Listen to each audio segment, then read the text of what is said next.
Howdy, y'all. Name's Clover, a dusty Highland cow and proud Vtuber mama from the Appalachian Mountains. Now, about 6 months ago, I made my first rig-along style tutorial where I made a little toad step by step. Today, I want to revisit this style of video with my updated workflow and knowledge. Now, you might be thinking, what is a rig-along anyway?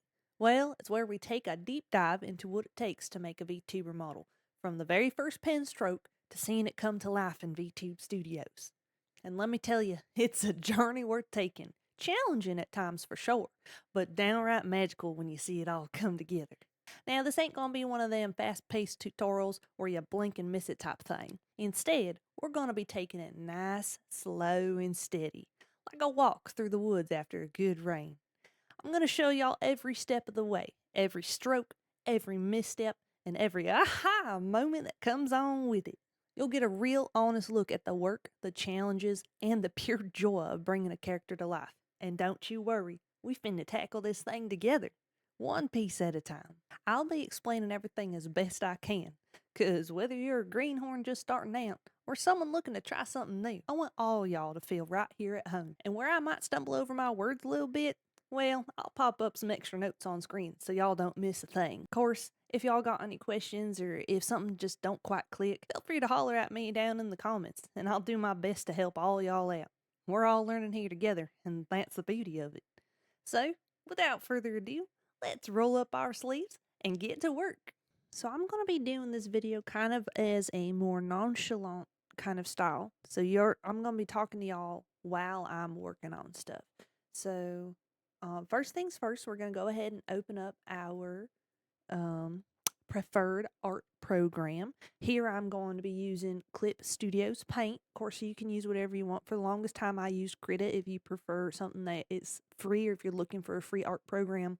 I highly recommend Krita. It is on PC, and I should mention at this point, before you go any further into the tutorial, if you don't got a PC, none of this is going to work for you, because Live2D, at this current moment, at the time of me making this tutorial, Live2D is only on PC.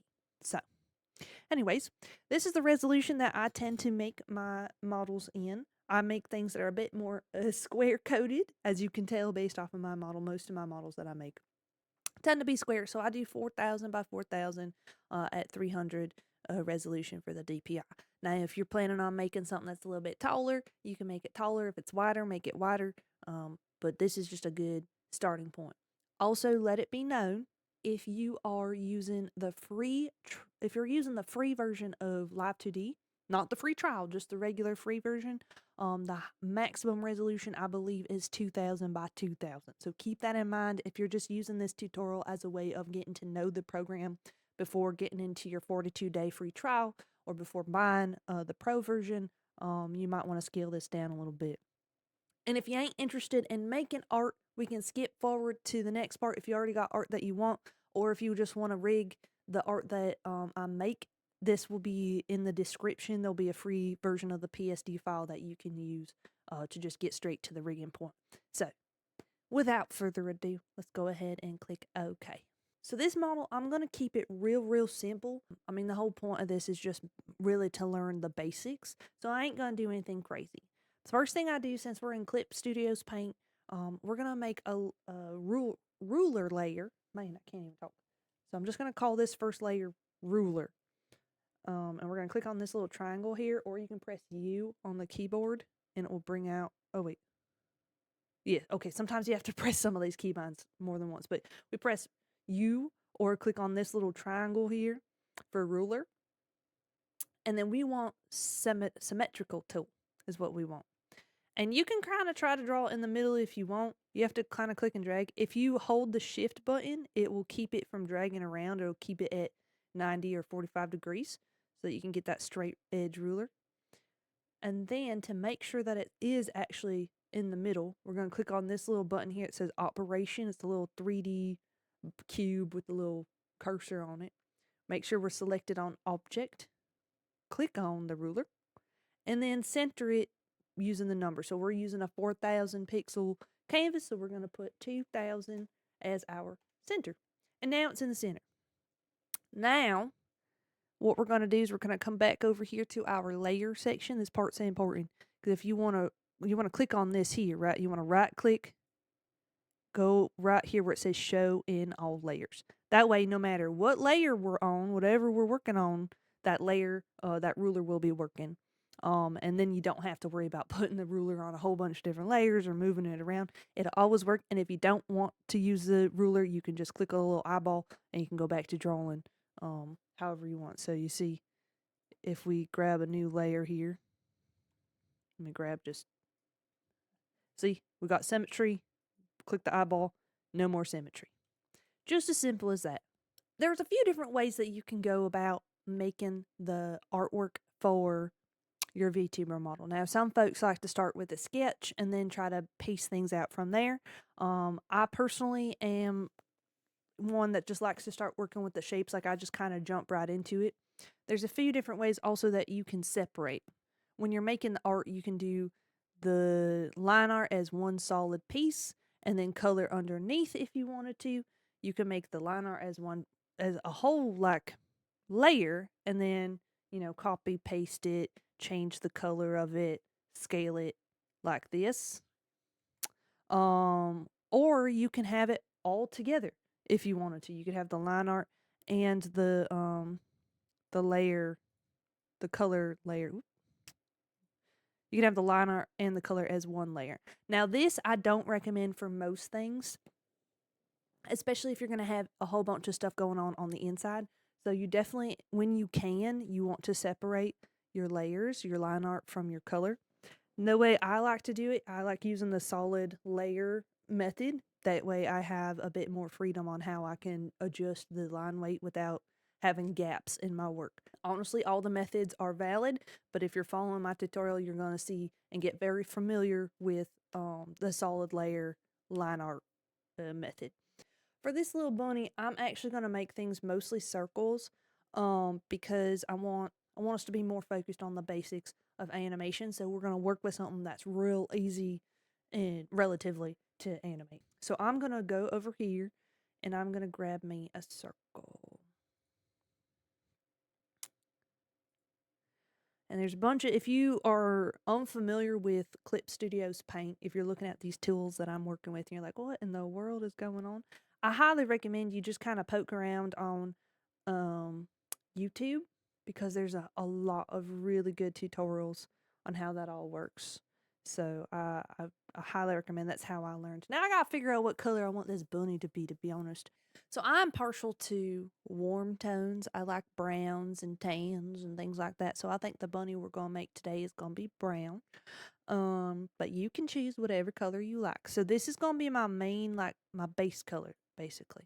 I'm going to start with the line art. The way I'm going to make this model is I'm going to make the body and the head one thing because again, this is meant to be practice to get you more comfortable with Live 2D and start thinking of different ways that you can use Live 2D to create your own things, right? So the simplest way to do that is just have one of them little critters that's basically the head and the body are the same thing.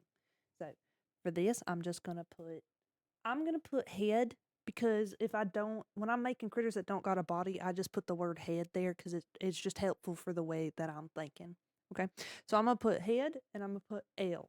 Now, the L there for me is just so that I know it is the line art. You can put however you want. Doesn't matter. The big and key thing to remember and to be thinking about when you name your layers, do not put any spaces in it. Don't put no special characters in it. Nothing like that. Just head _L. If you need spaces, use underscores and keep all the characters just regular Roman characters because that will make your life much, much easier. Regular text. And I'll explain a little bit more when we get into Live 2D, but basically all of your layers when you get into Live 2D are going to have their own Live 2D layer name. And if it's got any spaces or special characters, when you get over to Live 2D, it's going to start renaming stuff to art mesh and a number. So you'll see art mesh 1, art mesh 2, art mesh 3. We don't want that. It's kind of a headache, especially when dealing with clipping layers. So just to save your sanity, we're just remember no spaces. Okay? It'll also affect how it shows up in Vtube Studios. So when you want to go and recolor something in Vtube Studios and you notice how some of them show like art mesh instead of saying I or face or hair, whatever it is. That's because it had some special characters in it, and Vtube didn't know what to do with it. So I'm going to get out my pen. I like using the Millie pen because I have real shaky hands, and I don't like having to mess with pressure settings. I mess with my line weight in Live2D. So that's just my personal preference. Of course, do whatever feels best for you. And we're just going to get to drawing. So I'm going to start by making the general shape. And I don't really have anything in mind. I'm just kind of playing around with things that feel right. In my head, I kind of have like a rice cake shape in my head. So I'm just going to try to recreate that without having so many things. And it's hard working with some symmetry sometimes because it helps, but that initial brush stroke and ending brush stroke I always have trouble with, like this right here where it kind of dips. So we're just going to be patient with ourselves and try to fix those little spots. Same thing down here. And nothing has to be perfect. We just want to we're just working on our shaping. That's all we're doing, is we're just focusing on getting the kind of shape that we want. And of course, I'm coloring with the base color instead of whatever. And you'll notice too, in Clip Studios, it does leave like a little ring there. The way I always tend to fix that is I just mess with the area scaling. So I had it at 1, but that wasn't enough. So I just up it to 2, and that looks like it took care of it. So we don't got no gaps between our fill and our line. Okay, so this is, I'm going to mess with the shape, I think, a little bit more. I want this bottom part to be a bit more flat. So I'm going to press J on the keyboard. That gets our liquify brush. I'm just going to push stuff around. And this basically is how I do my shaping. And if this is something, you know, a method that don't work for you, oh goodness, then don't use this method. My method ain't the only way. It ain't the most correct way. It's just the way that is most comfy for me. So I'm just going to kind of push stuff around a little bit. I think that's more the shape I'm looking for. So it feels like, you know, it's a little heavy here. I might push this out just a little bit to make it a little pudgier. I don't know. Maybe I like them a little rounder.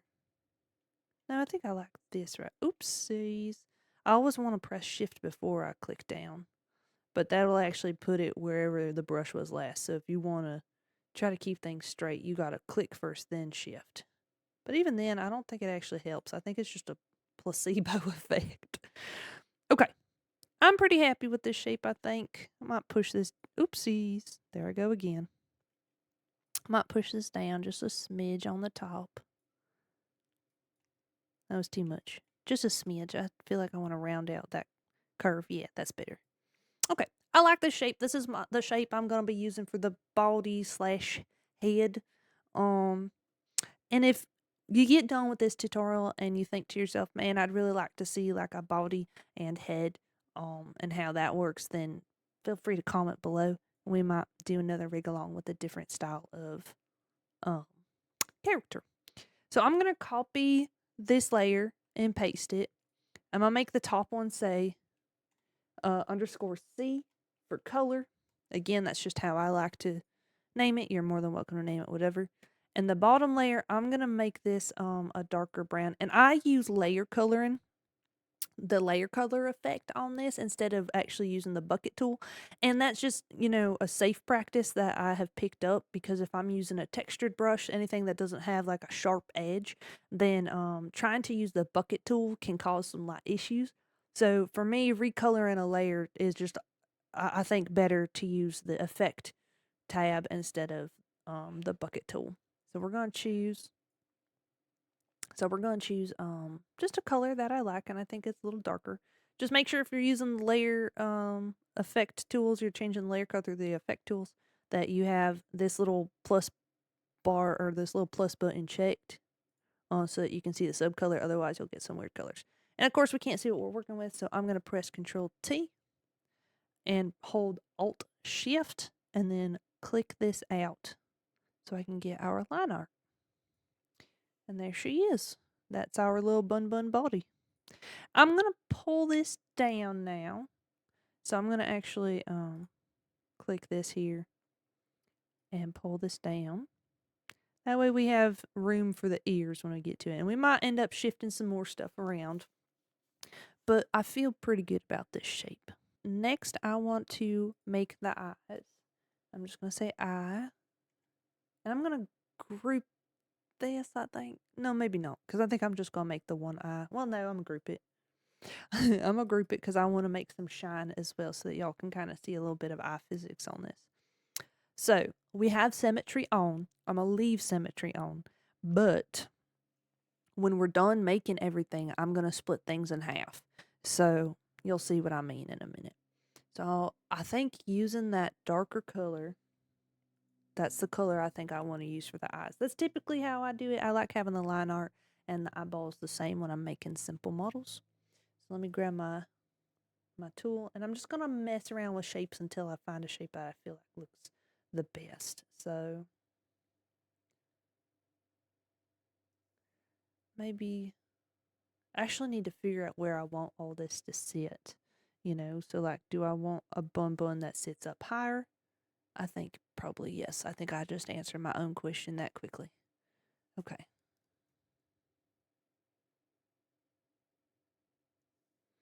I'm going to fill that in and see how I like it.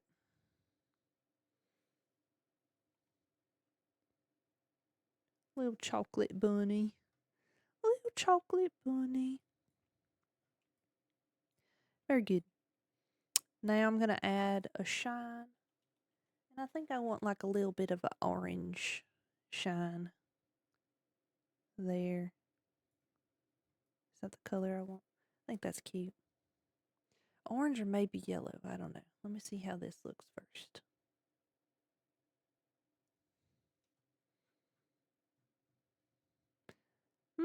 Maybe yellow.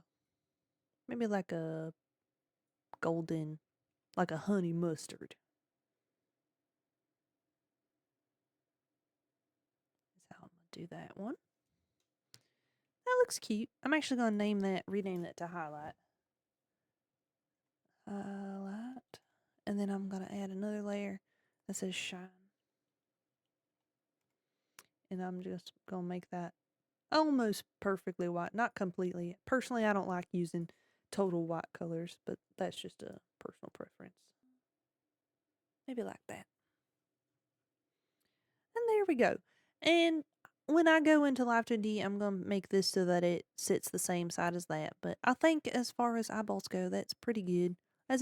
It's simple. It's enough for us to play around with eye physics without being too overwhelmed by a whole bunch of stuff. And if you end up doing something more complicated than these eyeballs, I recommend checking out Chipuko's tutorial on how to do eyes, because she has a much better tutorial than I will be able to give you in this video. So if you want something with pupils and eye whites and lashes and all kinds of fun get-ups, I would check that out. But for simplicity's sake, we're going to keep this just like that. All right, we're going to make another group here. This is going to be the snoot.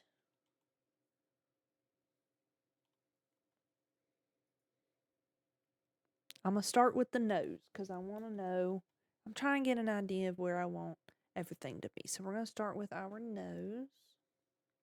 I'm just going to make it a cute little triangle buddy. Just kind of like that. Just a cute little triangle buddy. Oops. Try to get this filled in right here.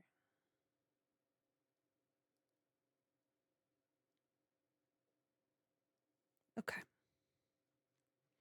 Just a tiny little button nose. I might make that a little bigger. Might just scale it up. Little nose. And then let me make a reference for what I want the mouth to look like. So I'm making this a totally different color so that I can just kind of get a vibe of what the bunny will look like, if that makes sense. Because we don't want to make our mouth lines curvy by any means. And we'll get to that in a minute as to why. I'm just kind of getting a feel for our buddy here.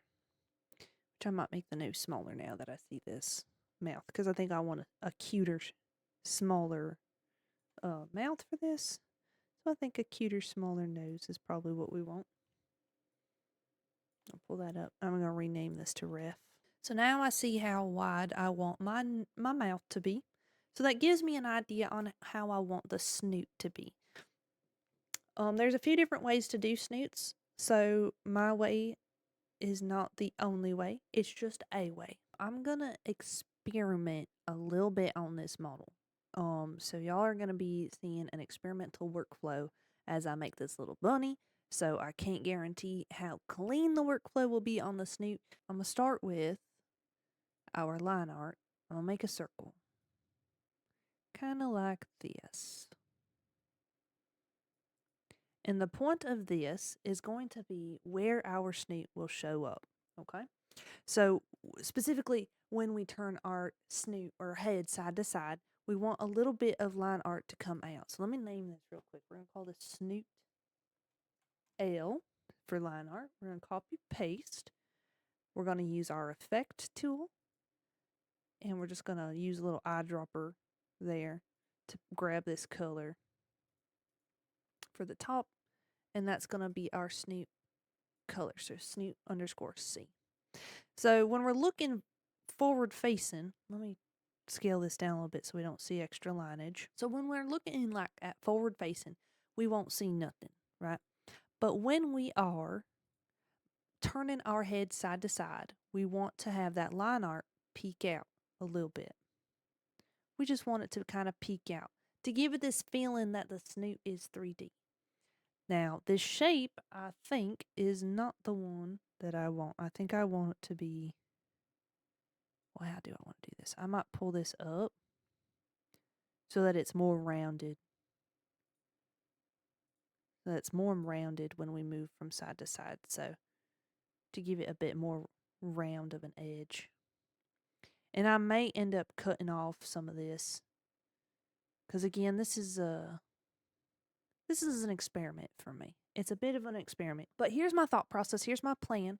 And the reason I want to talk about this is an experiment with this video. Because you can kind of get into the mindset of experimenting with things you ain't done yet before. So the way I'm thinking about this, right, is that when I make the mouth, I use invisible clipping layers. Which we'll get into it, I promise. But basically anywhere where the mouth skin's going to be, for the bottom lip specifically, I'm not going to show. No, actually, let me rewind that. See, I'm thinking about it right now, still in my head. The top skin. So when we layer out the mouth, the top skin, I'm going to clip the snoot to that so that it only shows when the top skin is in that area, basically. And that will keep the snoot from doing some weird stuff. Basically, what I'm trying to do is have just a snoot on the top part. So if y'all are familiar with what I made for Ninny, that was kind of my first time experimenting with snoots of that degree. When she turns her head side to side, you can see a snoot, but it's only on the top. And I thought that was really aesthetic. I really enjoyed that look. So that's what we're going to try to recreate here. I'm trying to create that workflow so I can make that reliably every single time. Let's move on to the mouth so y'all can understand how the layering for the mouth works and what the heck I'm even talking about when I'm talking about clipping layers and skin and everything like that. So let's make this folder. I'm going to call it mouth. And we already have a ref, so I'm going to just toss the ref into the mouth folder so that it's nice and neat. Next layer I'm making is going to be T_line. I like calling it that. You can call it whatever you want as long as you know what it is that you're dealing with. But I say T-line because it means the top line, meaning the top lip line. The shorter the names, I feel like the better because then you can quickly identify it. And no matter how tall or skinny your window is, you can still read it. So short layer names are better, in my opinion. Just in my opinion. Again, whatever helps you remember what you're looking at. Don't try to overcomplicate anything. Just do what makes sense for you. I'm going to go over here. I'm going to grab a straight line. And I typically try to use half the line weight when it comes to mouth lines. So you can kind of see I even did it there. But I try to keep these kind of skinny because it's just makes it look better, in my opinion, especially when we're warping. Let me put this over top the ref real quick. If you are using Clip Studio's Paint, if you click anywhere on the canvas, hold Shift, it will lock that line that you're making, so it's a straight line. And we're going to make exactly what I just said, a straight line, just very straight. And I'm actually going to make this a little bit wider than, actually no, just kidding. Not too much wider. Just a little bit wider than the actual reference. That way when we go to shape it and when we go to literally bend it out of shape, it doesn't get like pixelated and stuff. We can make this shape because we'll have enough line basically to work with. And you can make this longer if you feel like you need longer, but I think this is pretty good. Next step is going to be the skin layer. So I'm going to do T underscore skin so that I know that it is for the top skin. And I'm going to choose a color that I ain't working with really. So I'm just going to grab like this gray color. Going to use a rectangle. And let me look at the snoot real quick. So that goes right about to the edge of my line. So that's perfect. It goes to the edge of my mouth line. So I'm worried about making sure that the snoot is always showing in the skin box. That's what I'm looking at here. But I digress. So I'm going to make sure I have the rectangle selected, and then somewhere on the canvas, don't really matter where, I'm going to click right here and drag. And then what I try to do is where that line is at the mouth, I try to line that up close to, but not all the way to the bottom. So about here, I think is good that you've got about 3/4 of the mouth line covered by this rectangle, and I think that's good enough. I try not to get too close to being flush with the lip line, because when you do that, I've noticed even with the strongest glue in the world, you're going to have some little spikies sticking out, and sometimes you just have some irregularities. So about 3/4 of the line, or even halfway down the line, whatever it feels comfy for you, I feel is pretty good. So here you can see we've got a little bit left over here, but it lines up pretty good. And this is going to be our skin. So yes, this is ugly. It don't make no sense. Like, what the world? This is going to be invisible. Okay? So it's going to be completely invisible when we put it into Live 2D, because Live 2D allows you to use invisible layers as clipping layers, which sounds like magic because it kind of is magic, but I found this to be a better method than trying to color match the model that you're working with. Because when you try to color match, and if you've got any kind of like details or spots, you've got all this stuff to kind of deal with, it gets kind of messy. I'm going to be honest. It gets kind of messy. And so for me, just invisible skin layers have worked really, really well. I won't be making the bottom lip line or the bottom skin in here. I'm just going to worry about the top here, because when I get to Live 2D, I can reuse these layers, and the more layers we can reuse, the more optimized the model will be. The smaller the texture files, the more optimized everything's going to be. So I will actually be showing you how to copy and paste glued layers when we get to Live 2D. Now that we're at this point, I'm just going to go ahead and hide that line, that top line, because we don't really need those layers right now. And we are going to add a new layer. I'm going to put it under the ref so that I kind of know where everything's at. And I'm just going to call this inner mouth. Just like that. Just as always one word. And I'm going to pick a color that I like for the inside of the mouth. Just kind of play around with colors. Designing has never been my strong suit. I'm going to be honest. I'll keep this color. So, for the inside of the mouth, I am going to start it about here, because I feel like when I go to do a big smile, I'll probably end up stretching these lips out a little bit further. So we want to make sure that we compensate for that. So we're going to start just a little bit outside of our ref, a little bit above, right? Just a little bit above. That way, if we bring the mouth up a little bit, we can see what's inside. Especially if you're working with V-Bridger at any point, you definitely want to have some above so that you can account for like the lip shrug and things like that, some of the mouth forms that you can get. I won't be going over any of that, but it's just something to keep in mind if you ever want to get to that point. So just from here, and then I'm going to go down about as far as I think that I'll ever need with my mouth forms. So that for me is probably about here. That's probably more than I need. Hopefully, I don't think I'm making the mouth much wider than that, but that's a pretty good place to have, the inside of the mouth.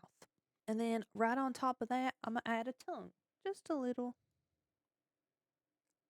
tongue. And yes, it's okay if it goes outside of the inner mouth. That's going to be fine because all this is going to be hidden by the skin layers when we get to Live 2D. So yeah, it's going to look weird. It's going to look messy. It's going to be like, what the world did I just make? Don't sweat it. I promise you, it's all going to make sense. It's all going to make sense when we get to Live 2D. So for now, just just try to ignore how silly it looks, which I might mess with the color on this a little bit. I might just mess with the color a little bit.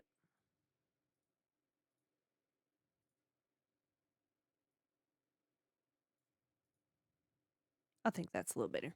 Okay. Okie dokie. I'm going to hide all those layers because they're kind of ugly. They're kind of ugly and they don't make no sense until we get into Live 2D. All right. Now I'm going to kind of flesh out some of these details. I'm going to give him, I need, of course, to make the ears still and some little feetsies. I want to add some little feetsies so I can show y'all steps. And I think I'm going to add some body detail as well so y'all can kind of see how that works. So let's start with the feet, I think. So I'm going to make a layer under the eyes, but over the head/body. And I'm just going to add a layer that says leg.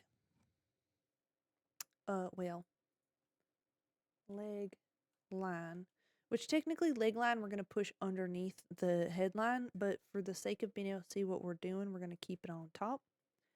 And yes, I'm still using symmetry, so I can kind of see how all this looks. And we're just going to kind of play with our options here.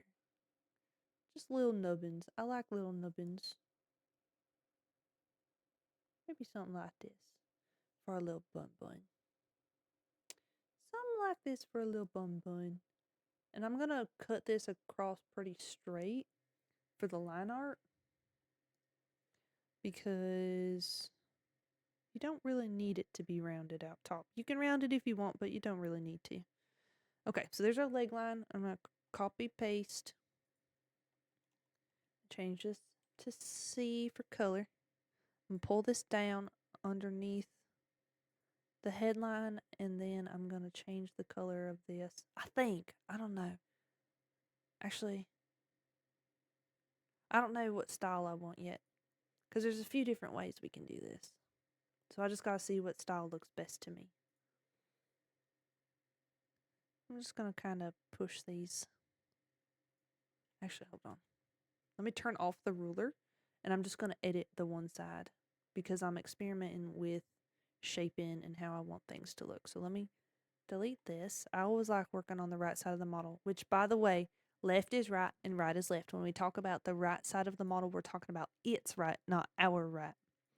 Okay, so I'm just going to scale this in a little bit and see if I like that. And I think I do. If I wanted the leg lines to come up over top of the body, which is totally fine if that's a style you like, then at that point what I would do is I would still keep that capped there and either use the liquify tool to just kind of drag this up how I like and mess with the line weight, or I could just draw it, and mess with it that way. So, which this is really cute too. This is actually super cute too. I think I'm gonna keep it underneath though for a more just like petite look to the little leggies. I think that's adorable. Now that I've got that, let's add some detail. So I want to add a tummy to, like a little tummy color, little tummy spot to our bunny. So I'm just gonna add a little thing that kind of does like this, I think, and kind of color that in. I think that's cute. And let me clip it to the body there. And then actually this ends up being kind of cute. I think I might round out the color on this if this is what I'm gonna do. Sometimes everything's just a little bit of trial and error. So I might round this out to make it look more, you know, just a little more like it's supposed to be there and not like it's been. What? Like it's being just thrown on there. What's happening here? There we go. Okay, I'm gonna erase this a little bit. And erase all that because I shouldn't have had the symmetry tool on. I think that's pretty cute. I think that's pretty cute. All things considered, that's pretty cute. Okay, and yes, we're looking at just like 1 foot, so we kind of have to imagine it being on the other side, but I think that's gonna look really cute. I think also I want to add like a little eyeball circle, if that makes sense. So I'm gonna turn off the ruler real quick, and I just want to add like a little spot around the eye right here. So I'm just gonna. Am I using the eraser? I am. Just gonna kind of experiment with some options.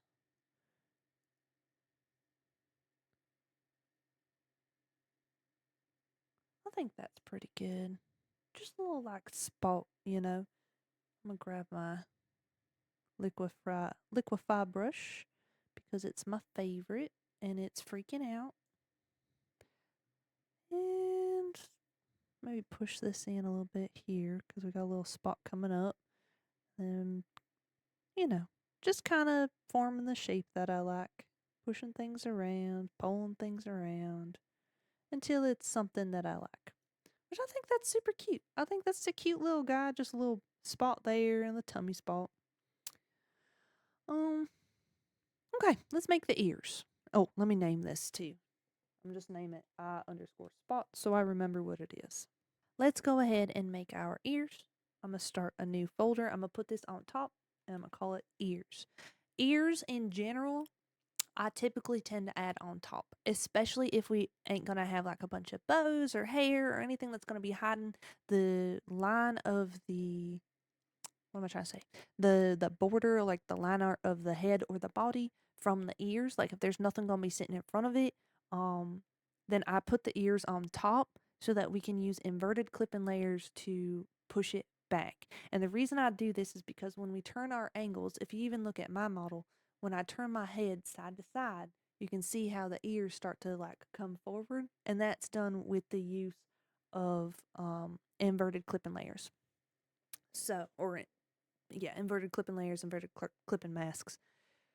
So, that's basically, we kind of have to think about this stuff. These are all things that when you're making the art for a Live 2D model, you kind of have to also, in the same breath, be thinking about how you're going to rig it, how you're going to animate it in Live 2D. So the more you do this and the more you get into the rhythm of it, the easier, of course, it will get for you to be thinking about that kind of stuff. But hopefully me explaining what I'm thinking while I'm doing it kind of helps you see that thought process. All right, so I'm going to name this ear_L because you guessed it, it is the line art for the ear. Grab our line art color and just kind of shape out your ears, whatever shape you think your ears should be. So I'm going to maybe do them like this. Kind of round it there and see. And that's pretty cute. Those are some pretty cute ears. Let me fill it in. I mean, I can't complain. I can't complain about that. I think that's cute. Cute little bunny. And of course, just kind of play around with it. There's no right or wrong answer when it comes to art. You're just doing whatever feels right to you. So there's our line. I'm going to copy it, paste it. And again, since I'm dealing with 2 sides of something, I'm just going to delete the one side, which we're going to end up having to split this anyway, so it ain't a huge deal. and I'm sure this might be a little confusing for some of y'all, so I apologize. This is definitely one of those you gotta trust the process parts of the video. And we're gonna have a lot of those. When it comes to like making VTuber models, there's a lot of just you gotta trust the process, and it can be very difficult to do that. Trust me. Trust me, I know how difficult it is to just trust the process. I'm gonna grab this, I'm gonna bring it down. We want these line arts all the way to the bottom to be as finished as possible, because we are going to see a lot of this when we're turning our head side to side, looking up and down. We're going to want a lot of versatility in our movement. And so the better and more cleaned up our ear layers are, the more we can push the angles, basically. So a lot of times I find that the ears are what keep me from being able to push a model as much as I want to, because of like whether it's I didn't clean up the line art properly, or I just didn't like think far enough ahead. I didn't separate layers enough. So that's what we're gonna do there. And then I'm gonna make another layer and call it ear inner. And I always spell out inner because a lowercase I or even a capital I sometimes looks like an L and I get confused. So that's why I always spell out the word inner. And we don't really need the ruler on for this because we're gonna, as long as you've got the biggest piece that is gonna be categorized together, as long as you have one of each on that, you'll be good to go. Again, I apologize if that makes no sense. Like, why ain't you making the whole thing? If this were asymmetrical, like let's say if I wanted a piece like bitten out or cut out of this ear, then yes, I would draw both sides to accommodate for that. But because I'm doing things symmetrical, I don't really need to worry about that so much. I can cut out one side of it as long as I've got one piece, because I'm gonna mirror everything over, if that makes sense.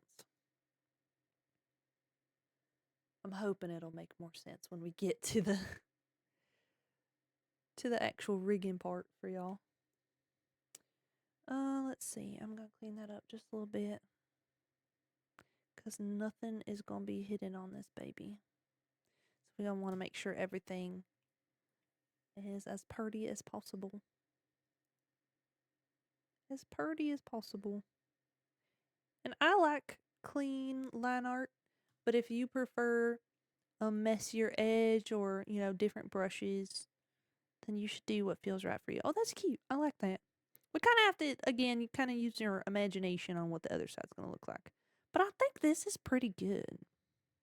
All things considered, I think that right there is a right proper bunny.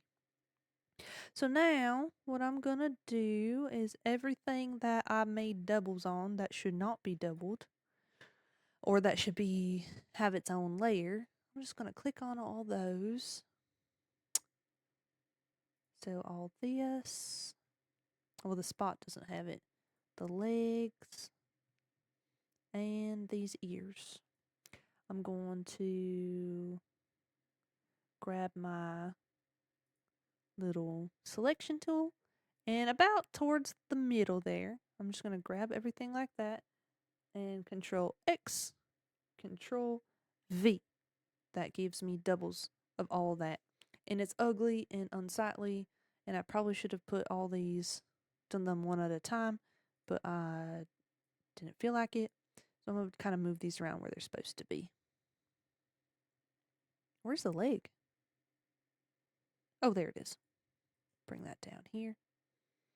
So I'm going to leave these named the way that they are so that y'all can see when we get into Live 2D what I'm talking about how important naming things is without a space. Because in the end of the day, I'm going to get rid of all those layers that we just cut.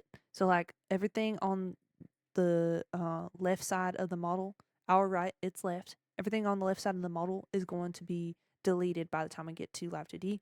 I just want them there as a placeholder so that when I am setting up and organizing the layers, the bounding box for that area is equidistant. We want it to be able to cover everything. And that's just a personal preference. It's going to make your life a lot easier because once you rig one side and you go to copy it and flip it to the other, if the bounding box is the size you need it to be, then it will be a perfect reflection and sit exactly where you want it to be. So I'm crazy and I didn't save any of this the entire time. So do as I say, not as I do. Make sure you always save your work as you go. In general, if you ain't using Photoshop, if you're using any other program, I recommend you save a copy in the native program's file format. That way, if you need to change anything, you have everything that you might need as far as like if you have these little layer effects that I told you about, if you're using rulers, all that's it's gonna disappear and be rasterized and be gone from the program once you save it as a Photoshop file. So always have double copies of everything. So we've got our original copy in Clip Studio's Paint. Now I'm going to press Control Shift S.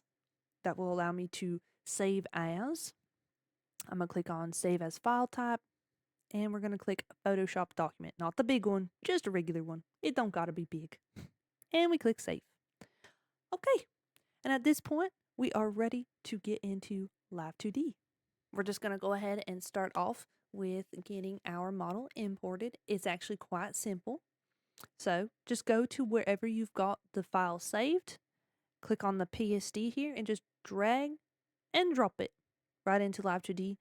And boom, there she is in all of her glory. We are ready to start editing. Except everything's a mess and nothing's categorized. And what in the world are we looking at?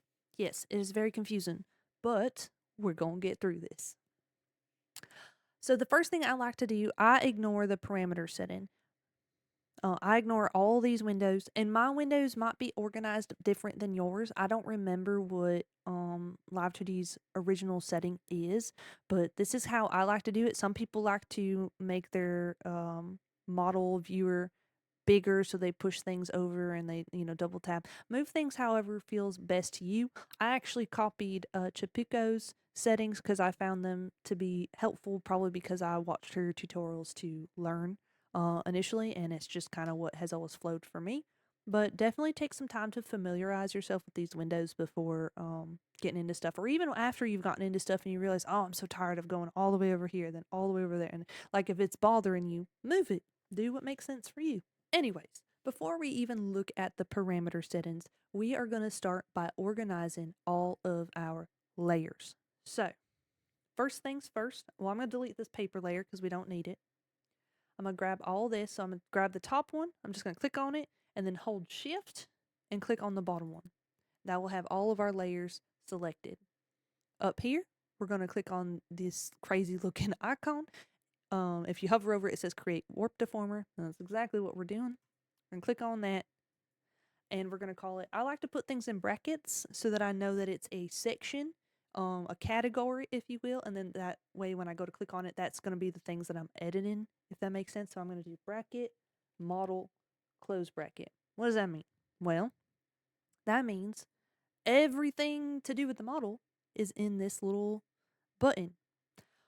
In general, it's really good to do this because, like, let's say for some reason or another, your model ain't centered on the canvas. Well, if you have everything selected and you put it into its own deformer, then when you go to flip things around, because the deformer itself, you created a bounding box, even if the model is over here, if you reflected something to the other side, it would actually reflect based off of the bounding box, not based off of the canvas.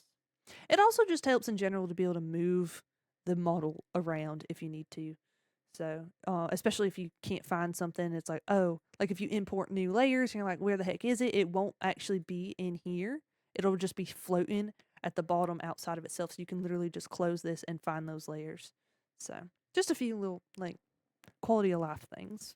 Now we just go through and make sure everything is in its own little box. So all these that we named ear at the start, we click those. So again, just click, hold Shift, grab the last one, create a warp deformer, and I'm just going to call that ears.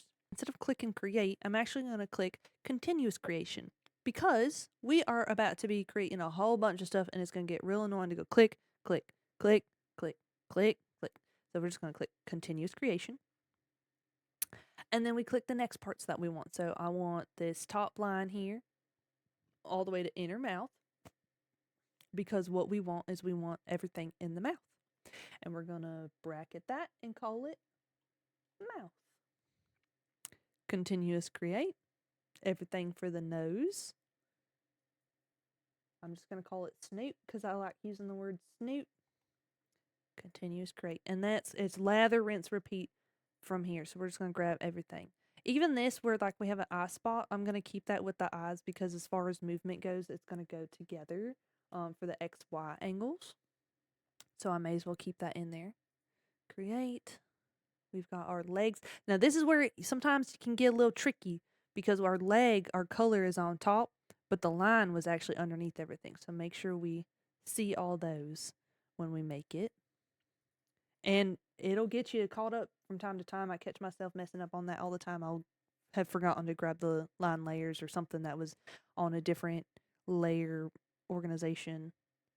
If that makes sense. It's in a different position than the rest of the stuff. But once we do this, it helps because now we can see everything that's supposed to be together in their own little categories, regardless of layer order. Okay. Very cool. Now, if this is bothering you like it's bothering me, let's go ahead and fix that before we move on. So I'm going to click on head, right? We're going to click on this head color because the tummy is supposed to be clipped to the head color. So I'm going to click on head _C. I'm just going to do control copy. I'm going to click on tummy. Over here in our inspector box, we're going to go all the way down right here where it says clip in ID. I'm going to click on that and press Control V to paste it and then press enter. And that's it. We've just created a clipping layer in Live 2D. So now it's here, and no matter how I move it, it will only show if it's in the head. And then at this point, I recommend you save because it's just saving is it's so hard to remember. So just quickly save that where you need to save it. I get caught up not saving so often, and it causes me all kinds of headaches. And Live 2D, it has backup files, but if you do something and you don't save, it's just, you may as well assume that it's gone. Because even with the backup files, I think it only does that maybe every 15, 20 minutes. So, yeah, definitely save as often as you can. Again, do as I say, not as I do. Now for the parameters here. This is a whole big mess. It's a whole mess. I will be sharing this file to anyone that wants it. But basically what I do is I have my parameters already saved. So what I do is I go to modeling, go all the way down almost to the bottom here where it says bulk setting of modeling parameters and click import. You'll get this little pop-up window here. Most thing that's important is make sure you click on this option to delete all existing parameters before performing. That way it will get rid of all this and you won't have like double parameters, or worse, it won't do anything at all. So we're going to click OK.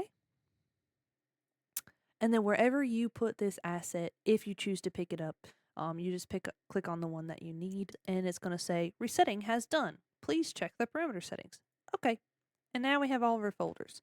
Now my folders ain't pretty by any means necessary, but they get the job done. You can recolor these if it will help you out, if you would like to be able to see different colors. If that's how your brain works, do that. If not, don't do that. Don't let me tell you what to do. Do whatever feels best for you. You can follow along with me and just add parameters as you need to make it make sense. Or if you would like a copy of this, I will have a link in the description to my Ko-fi that will have this parameter setup import file ready for y'all to basically use and make use of however you like. Only thing to think about and to consider, which we're going to talk about here anyways, is anything that I turn into a blend shape, it won't save it as a blend shape. So we will have to manually change blend shapes, which don't worry if I just went way over your head. We're going to talk about it, but if you do have a little bit of knowledge on how things work, and this just might happen to be your first time importing parameter settings, it don't save your blend shape parameter settings. So that's something, even if you do it every single time, let's say I smile, you always have a blend shape. It won't save that part. So you always have to manually edit. All right, now what I'm going to do is I'm going to get rid of unnecessary pieces. So, and you can do this anytime throughout the process. It's just, I like kind of getting rid of them at the beginning if I can. If I'm thinking about it when I'm rigging by myself, a lot of times when I'm streaming, I leave them there for the aesthetic's sake. But when it's just me, myself, and I know what's going on, I don't need them. So I'm just going to go ahead. Anything that's got a 2, you can see here, it's got that ID art mesh 3, which when we were doing a clipping layer earlier, if you look here, it says name is head_C and the ID is also head_C. So when we look at tummy, clipping ID, right? ID, head_C. If it was the leg that we wanted it to be clipped to, then it wouldn't be leg_L space 2. It would be art mesh 3. So when we are dealing with really complicated models that have a lot of stuff going on, lots of clipping layers, lots of everything, we're talking like a full complex, like full body model.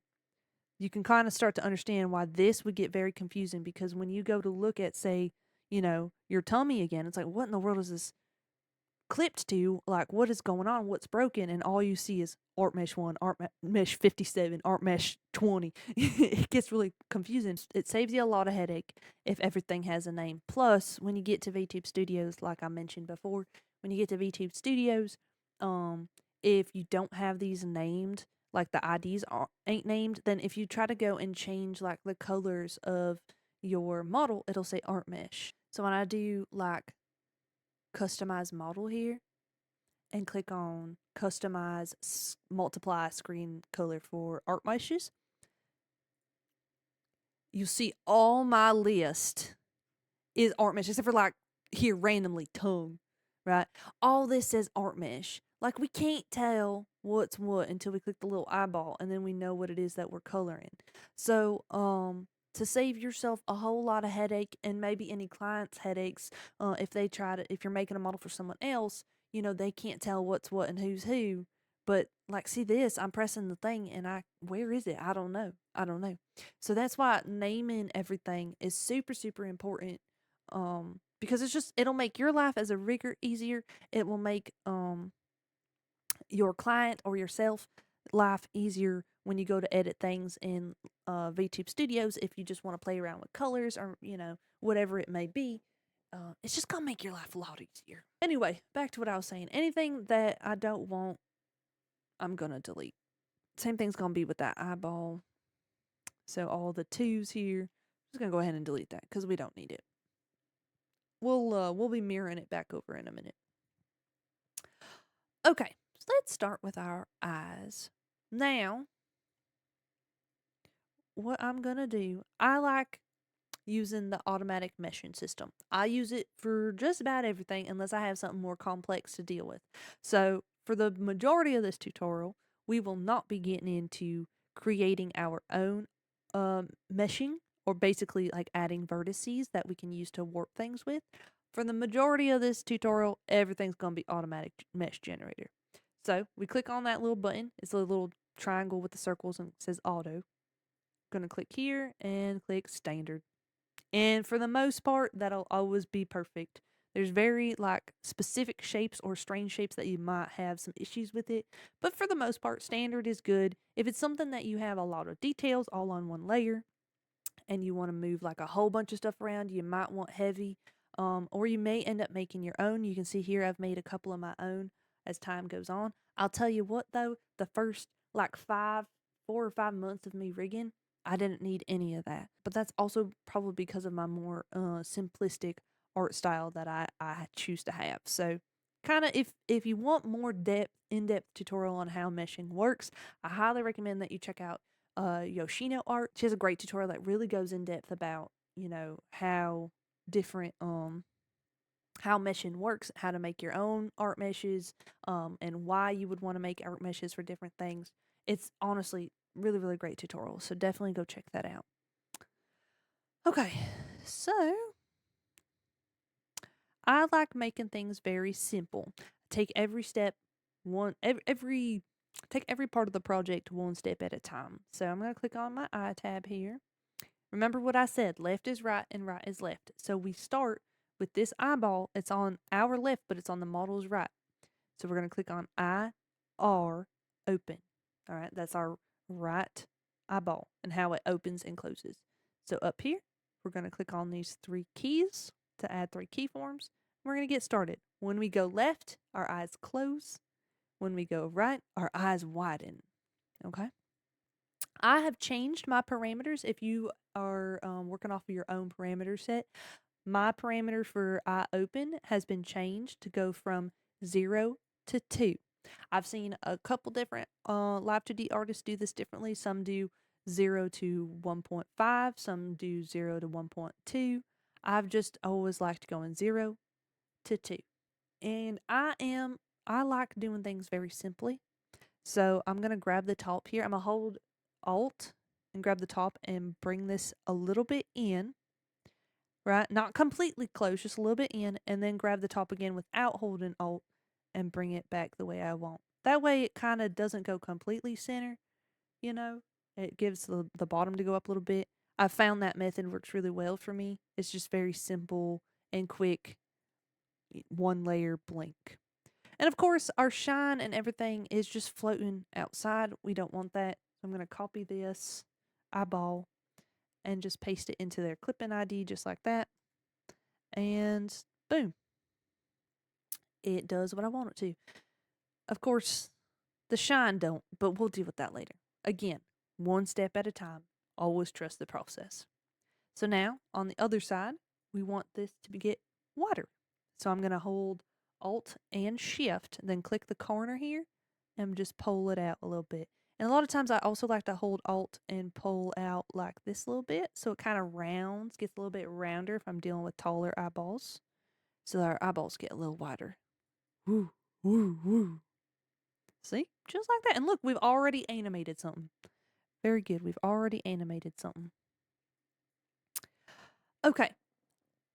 And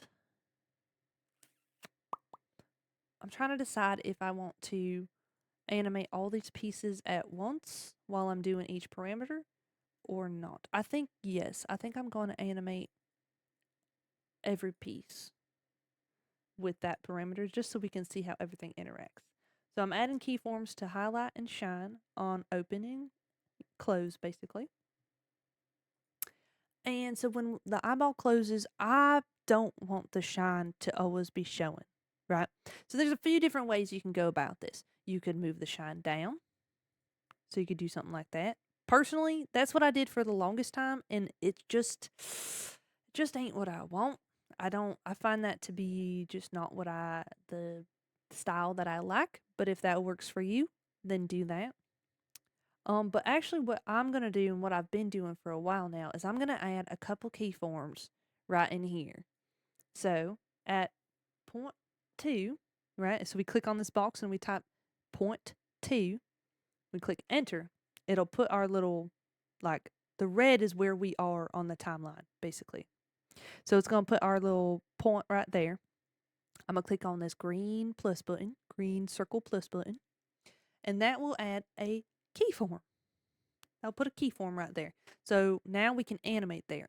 But actually, the reason I put this keyform here is because I want this to be the exact last time that we see the eye shine. So we want to see the eye shine as the eye closes until 0.2. Like that's the very last time I want to see it. So now what I'm going to do is I'm going to mess with the draw order.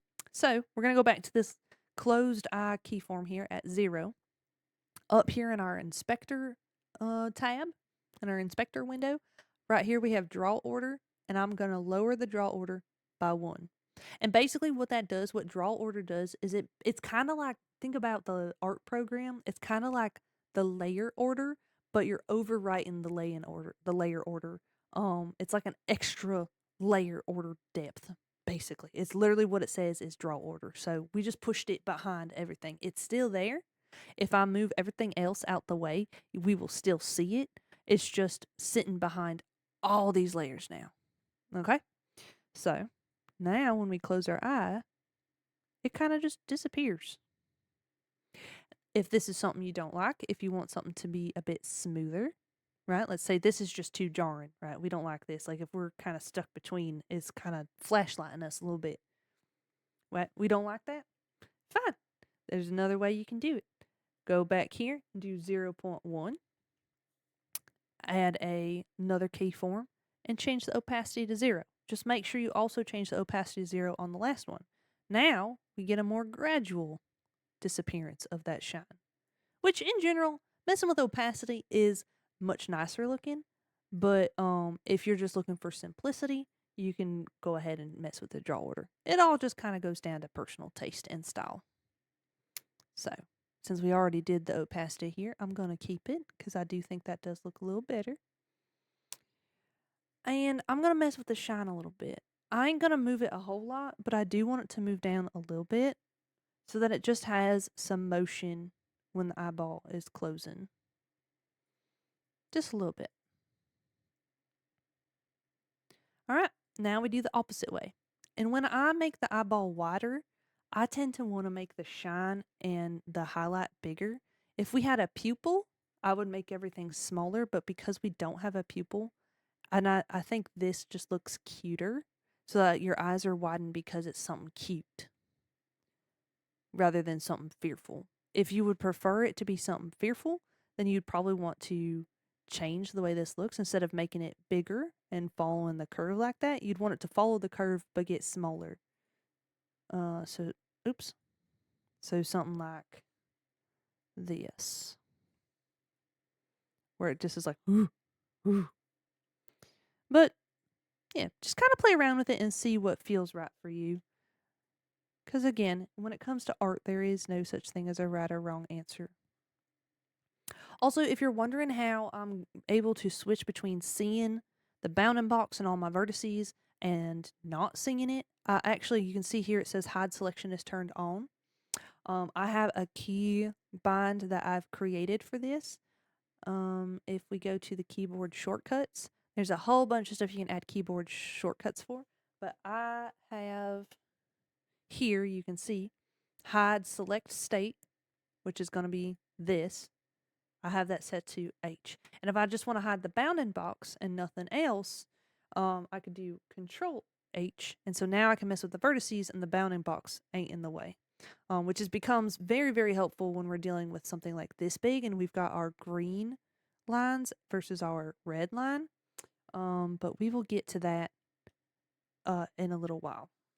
So just anyone that was watching this is kind of confused how I'm able to toggle between seeing stuff and not seeing stuff.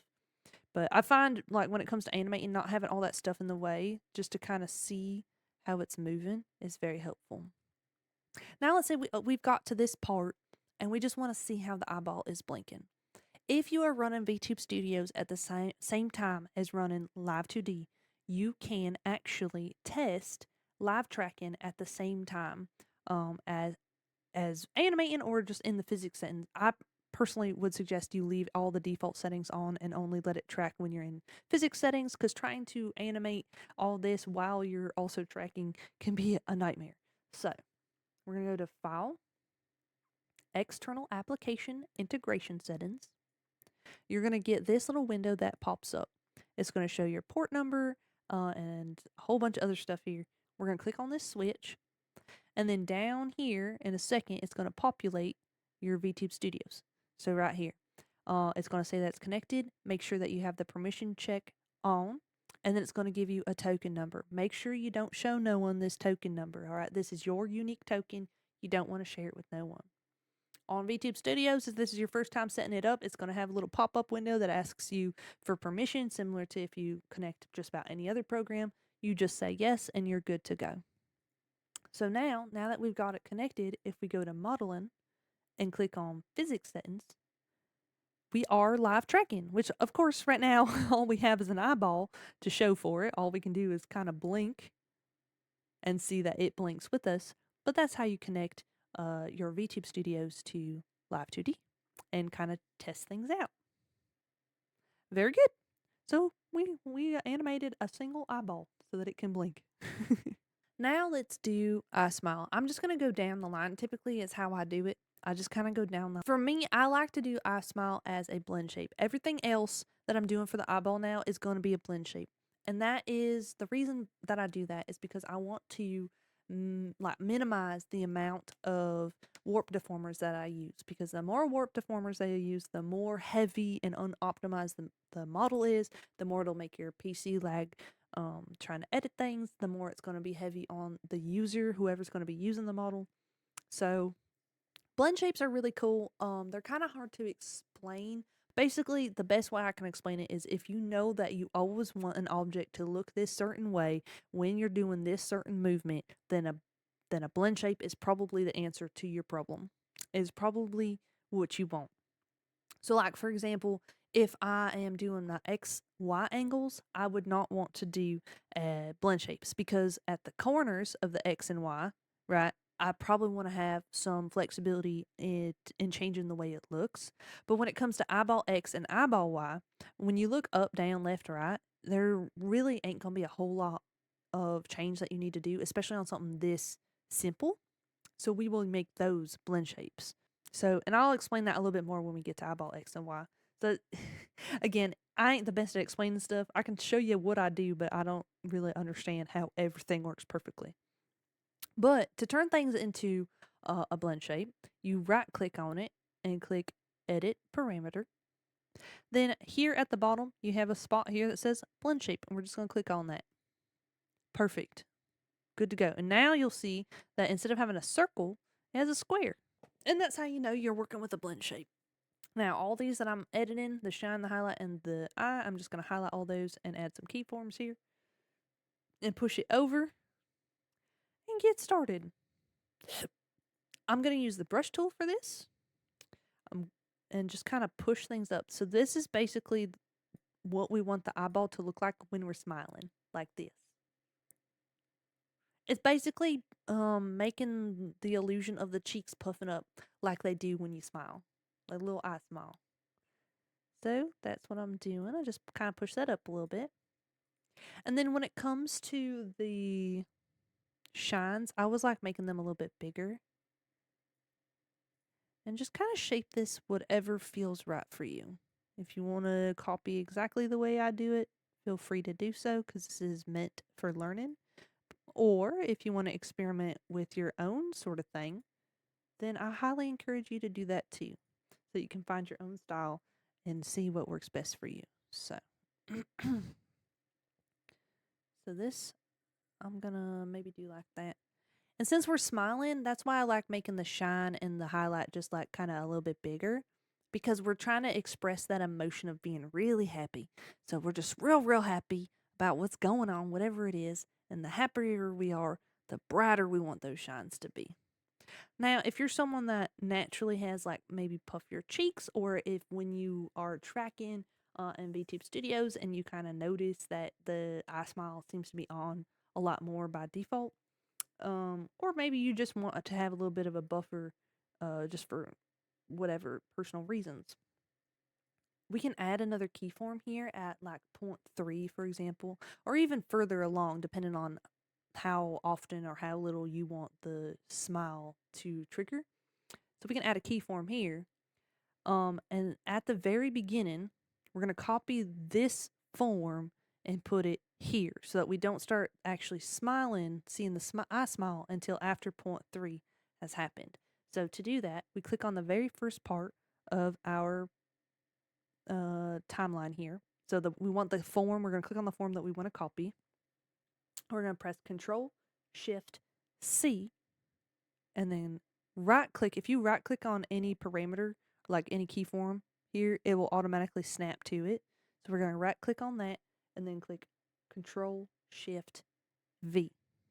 And all that you see just snapped back because we had all three of those highlighted and we just copied their form from one to another. So now between 0 and 0.3, nothing happens. And that's what we want. This is our little bit of a buffer to keep us from, if we just kind of a little bit smile, it doesn't actually go up. It only starts going up once we've reached 0.3 and after. So now if we just go test this out, we can kind of see that. And it's still responsive. You know, it's still a good response rate, but it ain't too like sensitive. Now let's move along to the eyeball X and Y so that y'all can kind of see how this works. I like doing eyeball X and Y as blend shapes pretty much always. Even on more complicated eyeballs, I tend to do blend shapes for eyeball X and Y. If that ain't your cup of tea, then don't do that. But I'm going to show you how this works. This makes my life a little bit easier if you do have like a very complicated eyeball, um, then you might not want to deal with blend shapes. You might want to have these as regular parameters so that you can have more control over what happens on the corners. But let me show you what I mean. So we're going to go ahead and add 3 keyforms to our eyeball X and Y. When we move it to the right, we want the eyeball to go looking to the right. And when we move it to the left, we want it to look to the left. Just like that. And this is probably a lot more than I need to, but for the sake of examples that y'all can kind of see how this works. When we move on anything on the Y, when we move to the right, we are looking up. When we move to the left, we are looking down. And that takes a while to get used to. I ain't gonna lie. It takes a little bit to remember which way is up. I feel like it's a lot easier to remember left and right than it is to remember up and down, just because of, naturally how the sliders work. But now, when I look, right and I look up, it does that all by itself. It knows where it's supposed to be. And that's the beauty of blend shapes, is that it will always try to do all these things no matter what is going on, because blend shapes that's just how they work. If these were all regular like parameters, then we would have to, for every single keyform, create rules for all the other keyforms along with it. So for eyeballs in particular, I really, really love using blend shapes because it kind of just makes life a little bit easier. But like I said, if you're dealing with something a lot more complicated, you ain't going to want to use blend shapes quite so much, because then you miss out on some of the more little details that you can add on to things. So just a little bit of give and take, a little bit to experiment with. It takes a while to get used to blend shapes, at least in my experience. Maybe you see this and you're like, I get it, I totally understand, and you're going to run with it, and you're going to do awesome. And I hope that for you, because for me, it took me forever, and even still, I have trouble with blend shapes. So, okay, so I'm actually going to make these not so exaggerated now. And actually, let me show you what I mean on if they ain't actually blend shapes. So if they weren't blend shapes, you can see, all right, so let's move this over, so much. We're going to move this over so much. And then for our y-axis, we kind of move things around. So see, we're looking up and down. We're looking left and right. But when I go to look up and down, when we're looking to the left, you can see nothing's happening. It is not responding. It is not responding to my Y. Or even worse, when I look up and I try to look left and right, you'll notice it's going to bring the eyeball down and to the right, down and to the left. And that is because these stand alone. So whatever happens on all the other ones, whatever you did first is going to be what's most important. Also, you'll notice we look to the left, we go to close our eyeball, it goes back to the center. We go to widen our eyeball, it goes back to the center. This is because this parameter was made first, then this parameter was made, then this one. So the order that you make these types of parameters is important, and also synthesizing and making sure everything talks to itself will be important. So in general, you don't want to have more than 3 types of regular parameters on a single art mesh or warp deformer, because you have to edit every single thing to know how to handle every single thing. Every dot, you have to tell what to do with all the other dots, if that makes sense. Which can be a good thing when you're dealing with complex parts, but for what I'm doing today, I don't want to deal with all that, because it's a very simple dot for an eyeball, and there really ain't a whole lot of complexity to a dot. So we are going to use blend shapes, and that will make our life a lot easier. So now, when I blink, it will do all that where it's supposed to be, and also be doing everything else that is a blend shape, which can be a good or a bad thing. We're going to talk about limitations on blend shapes and things like that, so that you can teach it how to interact with other blend shapes or other parts without being too responsive. So there are a lot of tools at our disposal that we can use to make this look appropriate. In general, I like making the shine and the highlight move at different rates than the eyeball so that it feels like there's more depth. It just makes it look a little more 3D. And technically, if you set up the keybind for it, so I have a keybind for reflecting forms. So if I do Shift R, I can reflect things over. But when we're editing directly on the art mesh, sometimes you get some unfavorable results doing that. So if I do that here, it actually doesn't look terrible. But sometimes it don't look great. Now, if you're shifting on the actual like warp deformer instead of on an art mesh, then it is a lot more predictable what it's going to do than than on the art mesh. But actually, it did a pretty decent job. But it ain't the way I want it to look, so it don't matter. I'm actually going to pull it back. Which maybe I should have kept that pulled back too. A lot of this is just trial and error, just finding what feels right for you. What you feel looks the best. There's no right or wrong answer. Trial and error.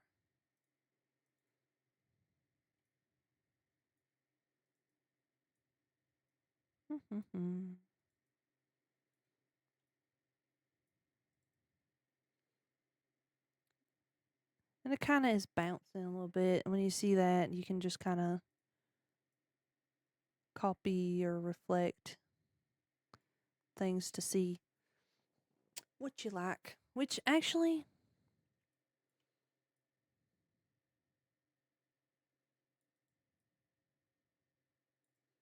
pull this up a little bit. I think that's good enough.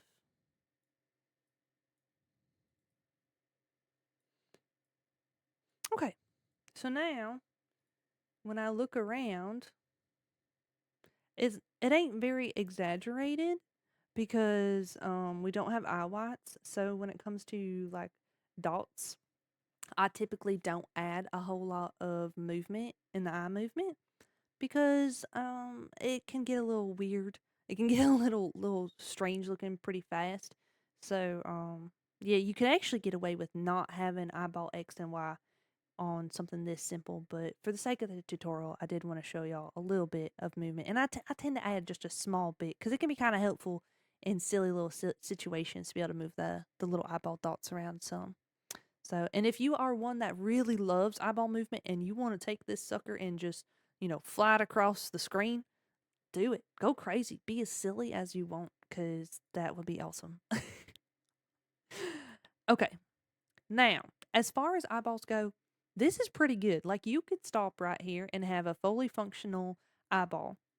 This next part that I'm about to show you, though, is going to take your eyeball rigging to another level. It's going to add more depth. It's going to add more emotion. So these are just little things that you can add. And don't let this be the brakes. So just kind of let this be the fuel to spark that creative flow. Okay. So we're going to go down here to the Browse tab. And I am going to click on Brow Form. I'm going to right click it and click Edit Parameter. And you guessed it, we're turning it into a blend shape. Click OK. And for all of these, I'm going to add some keyforms. Now, when the brow form goes left, that's when we get our angry eyes. When it goes right, that's when we're surprised. And I've noticed, for the most part, surprised and eye open are about the same.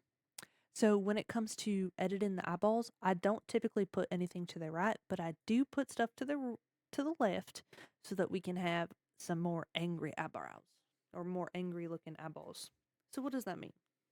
Well, our bunny here doesn't have eyebrows. So if we want our brows to furrow, how are we going to show it?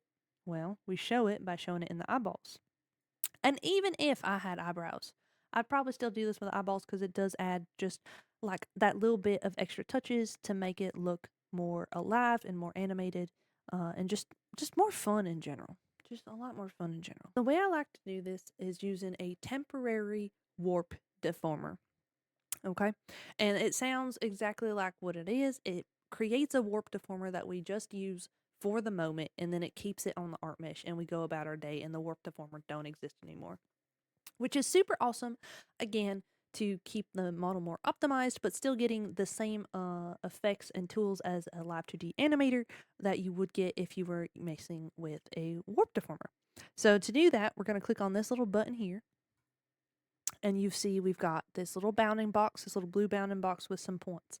If for some reason we wanted to have more of those, we could go up here and add some more. If we wanted less, we could add less. This tool is just super awesome for a lot of different reasons, but we're going to use it based off of the default settings. And we're going to make some angry eyes. So just kind of play around with things until it creates the angry or upset expression that you are looking for. Whatever you want your little bun to look like when your brows go down. And here the hiding the bounding box works, and so does moving stuff around.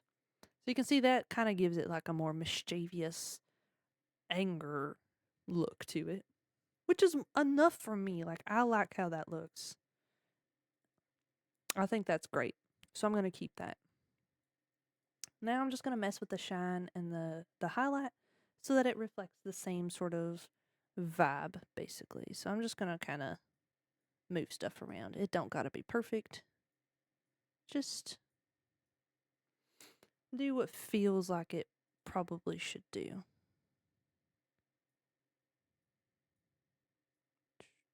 Maybe like this. Just kind of move it in ways that feel appropriate. And then same thing here. I'm just going to move this kind of down so that it fits the style. And if you're watching this and thinking that I make this look too easy, try not to compare the journeys too much, because I have been animating for a long time. Even though actually I'm fairly new to Live 2D as of making this video, I started using Live 2D in August, this past August 2024.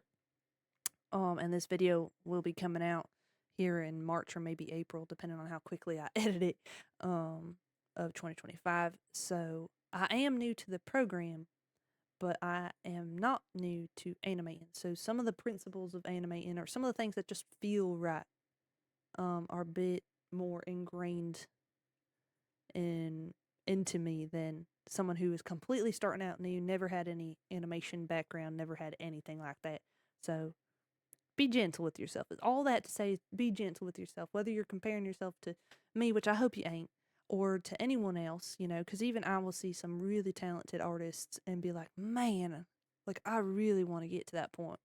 Just remember that a lot of the people that you are looking up to or that you are watching have been doing a lot of this for a very, very long time. Okay, so now we can see how the blend shapes kind of interact with each other, which is very cool. But let me show you something that's sure to break. So we're going to close the eye, and that looks cute. When we eye smile, their bottom eyelid is like punching through the eye. We don't want that. And when we when we furrow our brow, it looks like a little potato chip.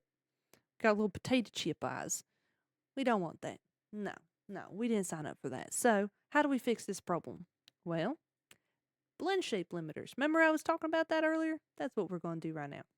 So we're going to click on this little hamburger icon here, and we are going to look for right here, limit settings for blend shape weights.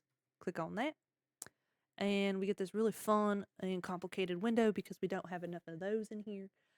It's already on iSmile for me. It might be on something else, but it should be on the first blend shape that you have created for whatever layer you are on.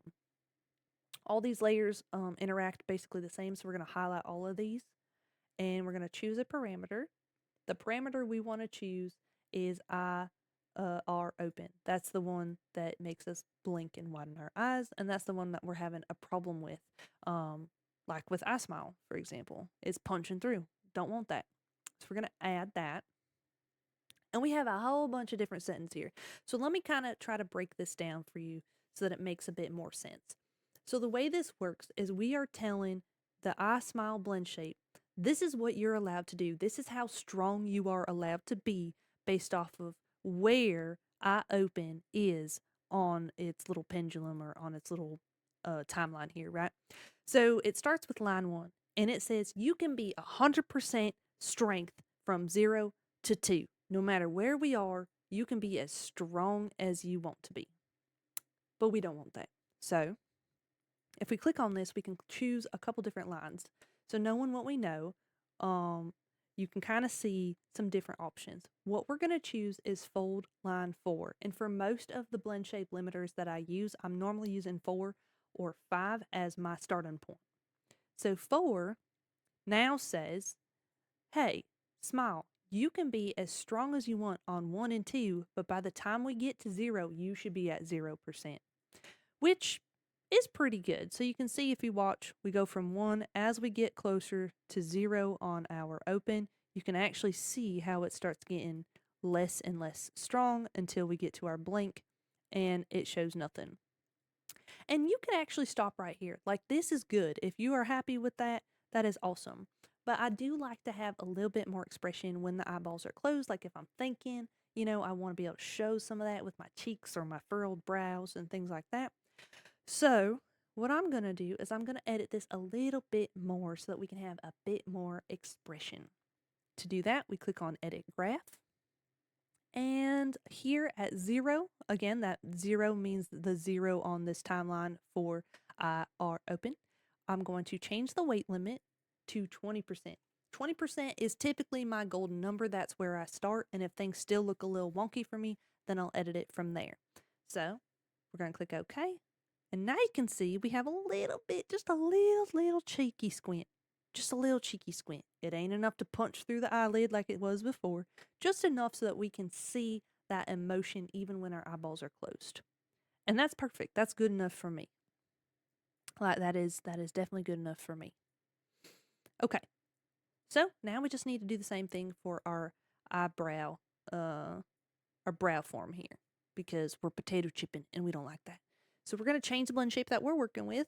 We're going to click on this and we're going to choose brow form. And we are going to, again, click on IR open and add it. And automatically it's going to have that line that we used before because it just kind of assumes a little intuitive like that. This is what you used last time. This is probably what you want this time. But we still need to edit the graph to include our weight limit.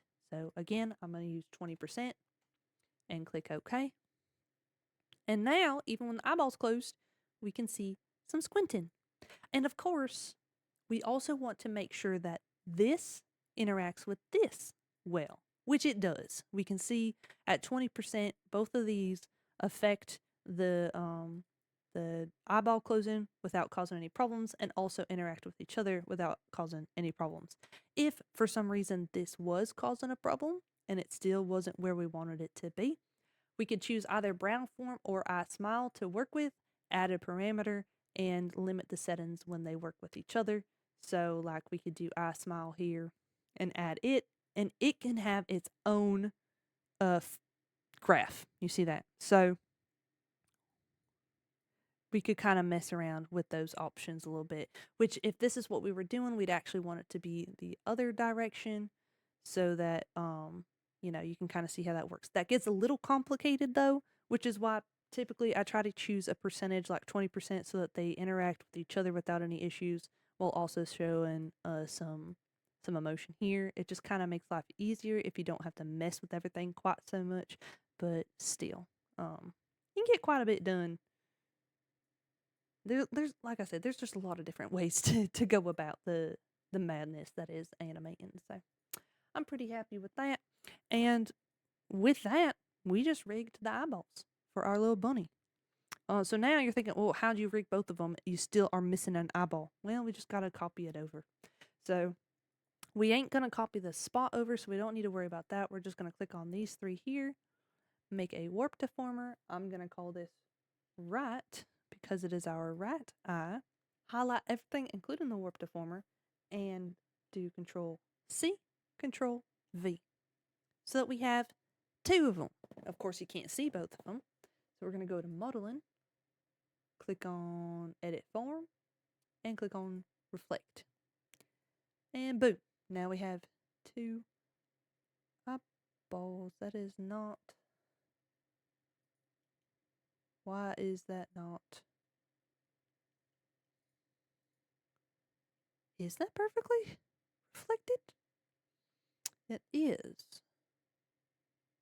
Or something happened.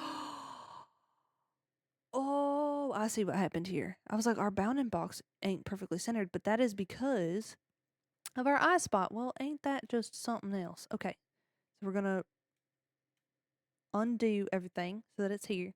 I hate when that happens. I didn't even think about that with the eye spot being there, but that's okay. I'm going to rename this to left so I remember it's left, and I'm going to grab all this and put it under model just for a second. This is how we get over that like it not being centered. Basically, this is how we get over that. I'm going to grab all this again. Now that it's under model, because the model is, remember, it is completely centered to the model. Since we've done that, we have all of our bases covered. We can highlight everything, click on model, edit form, reflect, and now it is actually perfectly reflected over. We're just going to slap that back into eye. So when you go to put things under new parameters, you want to make sure it's highlighted red. That's just how you know that you're putting it in the deformer that you want it to be. So there it is. And then this shine right here, I don't want it to be perfectly reflected. So I'm just going to click on it again and edit form and reflect. And that is about where I want it to be. One thing you will notice that you have an issue with is when you mess with blend shapes, there's no way to reflect the blend shape in the reflection menu. You have to reflect them manually. Why does this matter? Why is this important? Anything that is named X. So if you're dealing with physics, if you're dealing with whatever it is that's called an X parameter, you'll see everything's kind of being a little wonky, and that ain't what we want. So since we already flipped the shine, we don't have to worry about that. But the highlight and the eye, we do need to reflect so that it all moves the way it's supposed to. Okay. And our eyeballs are done. We just want to double check everything here. Oh, see, here's our problem here. So for the left, we want to switch all of this. We're going to click on the little, hold on, I'm getting ahead of myself. When you click on the 1, you'll get this little menu here, you remember.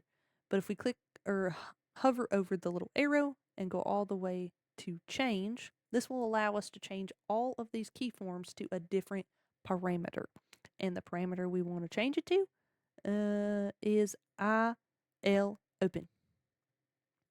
That way it is for the left eye. And then you'll have this little setting come up, this little window that's asking if you want the blend shape weights to be changed with the change. The answer is yes. We want to keep those limit settings that we made, and we want them to transfer to the other parameter. So we just click yes. And there we go. Now each eye operates on their own, and they still have their blend shape limitations that we want. And if we go to test it out, you can see I can blink, I can be mad, I can be, happy, I can be surprised, all with our eyeballs. Yeah, yippee! That's the basics of eyeball rigging. We can get more advanced with this if we want to. We can add some physics, like let's say we want the shine and the highlight to jiggle a little bit when we blink. Let's do that real quick. And I'm going to put both of them on their own physics for the sake of this tutorial, but this is just so that you can kind of get an idea of how eye physics work, okay? So here in the physics folder that I already have 3 parameters made. I'm just going to edit them. I'm going to change this to IR1. I had to think about that for a second. IR1, which means it's going to be the first physics on the pendulum for the right eyeball. Which is gonna make more sense when we get to it, but just trust that that's what this means. And I'm gonna make this a blend shape because I make all of my physics blend shapes for the most part. Okay, and then I'm gonna make IR2. This is gonna be the second physics options on my right eye. make that a blend shape. And I'm just going to copy these. So I'm going to replicate these so I'm going to click, shift, click. So I have all those, right click and replicate so that we have those basically doubled. I'm going to change this to L for the left eye. I'm going to do each side manually. Now, if I had done the right side first with my physics, then I could have flipped it over, made these two parameters, and then just changed them to those two parameters. But for the sake of this, I don't feel like re-flipping everything, so I'm just going to do it all at once. So, let's see here. I am going to start with our right eye. Start with our highlight. I'm going to give both of them their parameters, but how you choose to animate this is totally up to you. How much jiggle you want the eyeballs to have, if you want it when it moves, if you want it to just kind of move around, if you want it to squish and stretch, however you want, that's what you're going to be animating here. Personally, I just go with the Jello method where it kind of wobbles around. But again, just kind of do it based off of whatever you're working on. So for this, on the right, doesn't matter if you want to squish it or stretch it or make it taller or shorter. It doesn't matter. Just whatever feels right. So I'm going to stretch it out and push it in. Just like that. And for the second option, for the second part of the parameter, or of the pendulum, I'm going to make it taller and shorter. And since they're blend shapes, they operate with each other quite nicely. Now I'm going to do the same thing with the eyeball shine. So, except I might make it opposite so that it gives it some interesting looks without adding a whole bunch of parameters, basically.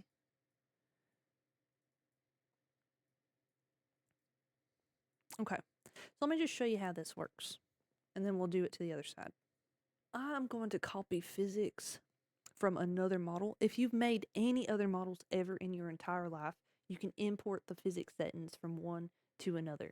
Now, I've already imported physics from another model, which I'm going to be kind of like reusing. If you've ever made a model before, any physics that you've made for it, you can import to any model that you're working on now to kind of make your life a little bit easier, especially when dealing with things that you are very repetitive. So like head angles, some of the ear and body physics you're probably going to use a lot. For me, I make steppies on just about every model, and I like making them tied to physics, so I have that there. And then I also have my eye jiggles.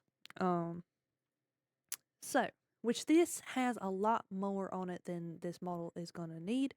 So, but I'm going to kind of like break it down for you. So when you're going to make a new physics option, basically, you're going to click on add and give it a name, whatever the name you want it to be.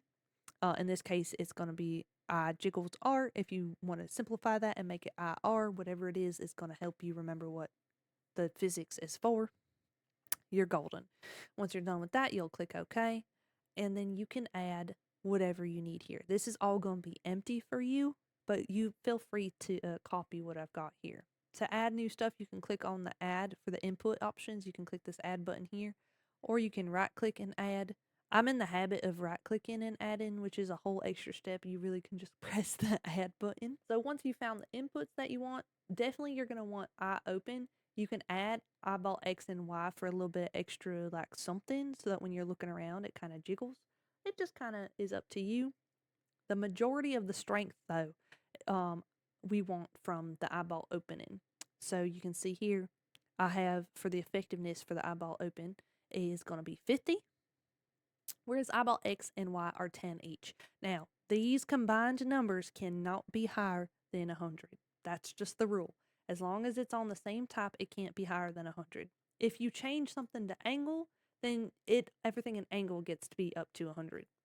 But we will talk about the difference between position and angle when we get to the ears. But for the time being, just understand that we want everything to be position when we're dealing with eyeball like jiggles and wiggles and all that little fun eyeball physics. Simply put, position always resets to default, angle stays in the physics setting until you go back to default manually. It's the best way I can describe it. Like I said, it'll make a lot more sense when we get to the ears. So, output settings. Let's add some output settings. You cannot add an output setting until you've added something on your pendulum. So you can just quickly add just one thing and call it a day. I'm actually going to delete 2 of these because we are only dealing with 2 eyeball physics instead of 4 for this one. So I'm going to just go ahead and click add. Again, you can just click the button. I'm just in a habit of right clicking. And we're going to find our physics for our right eyeball. So these 2 right here, I'm going to add them and click OK. I'm just going to blink a couple times because this is going to be physics tied to the eye blink. Remember, that's what we told it. That's what we wanted. So I'm just going to mess with that and it will automatically calculate what my output should be.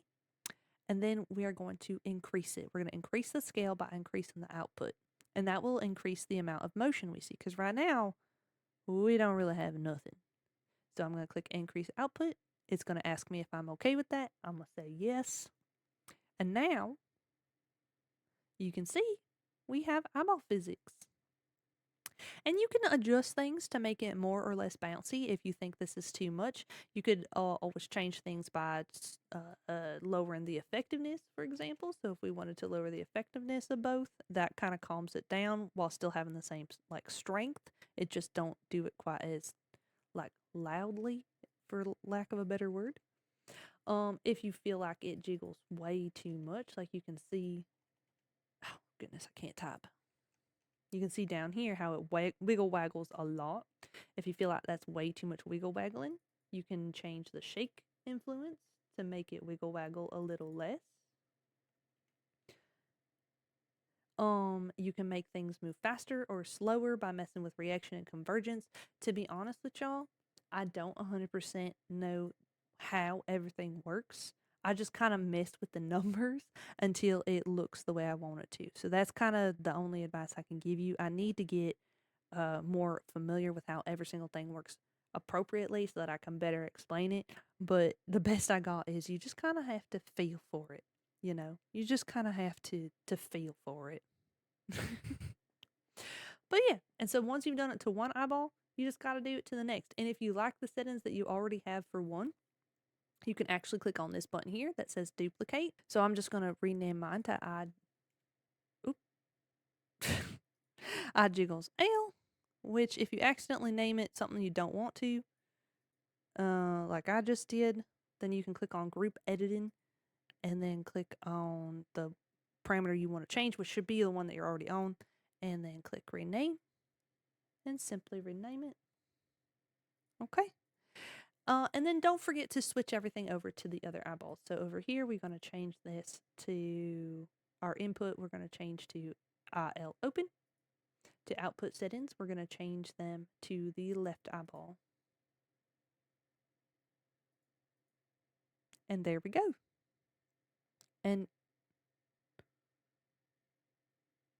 well, I'll say and there we go, but we also didn't animate this side yet. So if we had animated the other side already, then it would also be bouncing the way it's supposed to. But we ain't done that yet, so let's do that real quick.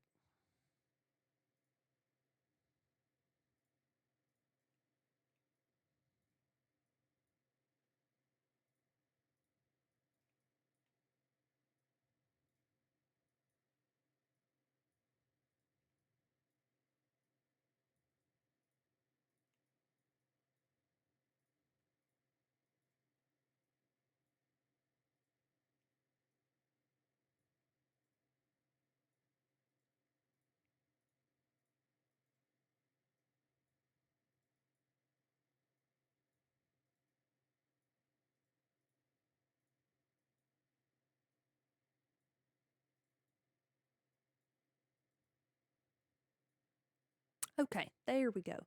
So now we can see they both have eyeball physics. Now they both be jiggling and wiggling like they're supposed to be. So there we go. Now for the 15th time of me saying it, we have got the eyeballs completely rigged and with physics and all that good stuff.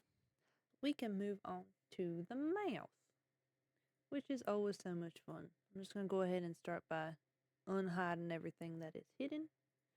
And I'm going to put the reference up. Oops, just kidding.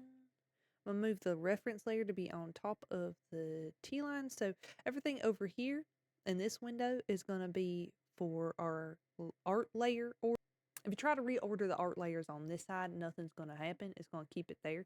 Only way to reorder art layers is over on the parts tab over here. So I'm just going to click and drag that up so it's over top.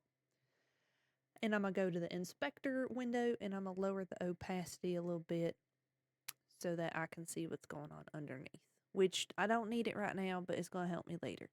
Now we need to make our meshes. This is something I am going to make a manual mesh for because it's going to make my life a lot easier and keep things nice and clean. So we're going to click on this little triangle with the 3 circles on it and this little pen on there.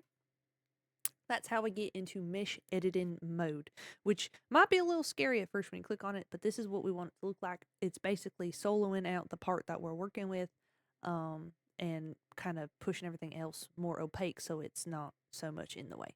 I'm going to click on this lasso tool and just highlight everything and delete the vertices that it came with because I don't want those. They are stinky poo-poo. I don't want them. There's a bunch of different tools in here. I am not going to go over how all these work. If you want a more in-depth tutorial on how meshing works, again, I cannot shout out Yoshino Art more because her tutorials on how to figure out how to do meshing and even how to use glue are really, really great. And I cannot top them. It's where I learned how to better understand the mesh editing menu, and it's where I think y'all can learn the best as well. So please, please, please go check that out. But for the time being, just for functionality's sake, I'm going to click on this right here. This little button. It's like a weird, diamond and pen looking tool. And what this does is it makes meshes based off of where you draw. Like that. So I am going to just put 1 dot here and 1 dot here. And now we've got some meshing all the way across. Now this ain't what we want it to be. We want the entire layer to be covered by the mesh and then some. So I'm going to make sure this is kind of centered. So I'm just going to kind of play with it a little bit till it looks more centered to me. Which maybe it was good where it was. I don't know. It don't got to be perfect, just enough. And then these settings here are how we're going to mess with how wide it is and everything like that. I like having 3 vertices, which just means that it's like 3 columns, basically. And then if you click, see how you've got the double arrows here? If you click and drag left or right, it will change the width. So we're going to change the width so it goes outside of the art mesh like that. And we're going to change the density. The lower the number, the more vertices there are. The higher the number, the less vertices there are. I know it seems a little backwards, but that's just how it works. So typically I go for about 12 or between 12 and 14 when it comes to the density. I think I might stick with 12 this time, maybe 13. 13 looks good. And then I just click on this to confirm. So now we have all our vertices and they're perfect and it was easy and I don't have to think about it so much. Now we're going to choose the lasso tool again. We're going to highlight all of this. And we're gonna copy it. So Control C. All right, just gonna copy it. We want that in our clipboard. So we're gonna click OK. Click the little check mark. Now we're gonna go to our skin, which is currently invisible. So I'm gonna make that, to 100 so we can see it. And go to the manual editing again. Now, as simple as this, even with them dots there, I'm just gonna do Control V. Just like that, boom. Now, this don't work the way that you might think it's going to work. We can't just paste that here and call it a day. What I need to do at this point is grab this eraser tool, and we're going to erase this line. This is the line from the square that connects that point to that point. We want to delete that, and then connect those 2 points by clicking this little plus icon here. We want to connect these points to this new mesh. Oops. So then we're going to connect this to that. And we're good. Now we have a closed mesh. You'll see all these blue lines. That's just for the auto connect button. We ain't going to press that, but that's what all them little blue lines mean. It's basically the computer or Live2D saying, hey, here's all the connections that you could make that you ain't made yet that we would suggest you to make. But we don't care about their suggestions. No, this is perfect. So why did we do this? This is so that the skin has the exact same vertices as the line art does, as the lip line does. That way we can glue them together. So we're going to click the lip line, hold the control key or the shift key, whatever works best for you. Click on the skin and then go right back into the mesh editor so that we can see both of these. Because what we want to do now is glue these pieces together so that when the lip line moves, the skin moves along with it and we don't have to worry about animating both of these layers. So that might sound like crazy amount of that might sound like a crazy bunch of mumbo jumbo, but I promise you it's going to make sense as we get into it. So click the lasso tool again and highlight both of these things. Make sure you can see both layers so that you know that you're on the right track. So we're going to highlight this part here that we copied and pasted. And we're going to click right here next to glue. We're going to click bind. Now you'll see all these vertices got a little green square around them. That's how we know we have effectively glued it together. Okay, so we're good to go. We can click OK. So now these are glued together. So how does glue work? Glue makes it so that when one piece moves, the other piece that it's glued to moves along with it. So if I'm clicked on the line, the lip line, you can see moving this moves the skin as well. But at its default stage, if I click on the skin and move it around, it also moves the line layer around, which ain't necessarily a bad thing, but for what we're trying to do, we don't want to touch the skin at all. I don't want to never have to do nothing with the skin. So to make that happen, we got to put all of the glue, the strongest point of the glue, on the lip line. So we're going to click on this right here. Hold on. Let me change my cursor. We're going to click on this right here, this little glue, and that will put us in the glue menu, which looks like this. So we've got this green and we see some yellow, and it's kind of confusing at first. But what this does, we got this little glue bottle, and what this will do is change the strength of the glue. By default, it has you on this little tool here. I ain't going to explain all these tools. I'm just going to explain the tool that we are on. I want all of the strength to be on the line. So for me, the colors might be a little different for you, but for me, just by looking at this, the skin is green and the line, the lip line, is red, right? So if you go up here, make sure your weight is at 100, okay? And click anywhere on here, you can start seeing things change immediately to red, and that's what we want. Now, if it is turning red and the square is red and your lip line is supposed to be green, then you would hold shift and it would turn things green. Okay, but we want all this to be red in my case just because that's the lip line color. So just make sure it looks like this, whether this side's green and that side's red, or it looks like this. As long as you have this sort of look, you've done it correctly. Okay, now we get out of the glue tab, and we can see now if I click on the skin and I try to push it around, nothing is happening. Nothing's happening. But if I click on the line, it moves it around. Okay, so that's how we know we did it right. At this point, I'm going to go over here to the parts menu, and I'm going to, well, first, let me make the skin invisible. I'm going to go over to the parts line here and click on glue, line, and skin all together. And I'm going to copy it and paste it, just real quick like. And then I am going to reflect it because remember I said we don't have a bottom lip line. So if y'all are either just picked up this art without watching the art section, or maybe you forgot you're watching this in two different parts, several different parts, which I highly recommend you do because there's a lot of information going on here.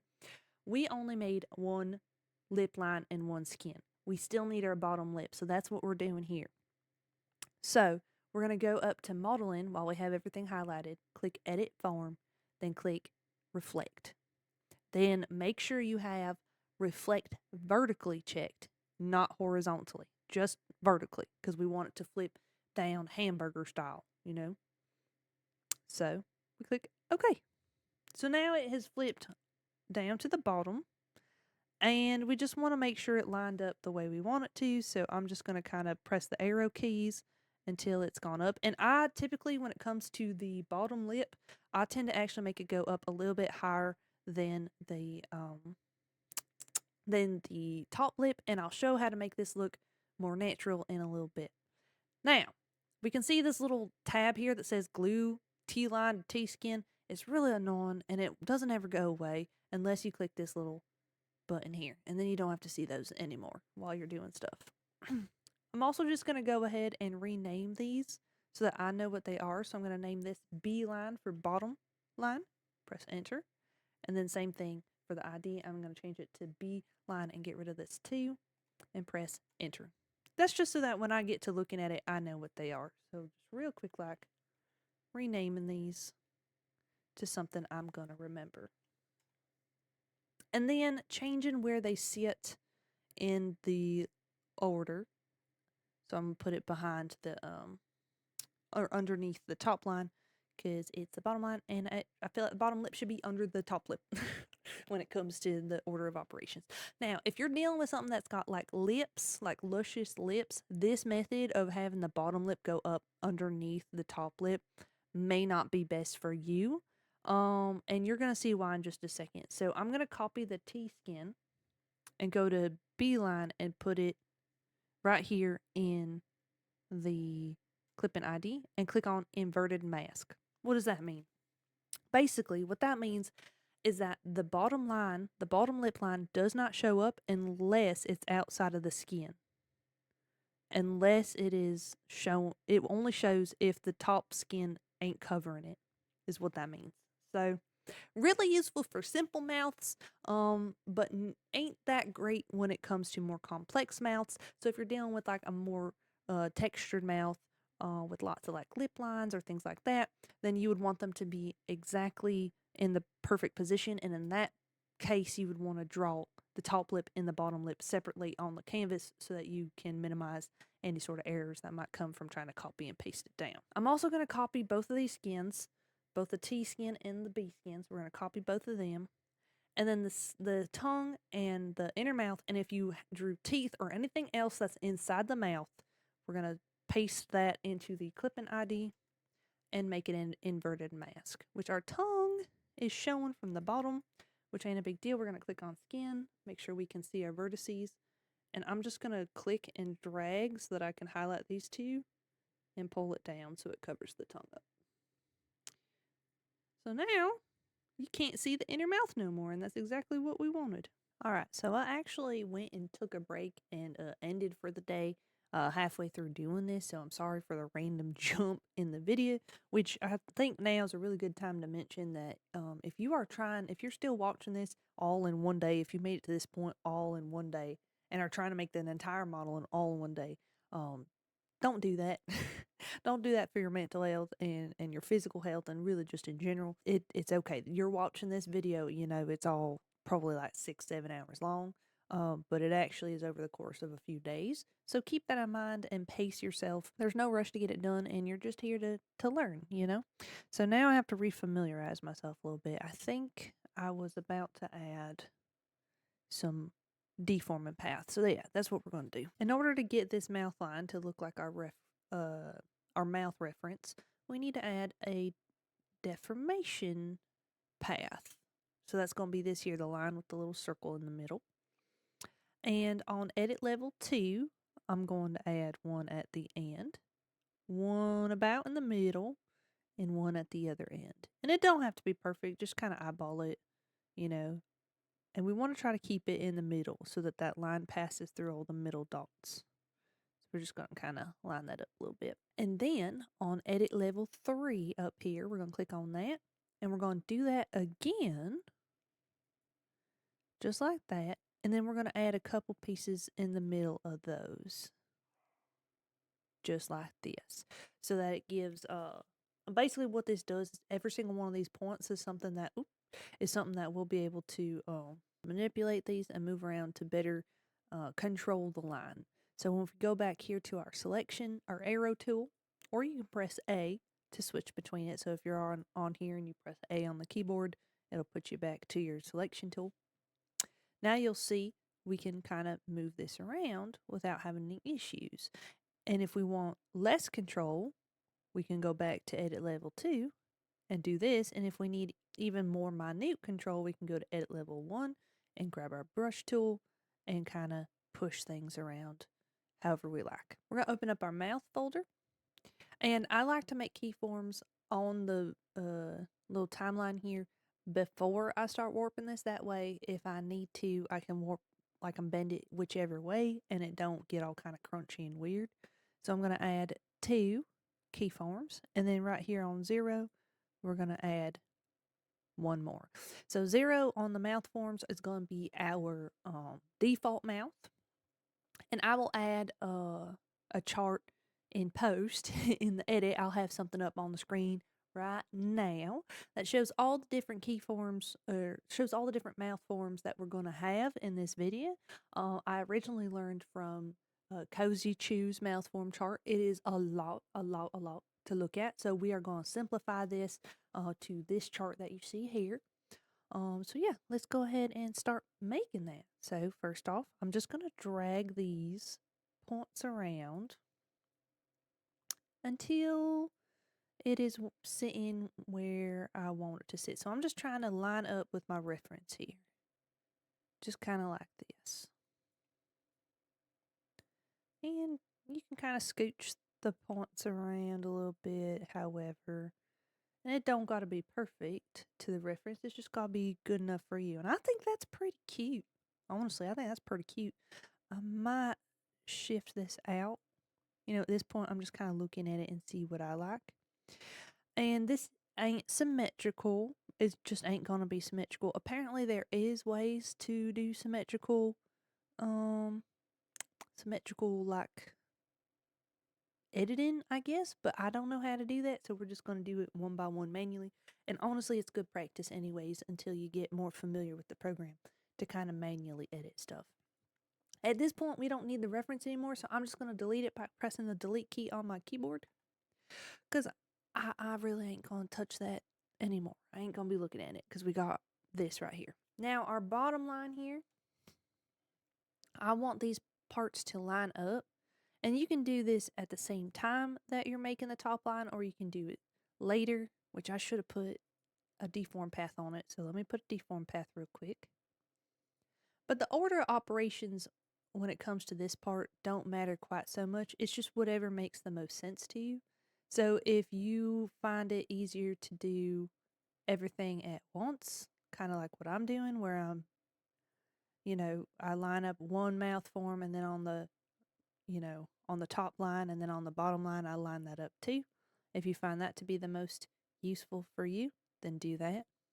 If you find it more useful to get your bottom or your top line figured out and then your bottom line, do that. Just do whatever feels right to you. Since we can't see the bottom lip line at all because it's hidden by the skin, what I'm going to do here, or what I am doing, is I'm just kind of lining up the points to where I think will be where I want the corners of the mouth to be. So when I make mouths, I like making it so that when they open, they kind of open like this, of course with a little bit more, wide at the bottom, but I like having a little bit extra lip over the sides. So I line up these points on the end here to the point that I want them to stretch from when the mouth opens. And then we can see a little bit of that line sticking out here, so I'm just going to push this up like that, just a little like that. And that's good enough. All right, and we're just going to keep doing that. So for when we go all the way right on mouth form, where I have 1.2, right, the more right it goes, the bigger the smile. The more left it goes, the bigger the frown. Okay? So I'm actually going to copy this form because I basically want the smile to be the same, just a little bit different. So I'm going to Control-Shift-C, then right-click on this rightmost dot, Control-Shift-V, and automatically it copied that over. Now, I'm just going to make this smile more of a smile, just like even bigger smile. Whatever it is that I want my smile to look like, that's what I'm going to do. So I'm just going to bring this out, I think, and I'm going to bring these pieces up.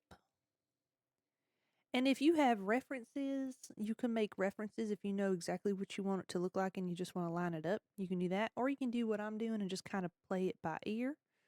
Just kind of feel out the small. Which I think that's a pretty good, just like little small.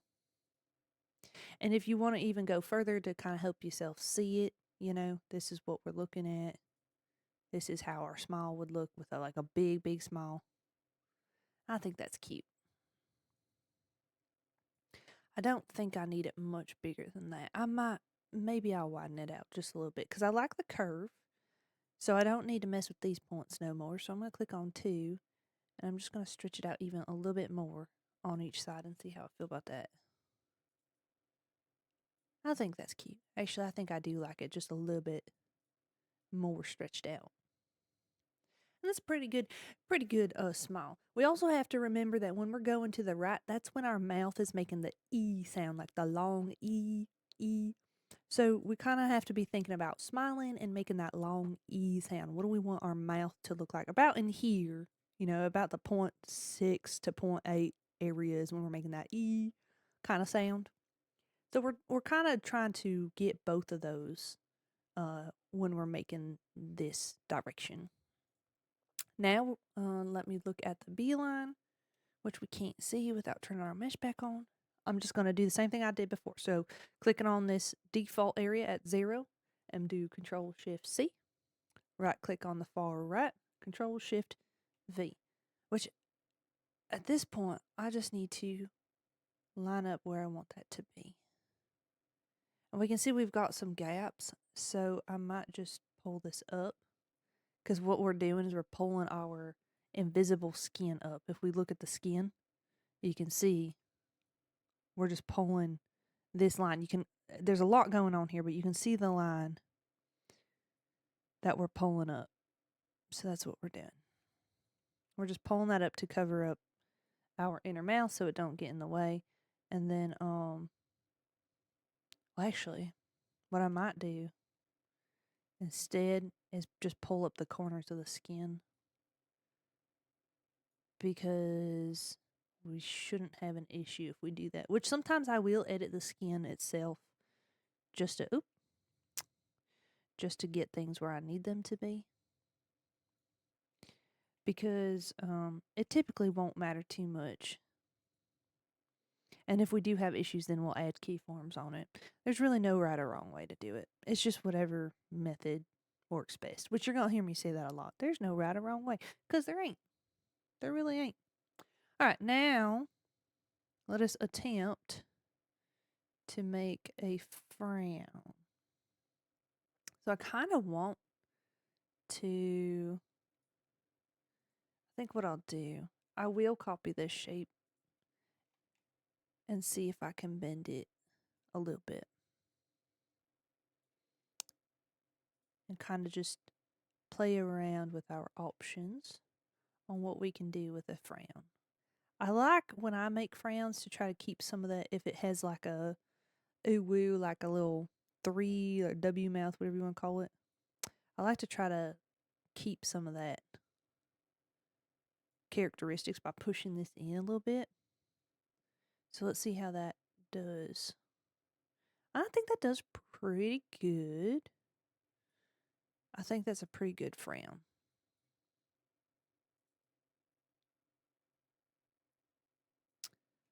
And a lot of what we do while animating is going to be pressing the same thing over and over and over again, back and forth, back and forth.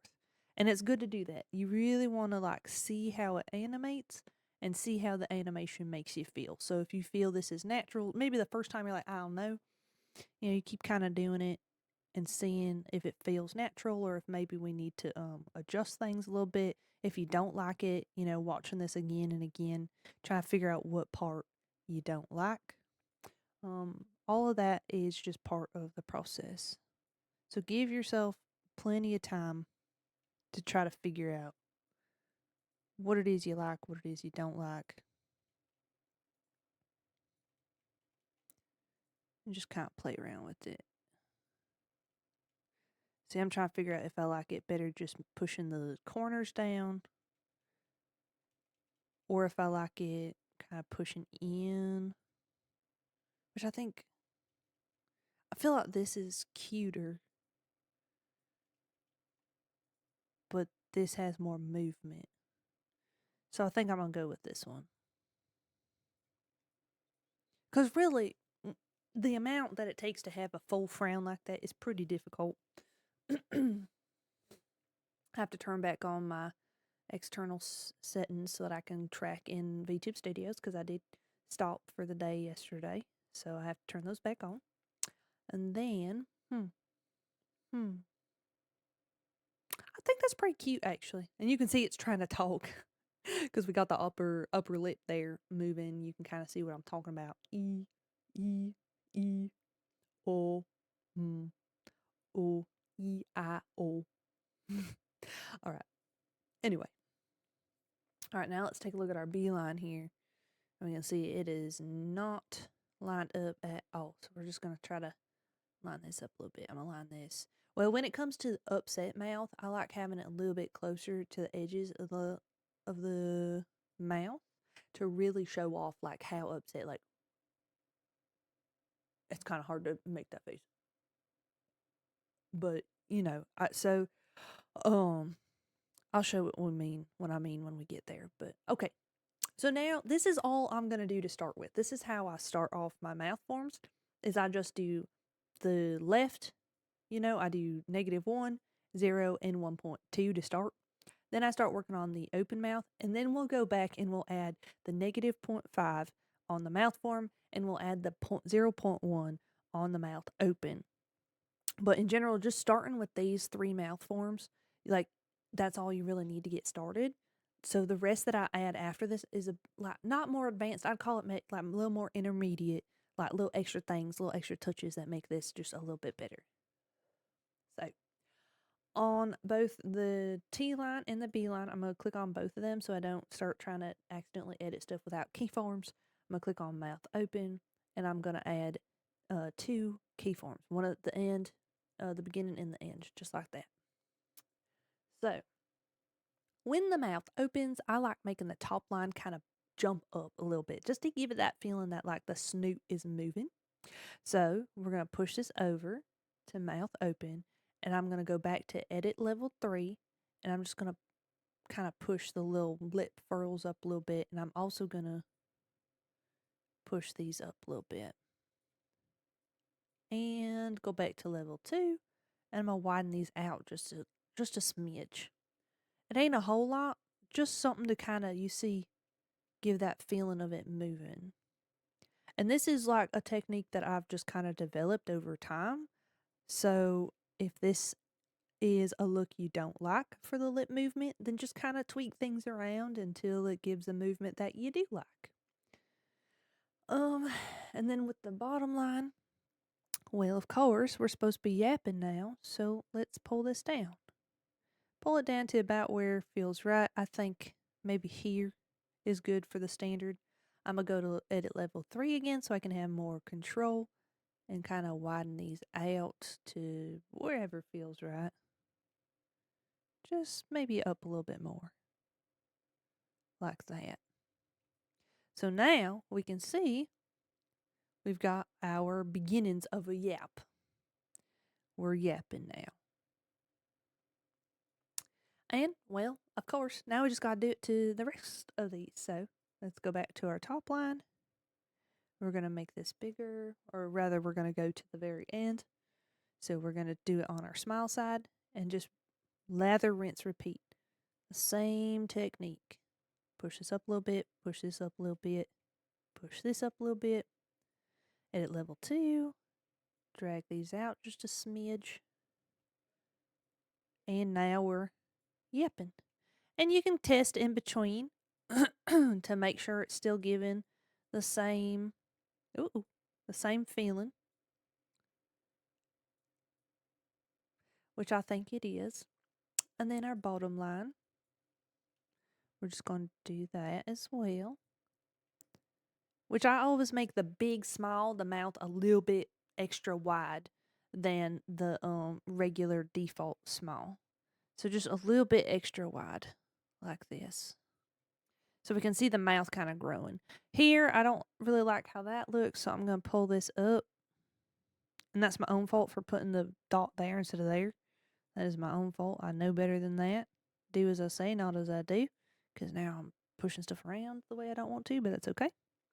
So let me see if we had that same problem here and I just missed it a little bit. Yeah, we'll just drag that up a little bit. Drag that up a little bit. Okay.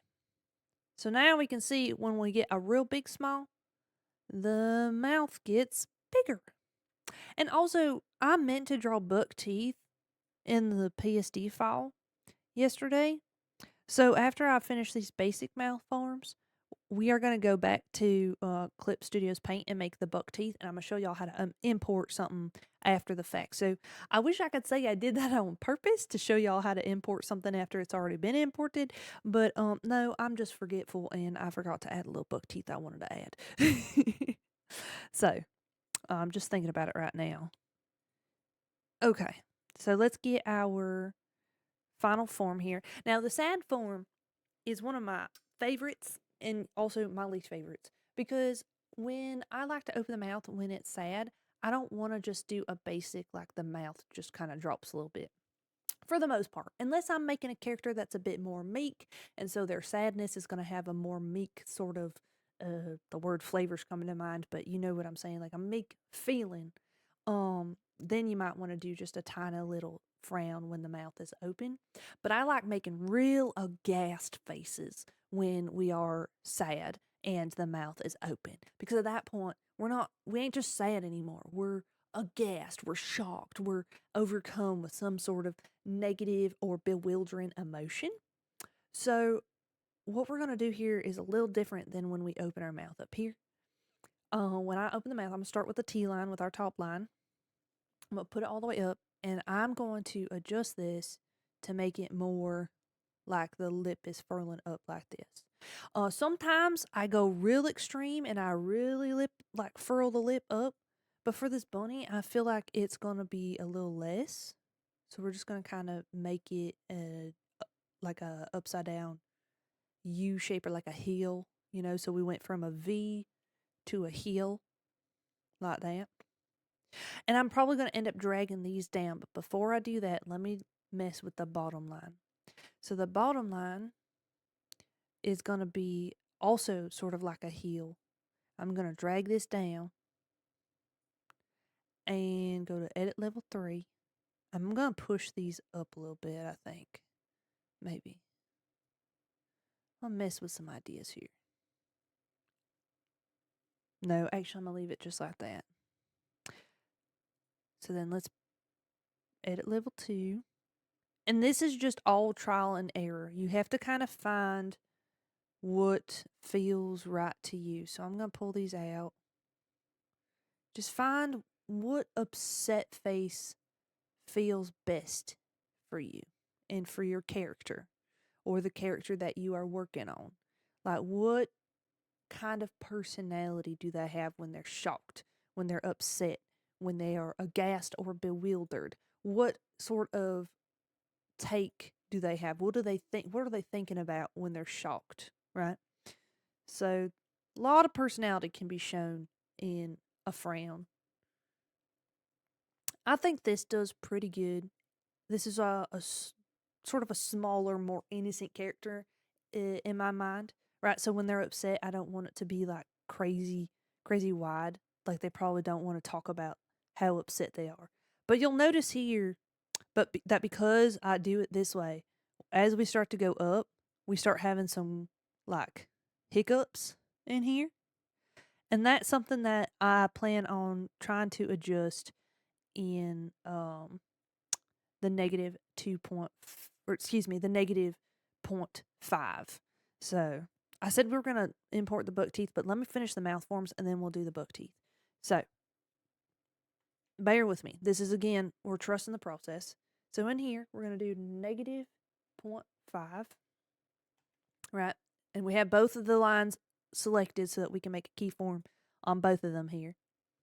Now, this mouth form, I think, looks great the way it is. The shape of the mouth is actually pretty much exactly what I want the shape to be, except I'm going to squish it in a little bit more. And here's why. So on negative 0.5, that is when we are pushing our mouth like together a little bit more. Vtube Studios and with the regular face tracking, it don't have lip pucker.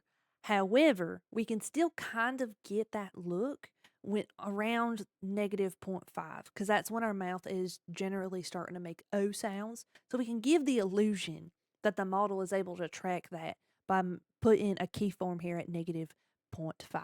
So the top line, actually both of these, I'm just going to kind of, well, I'll just work on the top line. I'm just going to kind of squish this in a little bit. Not a whole lot, just a little bit, just like that. So now you see here, it looks like I'm starting to purse my lips a little bit right here. And then, it goes down to complete the frown. Okay. Same thing with the lip line or the bottom lip line. I'm just going to kind of pull these in a little bit like that. And then on the open, I'm actually going to copy this because you can see the top line starts to already prepare to be a frown. We don't want that. So I'm going to copy this top line. I'm going to copy that form with the Control-Shift-C, go to the end, Control-Shift-V, and then I will deal with the shape in a minute because right now we need to deal with this little Captain Crunch nonsense that we got going on. So I'm going to actually steal the line from here, from our default open, Control-Shift-C, then go back to negative 0.5 and Control-Shift-V. It's going to look crazy like this. No, it's better than it was, but it ain't what we want. So, again, we're trying to show off the ability to pucker our lips and make a long O sound or like a ooh, We're trying to make ooh type sound. So, we are going to pull this in. Same here. Pull this in. And then just kind of adjust things to look the way you want it to. So I put us back at edit level 3. I'm just going to kind of shift these up because we got some bunched up vertices here. So this will just kind of level that out. And just kind of play with it, play around and find what looks best to you. Maybe this looks better. Maybe, whatever. It's hard to say. If you like a more pointed edge at the bottom of your ooh type sound, then make it more pointed. If you like a more rounded out, make it more rounded. Just whatever is your art style, your personal art style, or animation style, if you will. Typically speaking, the longer and the skinnier the mouth is for this, the better you'll be able to convey that you're like making a ooh sound. You can see it here. You're able to kind of convey that emotion a little better. And then the top line, I'm going to give it that same little jump up that we get from everything else. So I'm actually just going to grab and drag it up and then just kind of adjust this a little bit. Maybe like this. Just like that. And see how that feels. I think that feels pretty good. So let's test it the way it is right now. So now we can talk. You see that? We're yapping.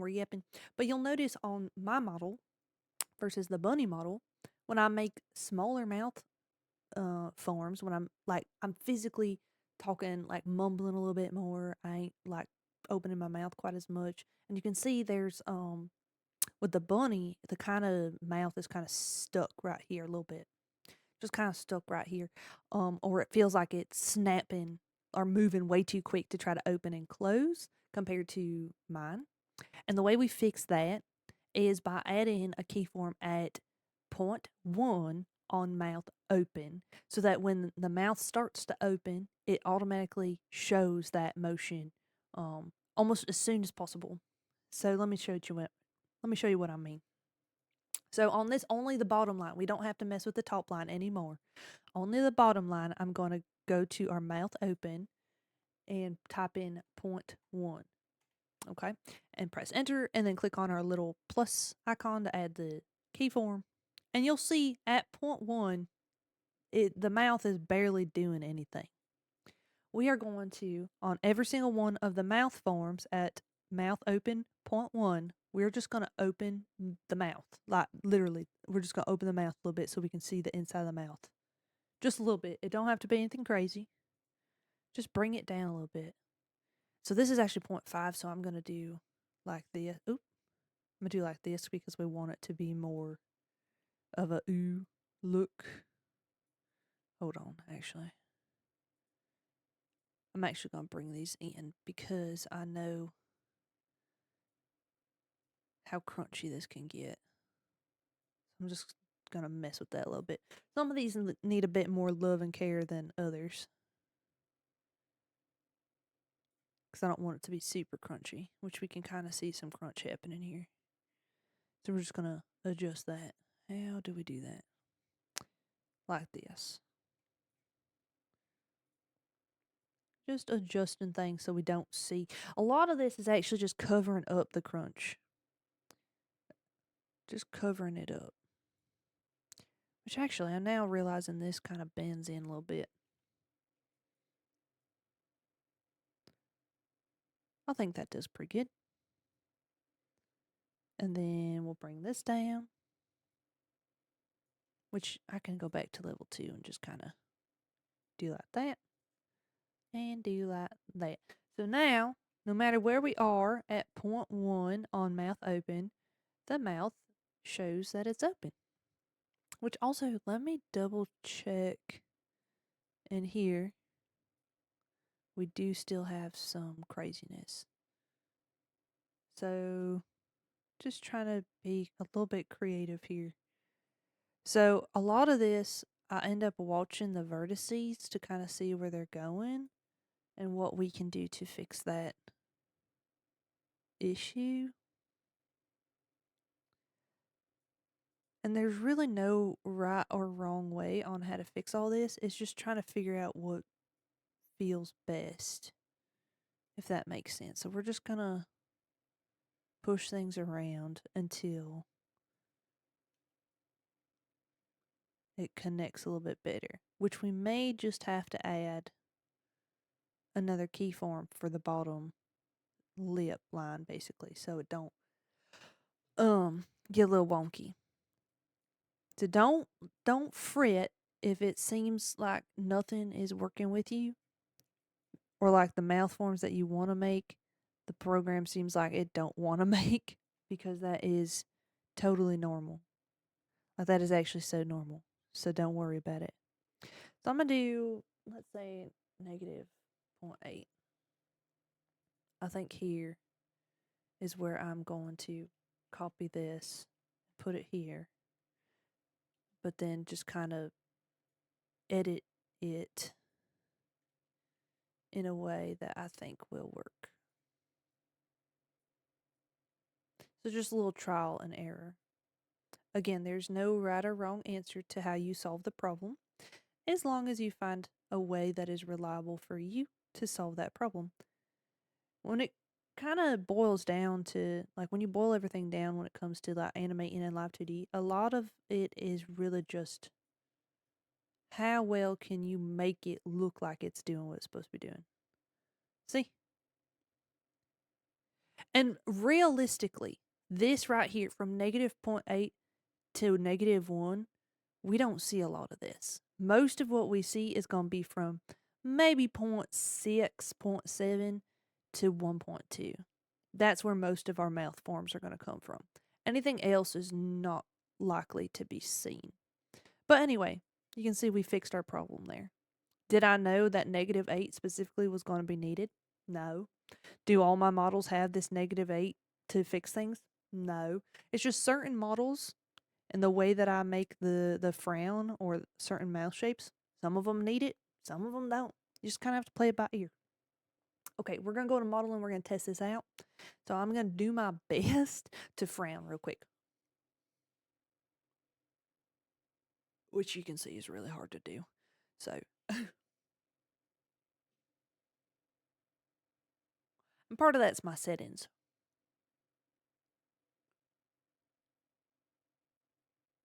So, but it looks pretty good. I don't really frown a whole lot, but But you can see now we've got our mouth movement and everything's looking pretty good.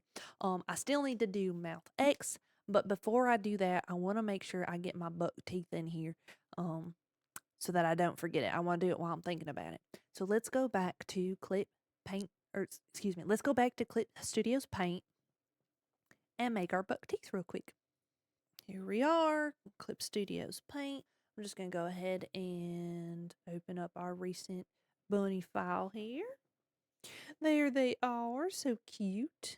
I'm going to find my mouth folder. And just under the ref here, I'm going to add a new layer and call it teeth. And I ain't going to draw teeth in the mouth, I don't think, because it's not something that I'm really worried about on this model. I just want, you know, our buck teeth, which, again, let me grab this color here, this sort of creamy white, because I don't like using pure white, typically.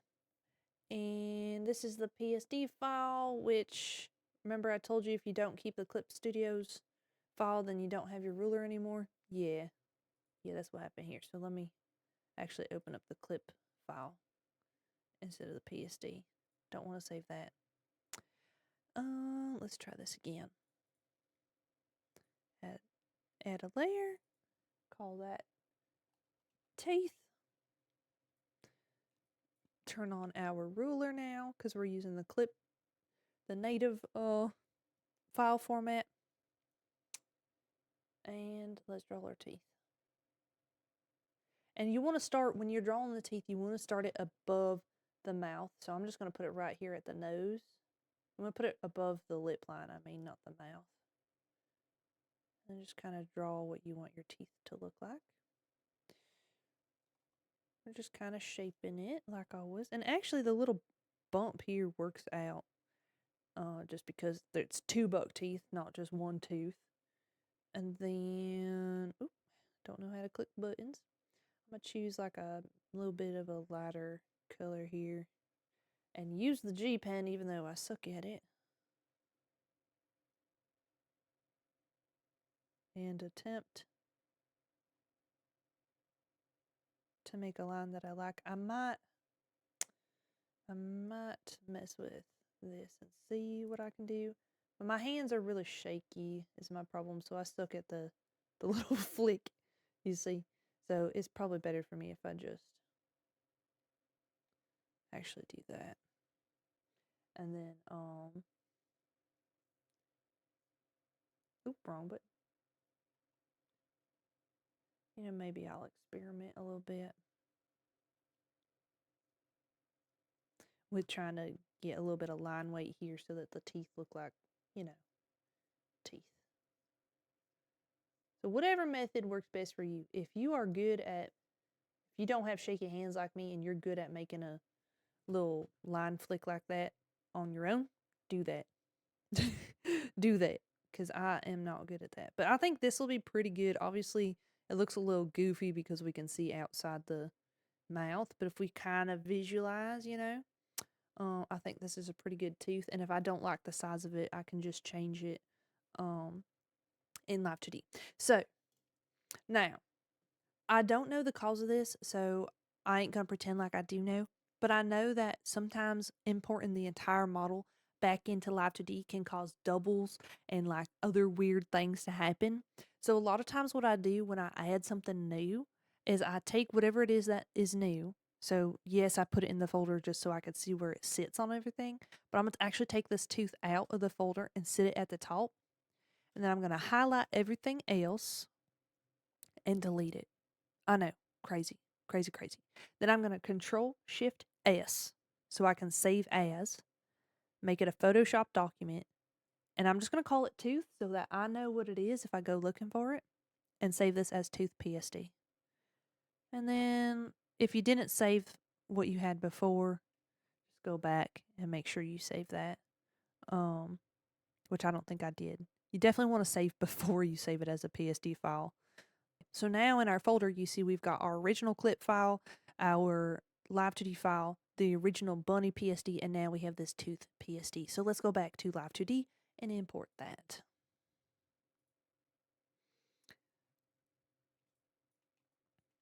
Also, quick note before I import this into Live 2D, if you ever have a whole bunch of things on and you just want to reset the default, which is something I want to do right now, you can click on the little side menu here, the little hamburger, and the very first one says reset to default values, so you get back to basically the T-pose. Now, in our folder to import new layers, it's pretty simple. It's the same way as when you imported a model. You just grab the PSD file you want to import. In this case, I don't, we have our separate thing for just the tooth, so we're going to grab that and put it here. You want to click on Bunny Model because that's the model that we're on. We ain't trying to make another project file. So we're going to click on this, click OK. Then you have a couple different options here. In this case, because we emptied out all the layers except for the one, we can actually just add it as a new art mesh. But let's say that you are importing the entire model over again, you would want to replace Bunny PSD. And you can always just get in the habit of that. Like I can click on this right now, even though the file I'm importing don't have any of the other stuff. Because all it's going to do is look for things with the same name and replace the art meshes with the new ones that you're importing. That's basically the reason for this. So I'm going to click replace bunny.psd and click OK. And you'll see down here, we have our tooth. We have our tooth, and that's it. And up here on our parts label, it shows tooth.psd, corresponding layer not found, meaning that it checked all the layer names and didn't find any layer name that was also teeth. So it just slapped it up here, and it's our job to figure out where it's supposed to go.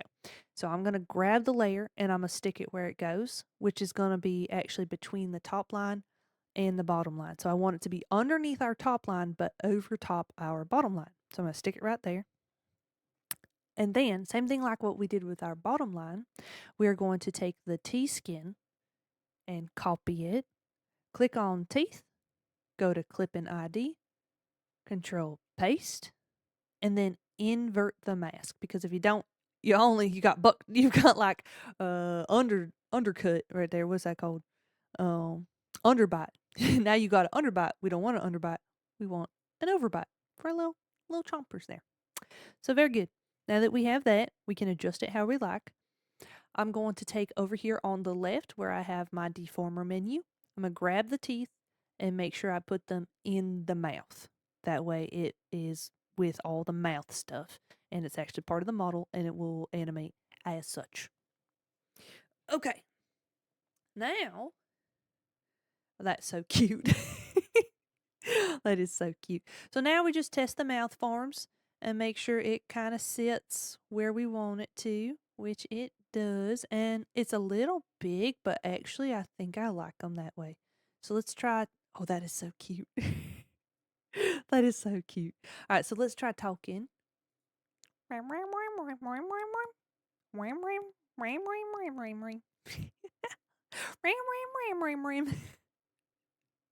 So there we go. Now we have our little buck tooth and our mouth.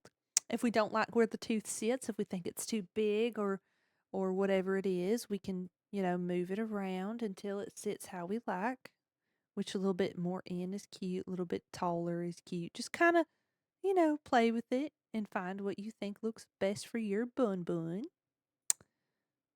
Okay. Which I think I like the original. I think I do. Now we're going to add mouth X, which is when our mouth moves side to side. Like that.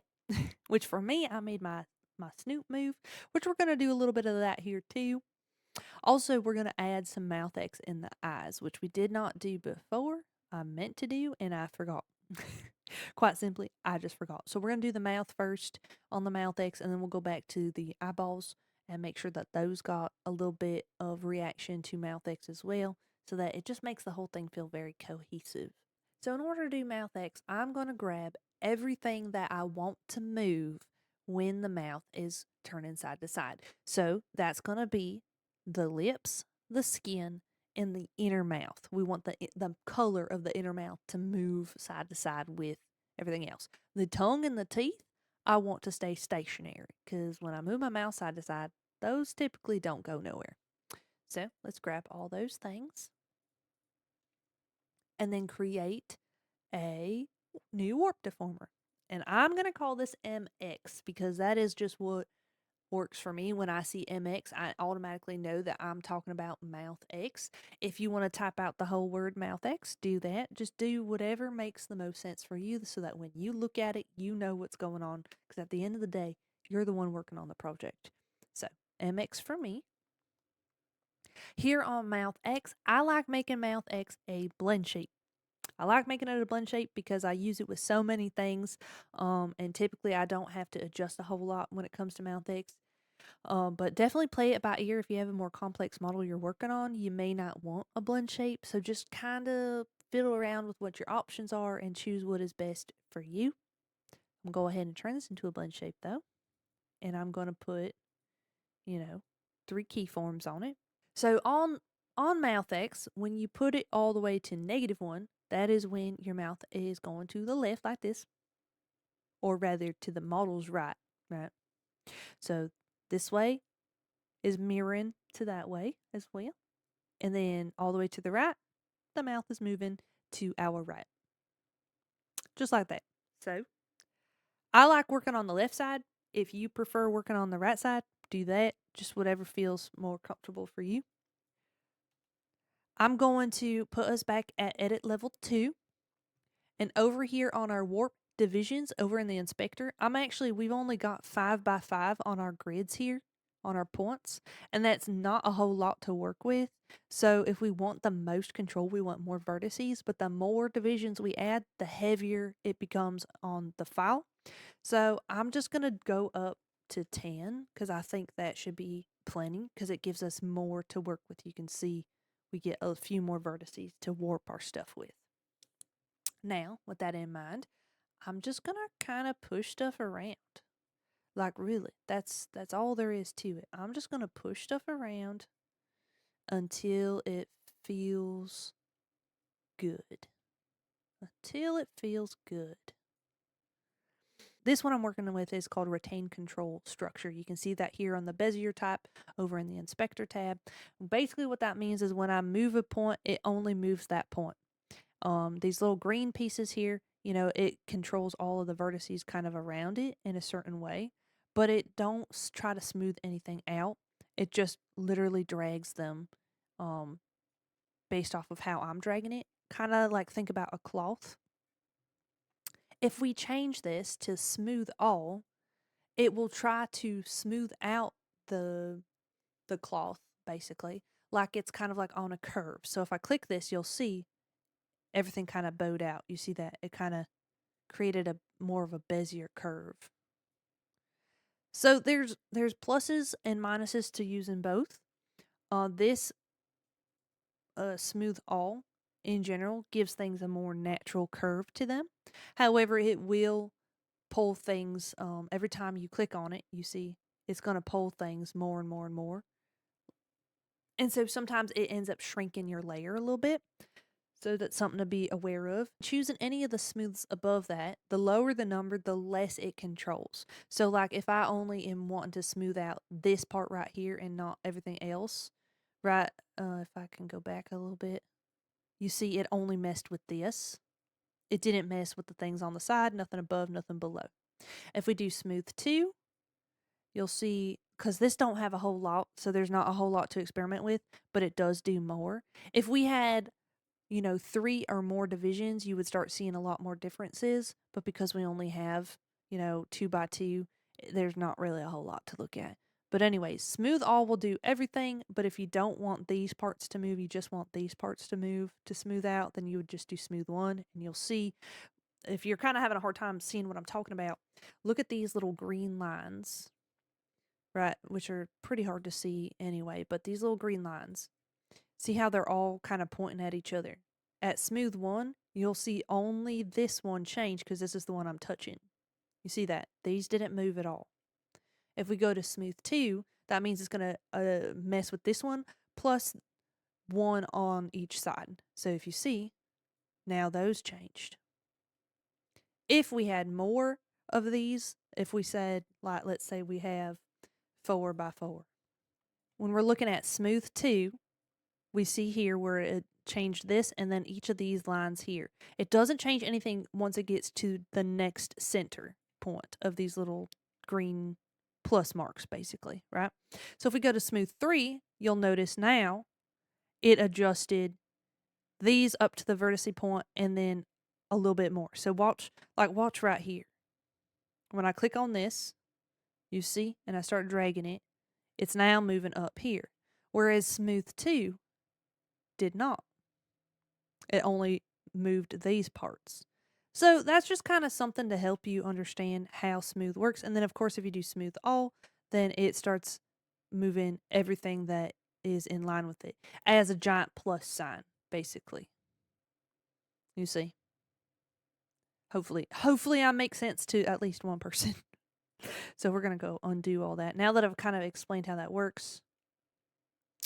And again, retain structure doesn't move any of these green pieces at all. You're just moving the vertice and it's pushing it around, which retain control structure is perfect and amazing for rigid pieces. If this were like a diamond shape, this would be great.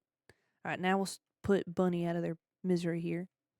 Put Bun Bun out of their misery and go back to actually editing the mouth. So I'm going to press Control Z until I get somewhere.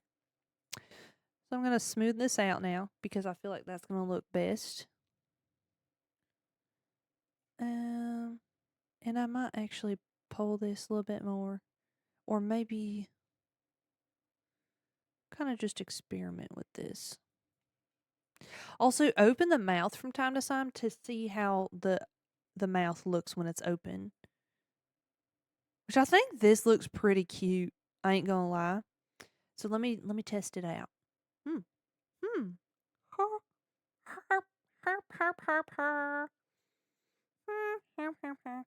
I'm going to reflect this because I think that looks pretty good.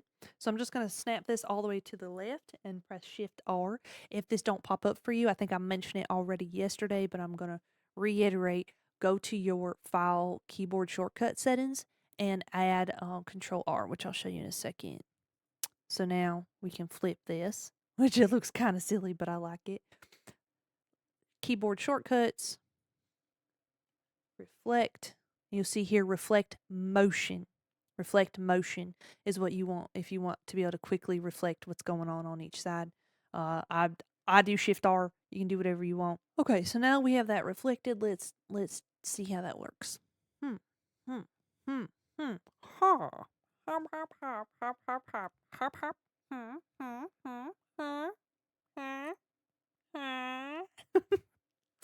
think that looks pretty good, all things considered. We need some more stuff interacting with our mouth side to side. But as far as the mouth itself goes, I think that's pretty good. So now let's speaking of making things interact, we're going to go back to the eyes right here. And we're going to make these react a little bit to our mouth X.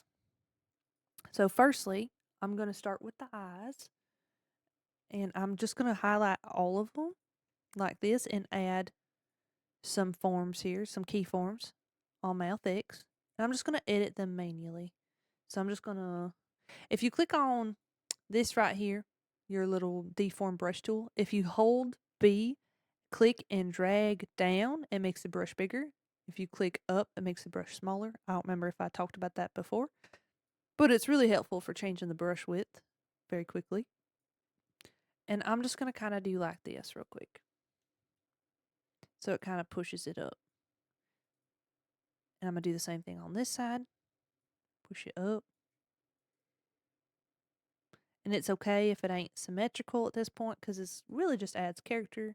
And then I'm just going to click on the highlights themselves and edit them how I see fit. So that it don't look like too much like it's just being squished all crazy.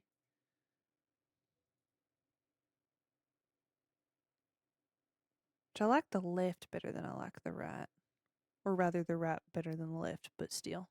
Left and right kind of just stop existing in the brain of an animator.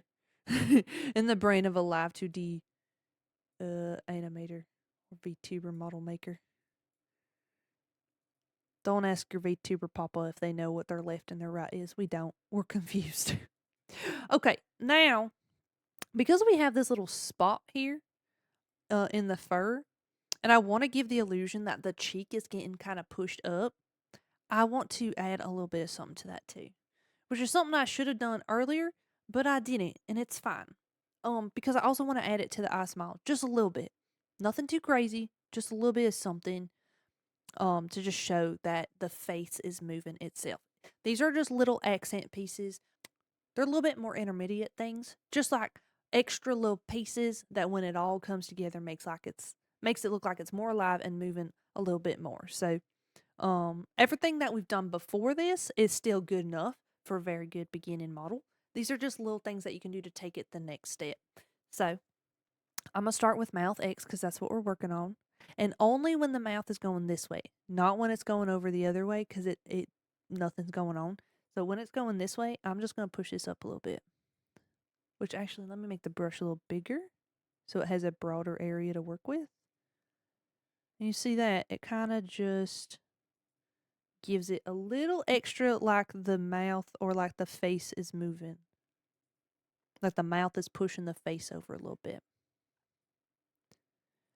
And then same thing with eye smile. I'm going to add some here. And just kind of push it up a little bit. So it kind of feels like it's part of the eyeball a little bit. It's more part of the face. And I think also I'm going to add a little bit of motion here when the eyeball is closing. Nothing too crazy, just a little bit of something, just so it feels more alive. We're going to widen it out a little bit here. Doesn't have to be as much as the eye does, just enough to make it feel more cohesive, basically. And just kind of double checking everything else. If there's anything else I want to add, probably for brows. I probably want to add a little bit of something for brows. Just a little. Like that. Maybe bring this up a little bit. Give it just a little bit of motion. And maybe bring this over and flatten this out a little bit. There we go. So now it just looks like it's more part of the bunny.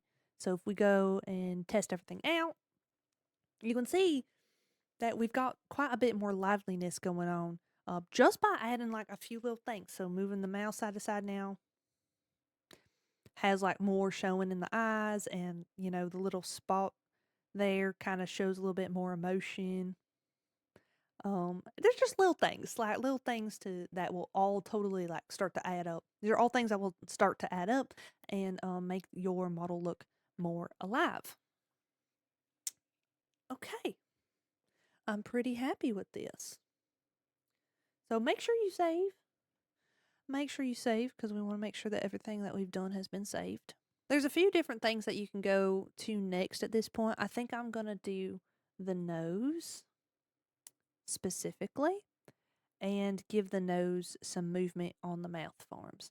So I'm just firstly going to make sure that it has a mesh. So we'll just give it a standard mesh because I don't imagine it'll need much. On mouth open, I want the nose to kind of just pop up a little bit. So I'm going to make my brush a little smaller. And I am editing this directly on the art mesh. You could make a warp deformer if you want, but I feel we won't need that necessarily. So I'm just going right on the mesh, which there, it's just a little bit of motion. But I think that is all it really needs when we're yapping. And then mouth X, I want it to kind of sneer a little bit. I want the nose to sneer a little bit. Actually, let's do like that. Bring that in. And there's no right or wrong answer. As always, there is no right or wrong answer to how you do this. It's just whatever animation you feel looks the best. So just kind of play with it a little bit. Sometimes watching the vertices help. you know, to see where they go. If you're trying to figure out why it don't look the way you want it to. Which I think that's it right there. That's it right there. The only downside to, well, maybe not only downside, but one of the downsides of editing right on the mesh, unless you made the art mesh yourself, it ain't going to be like perfectly symmetrical. So if you make it look perfect on one side and you try to reflect it, it's kind of a 50-50 chance if it's going to look the way it's supposed to, which in this case, I think it did really well, but sometimes it don't do too well. So don't be surprised if you try to reflect something, reflect emotion on an art mesh and it looks kind of wonky, because if it's something that you automatically generate, because sometimes it's just generated a little weird, and so it won't be able to reflect perfectly. And just like that, the actual face expressions are pretty much done. As far as just like getting the eyeball tracking and the mouth tracking done, I mean, we've got a talking and yapping model right there, right in front of us. At this point, there's a few different routes we could go. We could work on getting the body to be expressive with the mouth, or we could work on the ears, or just whatever feels best to you. Some people like to immediately start with head angles and then work on everything else. For me, my workflow tends to go eyes, mouth, nose, ears, because I like adding expressive ears. And while I'm thinking about the mouth, I'm thinking about how I want the ears to react to the way that I'm talking or the faces that I'm making and things like that. With that being said, let's get started on the ears.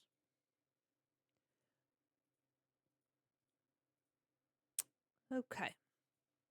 So first things first, we want to make sure everything has an art mesh on them, which you can see it's a little crazy looking. So we're just going to auto mesh this to standard. That's good enough. Now I like working with rotations on ears. A rule of note on ears. So I'm going to name this real quick before I even talk about anything else. The rotation that I'm going to make, I'm going to call it EXP. Okay. And that stands for expression. All right. You can name this whatever you want, but I am naming it expression so that I know that when I look at that this is for my ear expression. It ain't for XY. It ain't for anything else. I'm using this for my ear expression, or like the augments for my ears. So, whatever you want to name it, EXP is what works for me. And it's going to put it right here. So I'm going to go back to my selection tool. If you hold Control and then click on this, you can move it around. You see it turns kind of blue. That means you can move this around without affecting the layer. If you don't hold Control, it will move the ear with you. We don't want that. We just want to move this. And I'm going to put this about towards the base of the ear and then rotate it so that it's towards the middle. This way, when I move the ear, for the most part, it's where I want the ear to be moving. It's how I want the ear to be moving. And just kind of play with your placement until it feels the most natural for you. Obviously, we're still going to have to warp some of this stuff to make it look good, but we're just talking about the general sway, the general motion. Like if we were going to put a muscle here, a joint, or like, a joint. If we're going to put a joint here for the ear, where would it be? And I think here's about right. Now, here's the thing with rotations. You can warp anything inside of a rotation, but you cannot warp anything above or around a rotation. What does that mean? So anything I do in here to this will be fine. I can do that and the rotation will maintain that warp and we can move it around and it'll be good to go. If I want these things to be warped after, so like on this deformer on top, if I want to bend the ear, I will not be able to bend the ear. You see, it is pushing the rotation. So any warping, any bending that we want to do, we have to do underneath the rotation. Okay? Sounds simple, but it's very easy to forget, especially when you're first starting out. Just try not to get frustrated with yourself if you do start trying to warp stuff. Just think, did I put a rotation here? Is that why it's doing weird stuff? More than likely, that's probably it. Actually, I have made that mistake many times. And even this model that I'm using right now uses a rotation for my tongue, which is why it looks like paper. Because I could not figure out for the life of me why it wouldn't warp. And that would be because I tried to warp over top of a rotation. Simple as that. Okay. We're going to close all this extra folders we don't need right now. I'm going to click on my physics folder here. And actually, I'm going to copy this. So I'm going to replicate parameters. All right, I'm going to close this one. I'm going to rename this by double clicking. And I'm going to call it ear. Ear physics. Just like that. Then I'm going to rename all this. So I'm going to rename this to say ear, EXP. The next one I'm going to put is ear MX, which if y'all remember, that means mouth X. And then everything else after that is actually just going to be the physics for the ear. And more than likely, I'm probably just going to do two line of physics here. So I'll do X1, X2, Y1, Y2. So we're going to make that ear X1. And I'm just going to copy that because I'm going to need that. And call this, going to call this one ear X2. I'm going to delete this one because we don't need it. I'm actually going to go back to our original folder and delete that because we don't need it. I'm probably just going to go ahead and rename that in a minute, but let's replicate these. Edit Y1. I'll copy it so I don't have to type Y again. And then ear Y2. Now, one thing I'm going to also do, I'm going to grab this top one, right click it, and replicate. I'm going to rename the topmost one, and then I'm going to make a bracket and in all caps write ear physics. And I'm probably going to add a couple underscores too. And you might be thinking, okay, why are we doing this? I'm going to copy this because I'm going to need it. Why are we doing this? Well, when you go to change things, which there's no keyform on this. Let me just add some keyforms. When you go to change things, you can see, we can see ear physics here because we made an ear physics tab. Certain menus in Live 2D, you cannot see the folders. You can only see the parameters. Same thing with Vtube Studios. You cannot see the folders. You can only see the parameters. So having a parameter that is built in as a separator will make your life so much easier when trying to find certain things. So, and you can see I don't have separators for everything. Do as I say, not as I do. So keep that in mind. Also, if you're working with Blendshapes, it will only, as you can see here, when you go to change, you can only see dividers that are made out of Blendshapes. You can't see regular parameters. Same thing with changing things here. So like if I just randomly throw something here and I go to change, the only dividers I can see are regular and not Blendshapes dividers. So something to think about. So actually, EXP and MX I will not have as Blendshapes. And that is because they both do kind of the same thing, but I want them to not be as extreme, like full extreme when they're fully extended. So when I raise my eyebrows up, I want the ears to go up, like we're shocked or surprised or like, whoa, that's cool, what am I looking at type of thing, right? But also when I turn my mouth a certain way, I want the ear one side to go up and one side to go down. So when I do this, if I made these Blendshapes, then it would do the total rotation for both of those things if they're both happening at the same time. And that can cause just some very extreme rotations and very extreme deformation, which will happen when we get into here.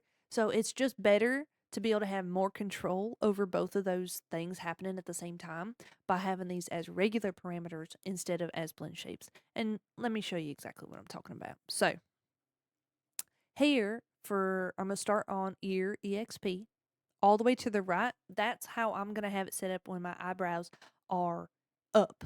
All right. So right is going to be eyebrows up. So eyebrows up, I want this to be more standing tall like this. Whoa, whoa, whoa, whoa. Eyebrows down, I'm angry or I'm upset. or whatever, or I'm just tired, right? So that's when my ears are going to be down. Right that. Okay? So I'm a shocked bunny, I'm a sad bunny, I'm a shocked bunny, I'm a sad bunny.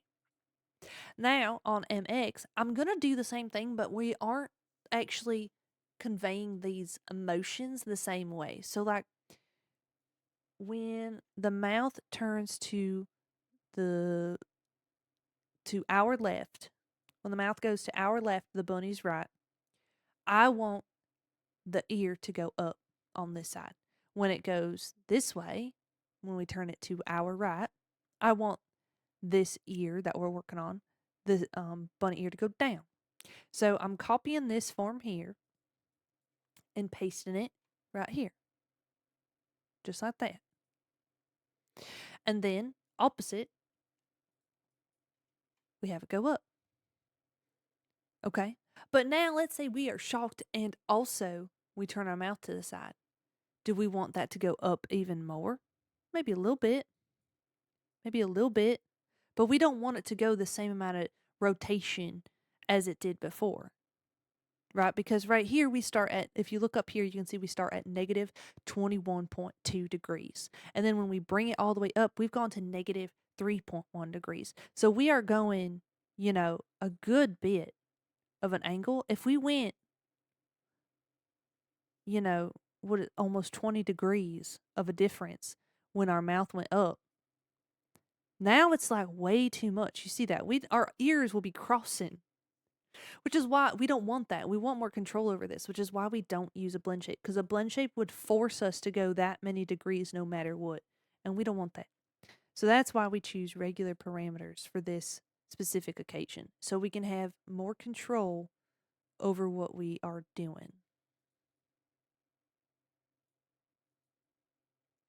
And we're just going to kind of edit this the way we think will look the best, which kind of sounds a little unhelpful,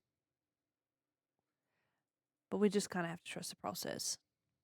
So, in a way to test it to see how it looks, I know that was very vague in me showing how this works, but basically you kind of have to just fiddle around with it until you find something you like. So, when the mouth turns, so let's go to physics. Let me show you the physics and then you can kind of see for yourself. So, we'll go to physics. I actually imported stuff already, but you're going to make a new physics. You're going to add a new group and you're going to name it ear exp or whatever you want. But this is going to be how your ears are tied to your eyebrows. So if you want to say ears brows, if that's what makes more sense to you, do it that way. But this is what we are going to be tying our expression to. We're going to go in our input settings. You need to add one for brow Y. We're going to make the type angle and the effectiveness 100. Over here on our normalization of input, our angle is going to be negative 25 to maximum of positive 25. What this means is how much of that angle are we trying to read? How much like reaction, like how much of the angle are we going to react to in this physics tab? That's what this is asking. So it by default will be at 10. We want it at 25, negative 25 to 25. Position X don't matter because we don't have any position X type physics tied to this. So we can leave that at standard. On our pendulum settings, you're going to go ahead and add a pendulum and we're going to make it 10 for the duration, 0.8 for the shaken influence, 0.8 for reaction time, and 0.8 for the convergence. And basically, what that's going to do is give it a little bit of bounce, but nothing too crazy. Mostly what we're worried about is making sure it gets to that point. On output, we're going to add and scroll until we find ear exp or whatever you named it and click OK. Now on this, for me, typically I put anywhere between 40 and 45.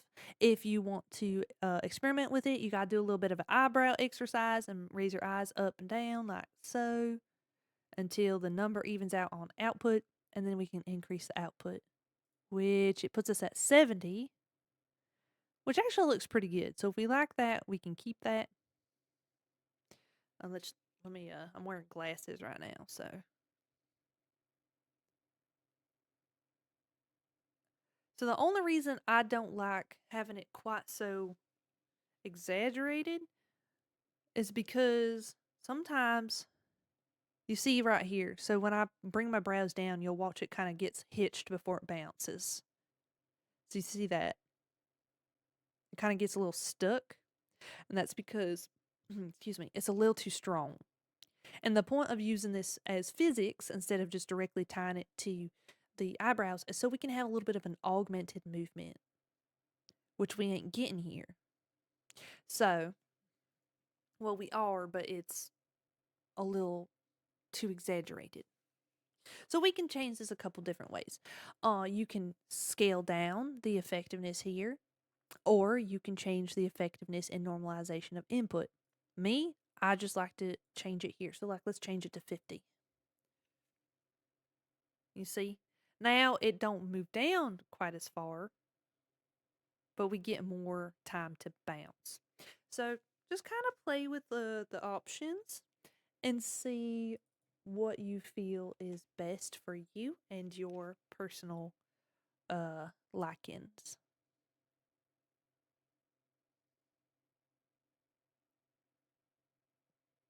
So I think that's pretty good. We're going to leave it at 60 for this model for myself. Okay, and then we do another one. This one's going to be ear MX. Ear MX, that's going to be for our mouth movement. Same as before, we're going to add an input here for mouth X. The type is going to be angle, and effectiveness is going to be 100. In normalization of input, I have decided to do negative 35 to positive 35 because I want it to read the entirety of my mouth X. And the pendulum setting is going to be the same as ear X EXP was, which is 10.8.8.8. In output, go ahead and add our ear MX. Okay. And if you want to do like you did before, where you can just mess around, move your mouse side to side until the output is a number and it ain't moving no more. Increase output. Click OK. And now you see the ear is moving. It's reacting to our mouth X.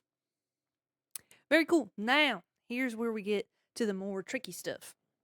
Remember, we were trying to find a way to manually synthesize the corners.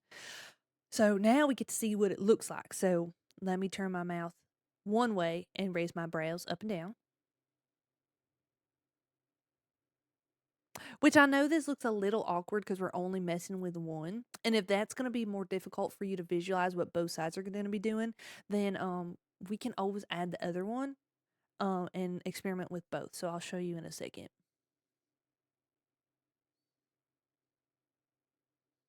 So I got something weird going on here. Only on that side.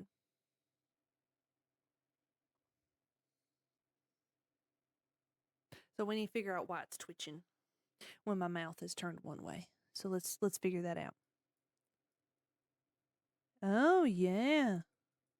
Okay, so when this is down, it should actually go down more, but it's going up. So I must have adjusted it wrong.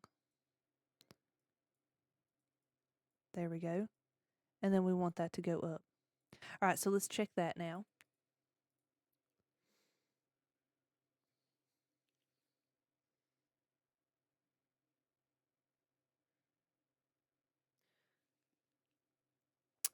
So one way to make sure, what am I trying to say here? Actually, hold on. So let's see. Oh, well, ain't that interesting? So this should go up. So let's bring this up.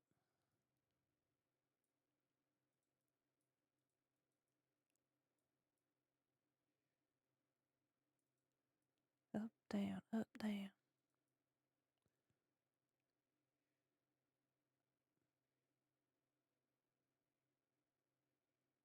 This should go up.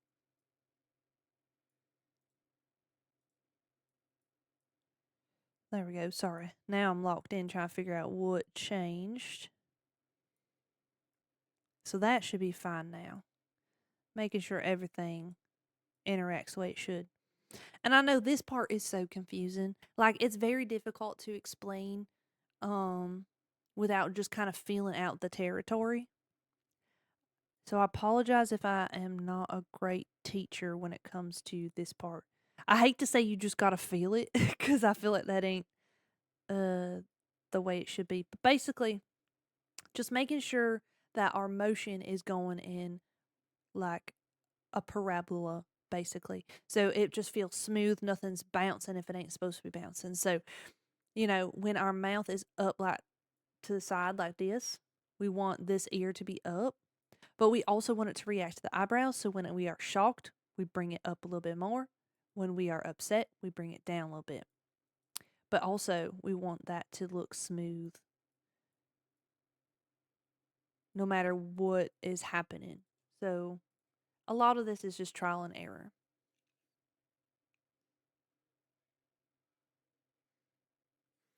So if this is confusing or you're having a hard time understanding what's going on, let's just real quick, like, I'm just going to make a random deformer here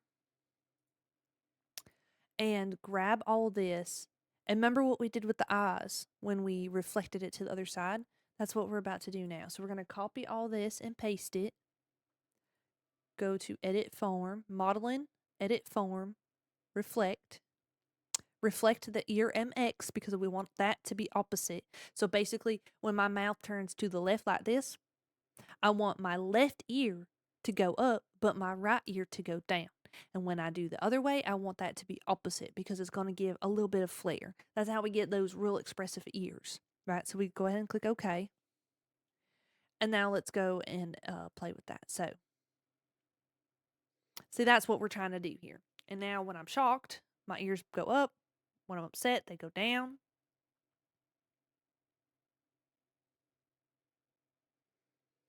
And this is sort of what we're trying to achieve.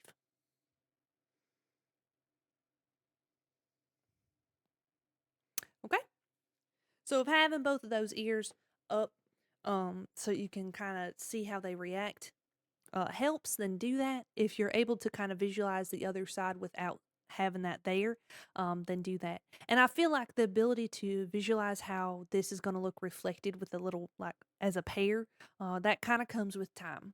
So don't be beating yourself up if you're like, this didn't make any sense to me until I saw both of them working together, because I think that is very, very normal, especially starting out. I am going to delete this ear though, because I want to make my life easier. And so when I'm done with this ear, that's when I'll reflect it. I'm going to keep this deformer though. I'm going to go over to the inspector because I don't want it to be named warped deformer of ears. I want it to be named right, so that I know that this is the right ear. It's his right, my left. While we're here, I'm also going to go ahead and take care of the physics. Even though I have not done physics on anything else, I'm already here. I'm already working in the ear physics tab. I'd rather just get that part done. So let's move on to that. Now, there's a couple different ways you can go about doing the physics on the ears. You could just use the brush and push things around as you see fit. Or we could use a temporary warp deformer, which I would like to do that. So I'm going to start with ear 1, ear X1. Typically speaking, when I talk about physics, 1 is going to be closer to the base of whatever it is we're working on. And then the higher the number, the closer to the tip we are getting on that base. So for the ear, right, ear X1 is going to be about the middle. So everything from the base to about the middle is what we're going to be adjusting. Now, you could split this up into 3 pieces if you wanted more movement, like really jello-y and wiggly. But typically speaking, when it comes to ears, pretty much from the base to about the middle is going to be fairly rigid. It's going to have some motion, but it ain't going to be very wobbly. But then once you get towards the tip, we get some more wobble. So I recommend, the way I do physics anyways, is to start from the middle and then break it up into smaller pieces as I get towards the top. I'm only going to break it up into 2 parts though. So I'm going to press on the keyboard here my shortcut key so that I can see everything. I have all 3 of these meshes selected.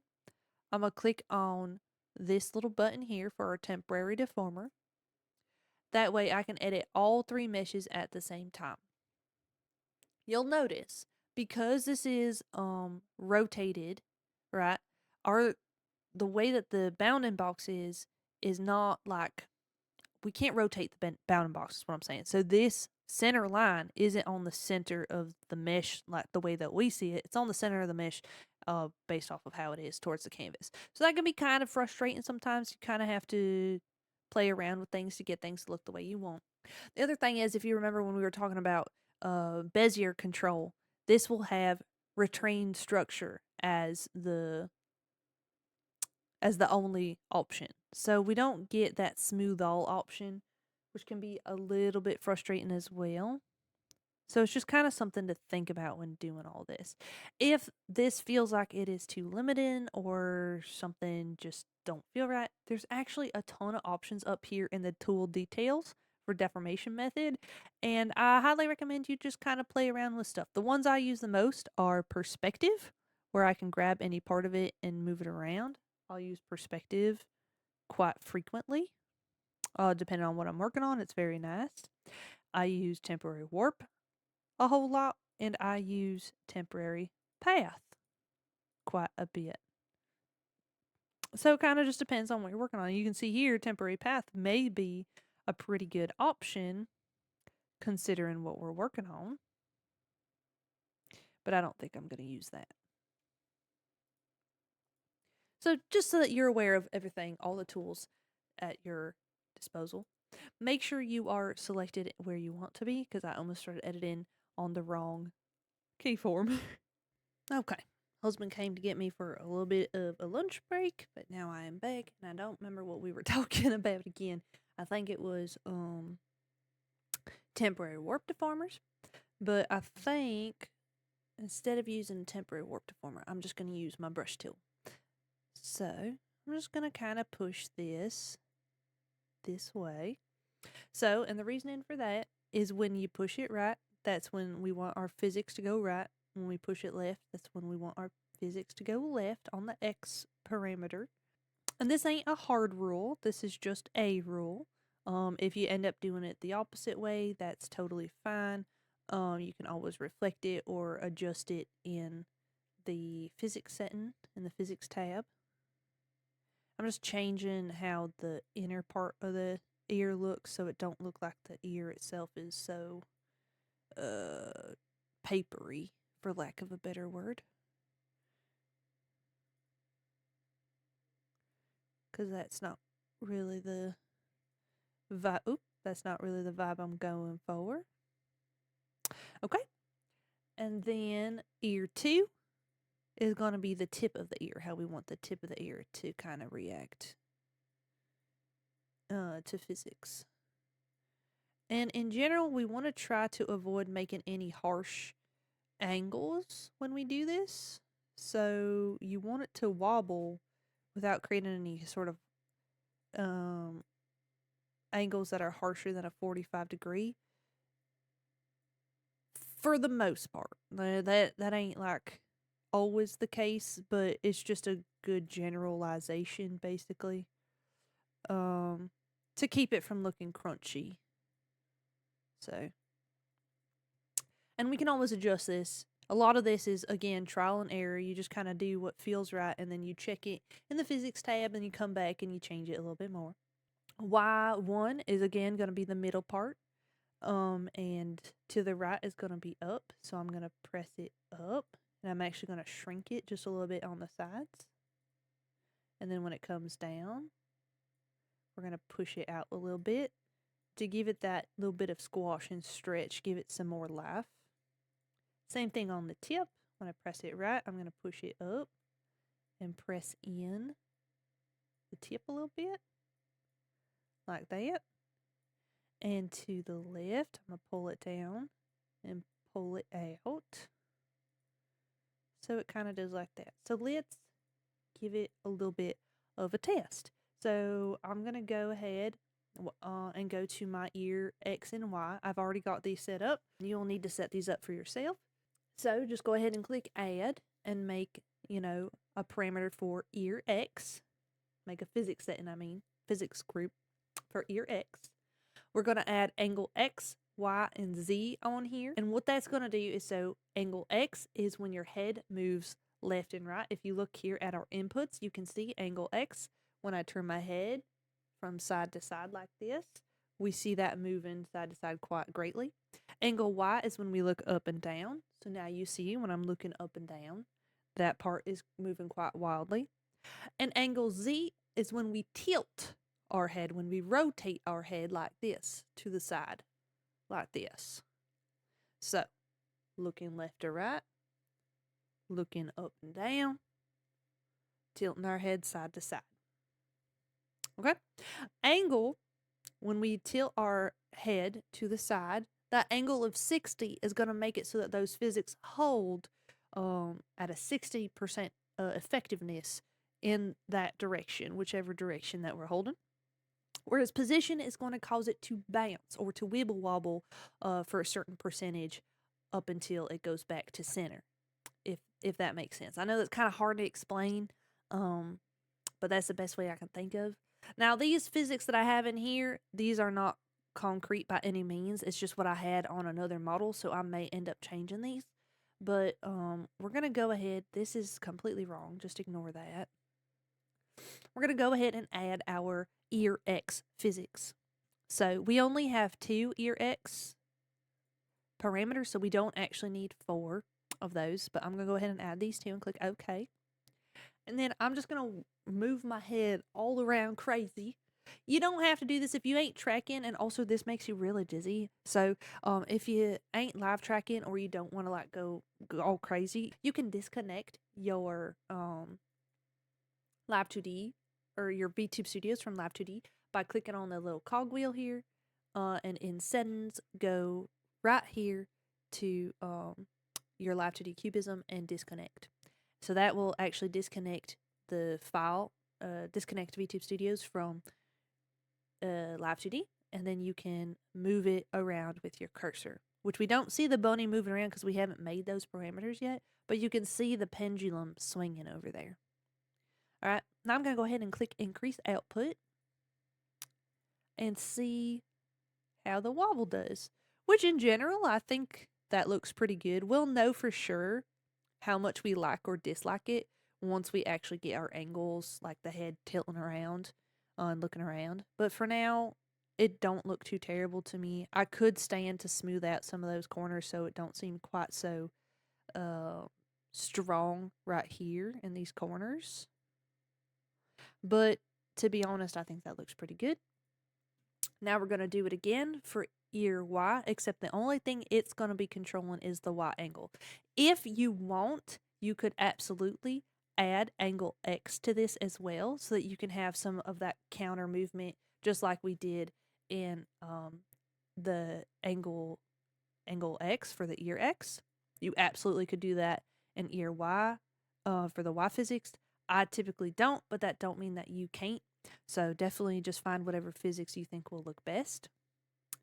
And I don't know if I mentioned it in ear X, but in ear X and ear Y and pretty much any physics that I do for the body, as far as just like little wibble wobble movement, I typically leave angle and position X at their default state. I typically do not mess with these numbers, but you're more than welcome to experiment, and I highly encourage you to experiment because you may be surprised by what you find. So I'm going to go ahead and add my ear Y parameters in here, and then just kind of bounce this up and down. If I just click and drag, since I ain't tracking my face no more, now our numbers we've seen have gone up, and we can click Increase Output, and now we see our ear is wibble wobbling. Pretty good. It's very watery. It's very watery. So I may end up changing these physics. I don't want to touch what I have set up here just yet, because I don't know if this will look, it looks so exaggerated right now, but that's because everything else is still. Once the angles are added and the head can actually be freed and look around, this may not look so watery no more. So we're going to kind of leave it be. We've already got everything set up so that we can adjust it easily later. So we're just going to leave that be for now and move on to the next part. As far as the ear goes, I'm going to kind of leave it for now. I tend to bounce back and forth between different things until I'm ready for them. So like I wanted to deal with the expressiveness of the ears because I was already dealing with face expression. I'm going to leave it be for now until I get to looking left and right, which we're very close to doing. So I'm going to go back to looking at the mouth and more specifically dealing with the body.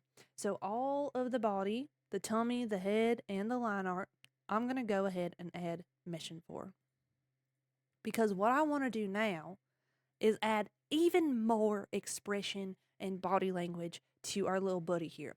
When I'm yapping, I want my body to be moving, okay? So what does that mean? When my mouth is opening, I want to see that in the body. So typically, if I had the head separated from the body, I would just move the head a little bit, move the jawline so it yaps up and down with me.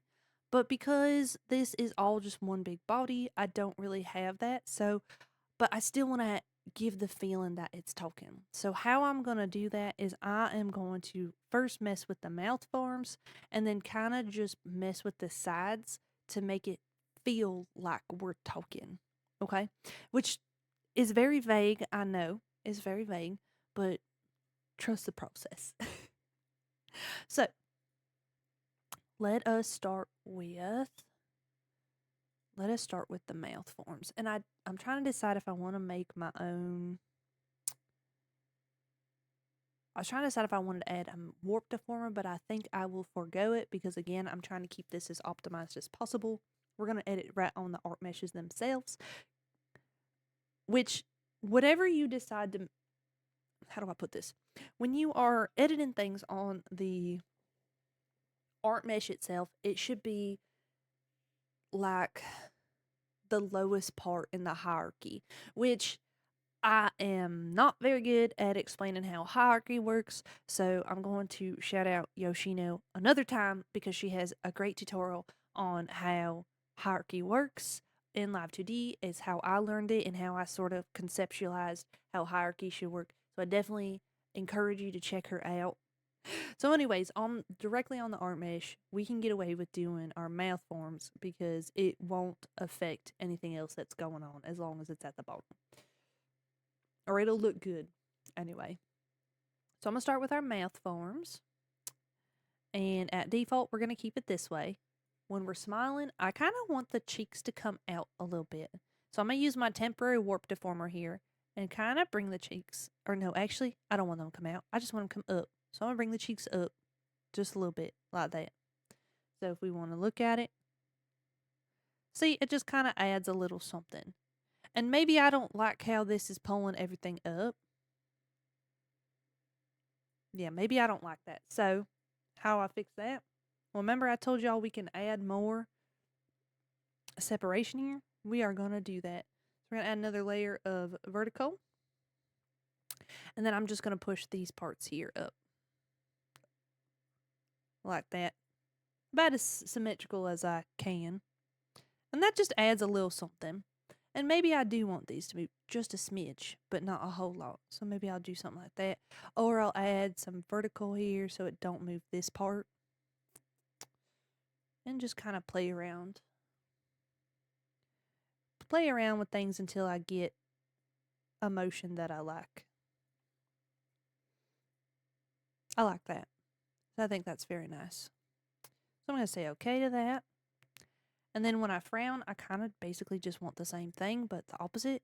So I'm going to do it like this actually and see how that feels. So that's just giving it a little bit more personality. And I think also at negative 0.5, I'm going to pinch it in a little bit. I'm going to pinch in the cheeks a little bit to give it that feeling that I'm like sucking in air or like that I'm bringing my face more gaunt.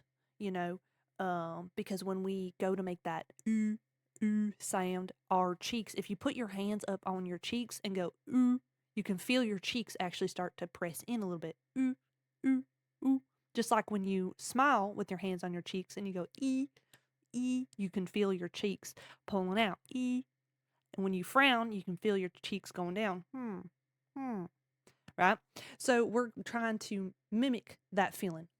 We are trying to mimic that feeling. So, oh,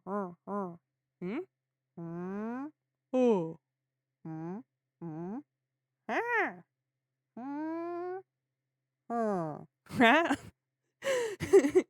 So it's kind of silly, but you know, whether it's sound effects that help you, putting your hands on your face that help you, just kind of like recreating real life motion in our models and in our animation helps give it a little bit more life. Okay? And now when the mouth opens, I am going to do a little bit more. Just a little bit. So I am going to kind of experiment a little bit. I'm going to bring these down. Or rather, hold on. I think I'm going to start with just the tummy. So I'm going to bring the tummy down. I'm going to make the brush bigger so that it kind of is a softer adjustment. I'm going to bring this down so the whole thing kind of feels like it's talking. Very good. Same thing. And you don't got to do this if you think this looks silly or you don't like the way that it interacts, then don't do it. It's as simple as that. Just don't do it if you don't like it. It's very simple.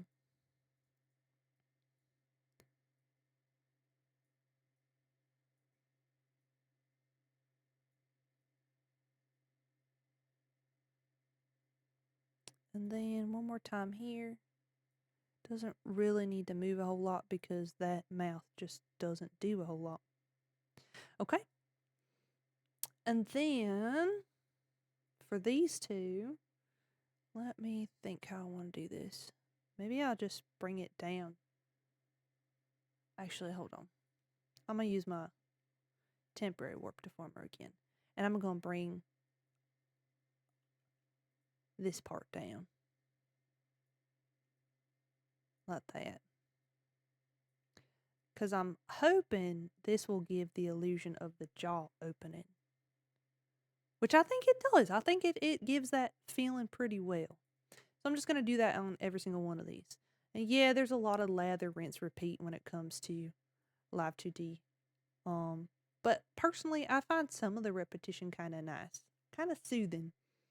Especially if I'm listening to like another live streamer. If I'm listening to another streamer. Or I'm listening to a podcast or my music.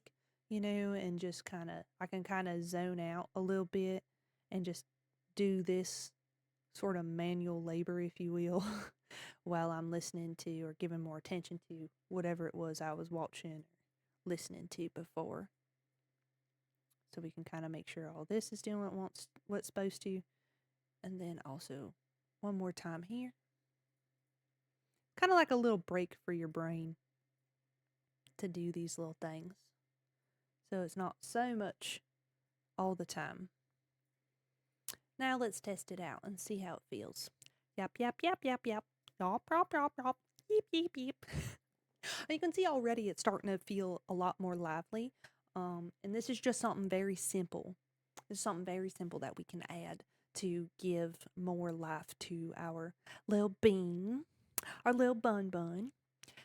And also I want to do a little something for moving the mouth side to side. So let's do that as well. So I don't think I'm going to do something for the tummy. I don't know yet. I'm going to focus on the head. Maybe I will do something for the tummy. I don't know. And I'm just going to push this up like that real quick and see. And maybe I'll push this down a little bit too. You know, maybe it would look better if we added the tummy. So let's add the tummy real quick. and just see what happens when I do all of it. Bring this up. Well, it ain't really grabbing that, so we may do the tummy separate. I think that looks cute, so I'm going to keep that. Okay. And then let me reflect this. And then the tummy specifically, I might just kind of grab some of it and push it like that. And then flip it. I think that looks really cute. I think we've got a lot of motion doing that.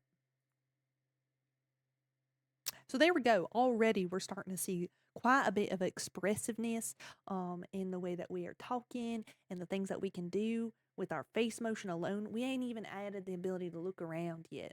You know, all we're doing is talking, and we can see we have a pretty expressive little fella there. So, yeah. I think right about now is when I'm starting to feel comfortable with how everything's moving, and I want to start getting our head angles in. So that's what we're going to move on to next, which is real fun because that means we're going to be able to see some snoot angles here real soon. So, and I'm excited for that because I have no idea how that's going to go.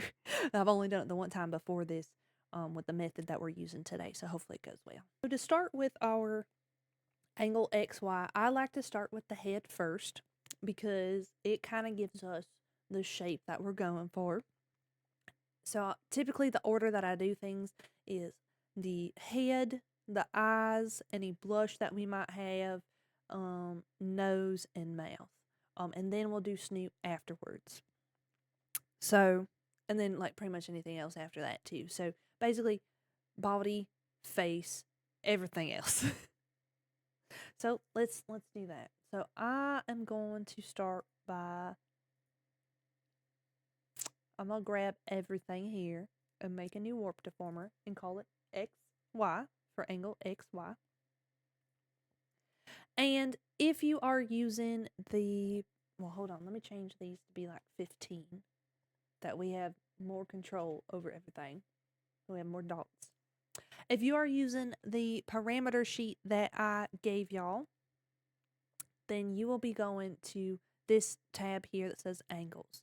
And you'll see all this is angle X physics, angle Y physics, angle Z physics, because we are going to be doing something called augmented physics. What this means is that we are going to make our angle XYZ on an augmented parameter, and then in the physics tab, we're going to mess with it so that it has a little bit more life. So when you see me look to the left real fast, you see there's a little bounce. We are going to put that into our model so that it looks more lifelike, so that when we look left or right, it doesn't just stop very unnaturally. It gives a little lifelike bounce, and it just adds a little bit of something to make it feel more alive. So that's what we're going to be doing. So up here in our input tab is actually the angle XYZ. We are not going to touch any of this. We ain't going to touch anything on here, but we don't want to delete them because we do need them so that it knows what we're tracking. We just ain't ever going to touch it. It's only going to be in our physics tab. Okay? This is where we're going to put our angles. And also, typically, I don't mess with body angles ever. And hopefully in a future rig-along tutorial, I'll make a model that has a head and a body for like a more intermediate class. And then we can talk about the benefits of having the angle X and the body angles separated when doing physics and stuff, when rigging. So, but for now, we are just worried about head angles. And typically, I kind of put everything on these anyways. I very rarely put anything on body X unless I want to be able to flip things or have like very complex toggles, things like that. I'm a simplist and I like using just head angles for the most part. So anyway, it's very complicated. It's very complicated. I also use body angles if I want the body to move slower than the head or something like that. But anyway, we ain't worried about that right now. I'm going to go ahead and put 3 keyforms on angle X physics. And we're going to push it all the way to the right. That's where I like to start. And I'm going to make the whole body face our rat.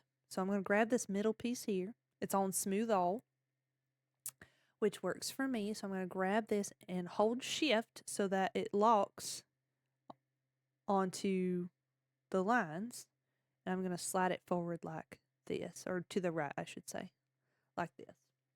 And honestly, that's enough.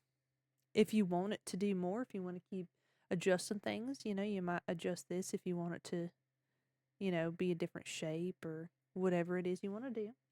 But just kind of, do what you think is best. I think this looks fine. And I'm going to click Shift R so that it can do it on the other side. But definitely take time to mess with the shape on this and make sure it's what you want it to look like. If you want it to be more round or, whatever it is, you are free to mess with this to your heart's content. And then we're going to do angle Y. And don't worry about the tummy looking weird. We're going to fix that. So angle Y, we're looking up, which I might try to make sure this piece here stays on the ground. And I kind of like to, I'm actually going to change this to retain control because I want to bring these in a little bit. I kind of like to do this where it gives like a little bit of a stretch feeling when looking up. And then when we're looking down, give it more of a squash feeling. And we can always edit this a little bit more. I'm going to bring this up a little bit.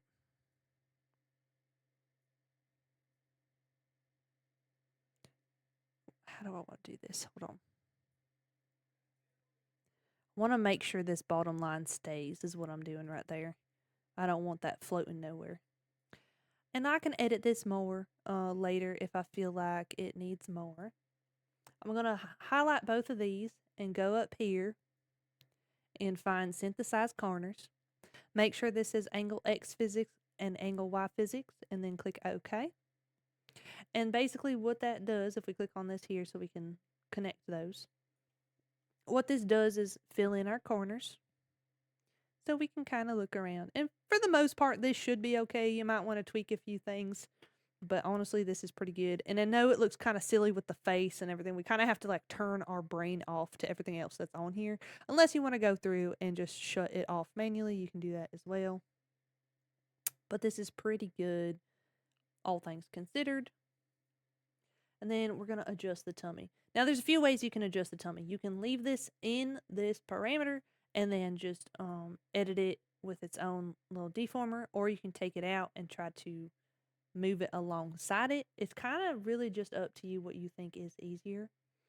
In this case, I think I'm going to take it out and give it its own warp deformer. I always kind of just play it by ear. A lot of times I'm never really sure what I want to do.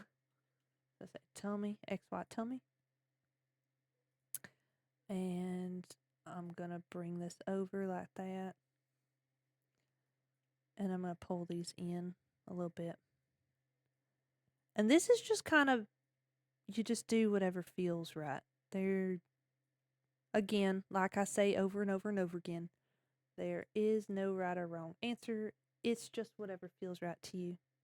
Before I do that, let me stretch this out a little bit because I feel like I should stretch it out a little bit. Okay, that looks pretty good. So this again is just kind of where you find your own personal rigging style. Whatever kind of feels right to you. Which I might pull this in a little bit more. And I'll probably end up editing a lot of this again once I start getting the eyes and everything else moving and I'm like looking at everything. I'll probably end up editing some more, which is totally normal. So don't go thinking that maybe you're doing anything wrong or weird or whatever it is you might try to convince yourself of, a big part of the process is doing things and then doing things again. That's totally normal. So don't stress about it. Don't stress about it. We're going to pull this down too.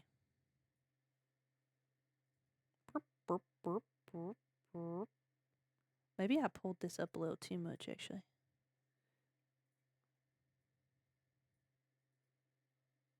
I don't know. We'll see. We'll see when we get into it. That's for sure. Once we start moving everything else around, we'll definitely be able to tell if the tummy looks a little off. Okay. Save that. I'm going to go ahead and turn off the snoot and the mouth for a second. I'll leave everything else because that part don't matter, because I want to really pay attention to the eyeballs right now. So all this I'm going to add onto the same XY, so our little spot and our eyes. If I had blush, I'd probably put my blush in the same as the eyeballs, since it is very simple. For more complex rigs, I'll do things a little bit differently.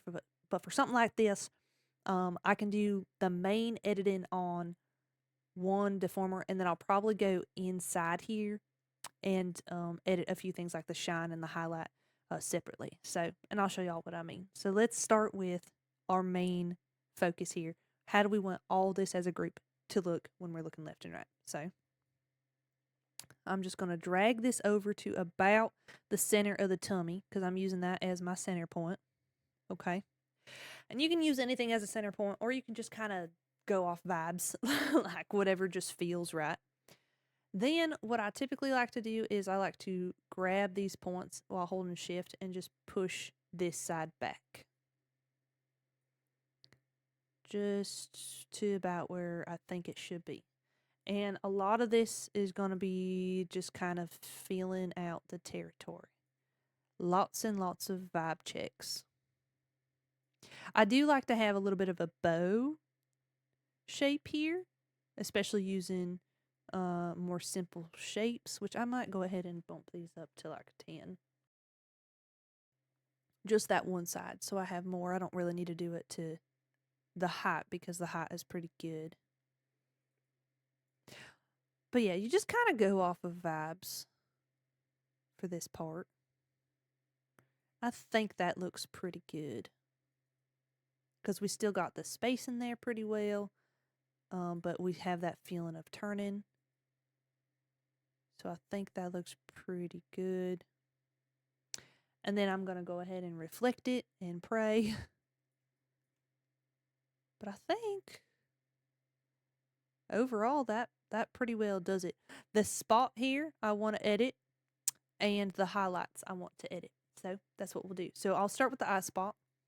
I'm going to give this XY spot is what I'm going to call it, so that I remember what it is if I ever have to go back in here and figure out what's going on. I'm going to push this over, and what I want actually for this spot is for it to lay a little more flat on this side, so that it looks more attached to the head, and also gives the appearance that the eye is kind of sticking out a little bit more. That makes sense. So, okay, I think I actually moved this side too much. So, and I think I pretty well achieved that feeling now by making that side a little bit smaller. I might just push it a little bit more, like that. And that's just a personal stylistic choice. I'll pull this back some, so that it kind of goes with the rounding of the head.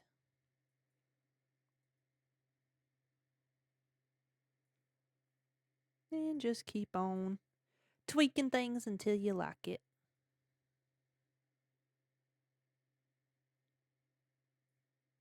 Pull it forward here. I thought I wanted it to pull back a little bit, but I don't know. Very good. And then here, I'm actually going to bring it in just a smidge and pull it out just a smidge.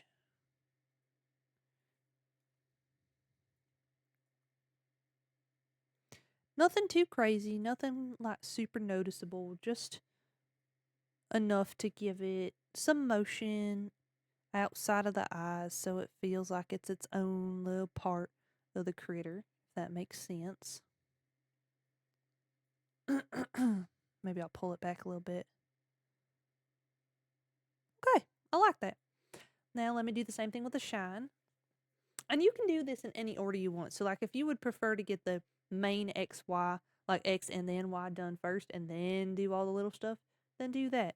If you're like me and you want to edit things,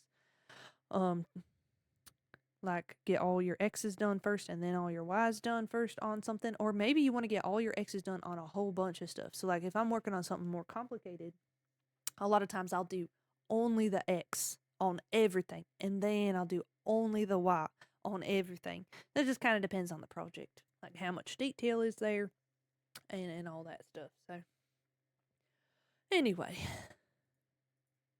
also what I just did there. So this right here will show you all of the parameters that are active for the selected object.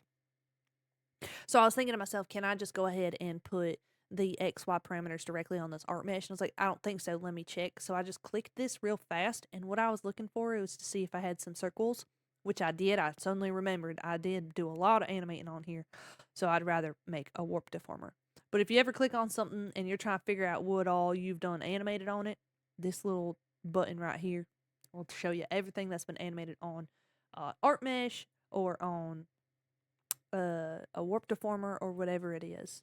So also if you get to looking and you can't find any parameters, it might be because you don't press this button by mistake or on purpose, who knows. Okay, so I'm going to call this XYH for XY highlight. And this one is going to be XYS. Oh, if I can type. For shine. Continuous creation, because I want to do it for all of these. H. S. Okay. I'm going to start with my highlights. Go to X. And I don't know how I want these to move. So I'm just going to play around with some ideas. I never know how I want things to move. So I just kind of, well, I can't say never, but I don't always have an idea, I should say. Maybe I'll sit this back, actually. Hold on.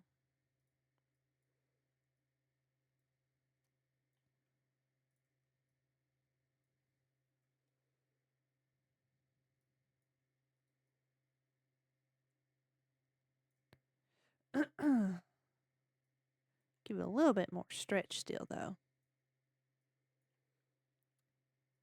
We're just trying to give some motion to it. And if you prefer these to look more the other way, then, you know, just kind of play around with it. What I'm doing here is trying to make this look like the shine is on the inside, basically, of the eyeball. So I kind of want it to look like it's sitting back in the eye as we turn. Which is kind of hard to do sometimes, you know, given what we have to work with, but it's not like I have a crazy rendering style, so it's very optical illusion-y. Which actually, I might actually like this pushed forward some. I think it's cute enough. And then the eye shine, I am going to simply press more forward because I think that will look good. To make it look like the... Do I want that to push more forward? Steel? Or maybe further back. Further back.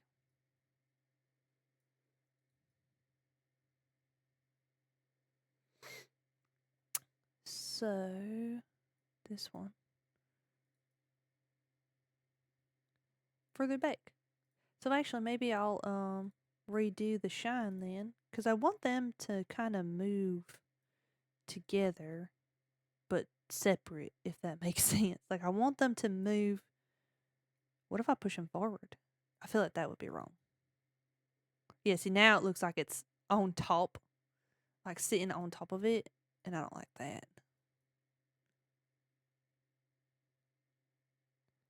It actually doesn't do too terrible the way that it is. Maybe what I'll do is use the perspective tool. Again, a lot of this is just trial and error. Just keep kind of messing with it until you like it. You just keep messing with it. Keep messing with it until you like it.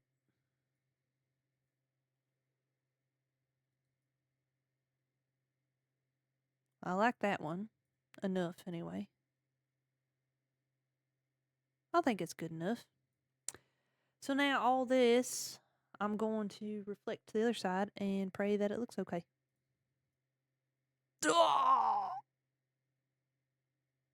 That was silly. Of course it don't look okay. Because they're on separate deformers. Of course they're going to go all crazy. Okay, Control Z. We just have to do what we just did again. That's okay. That's okay. So we'll start with the eye shine. We'll pull these back.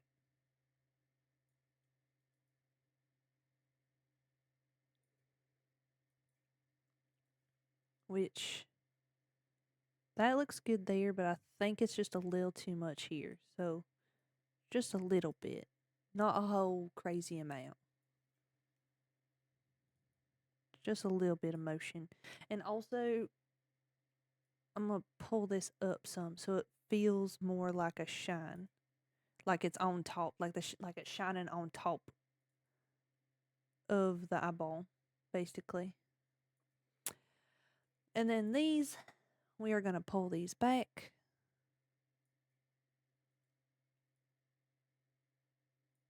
And use our perspective tool again, I believe. Will help us out a little bit. And then pull this maybe like this. I think that's fine where it's at.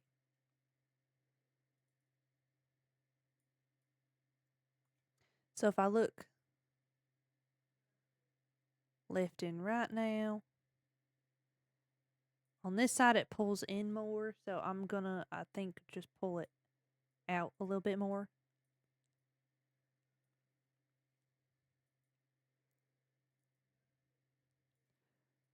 And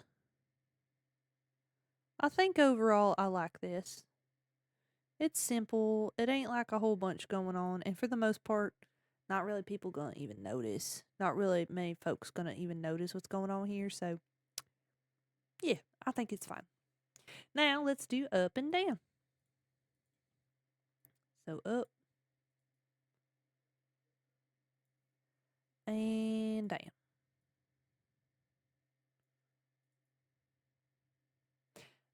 And let me, oops. Let me edit this a little bit. I'm going to kind of make these look more upturned by doing like that.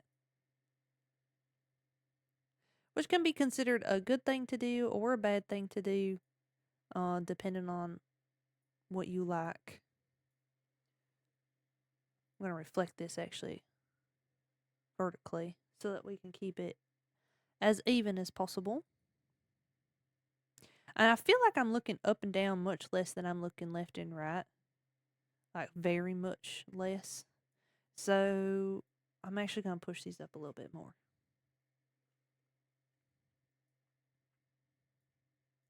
Because I want to do something more extreme than what we have, I think.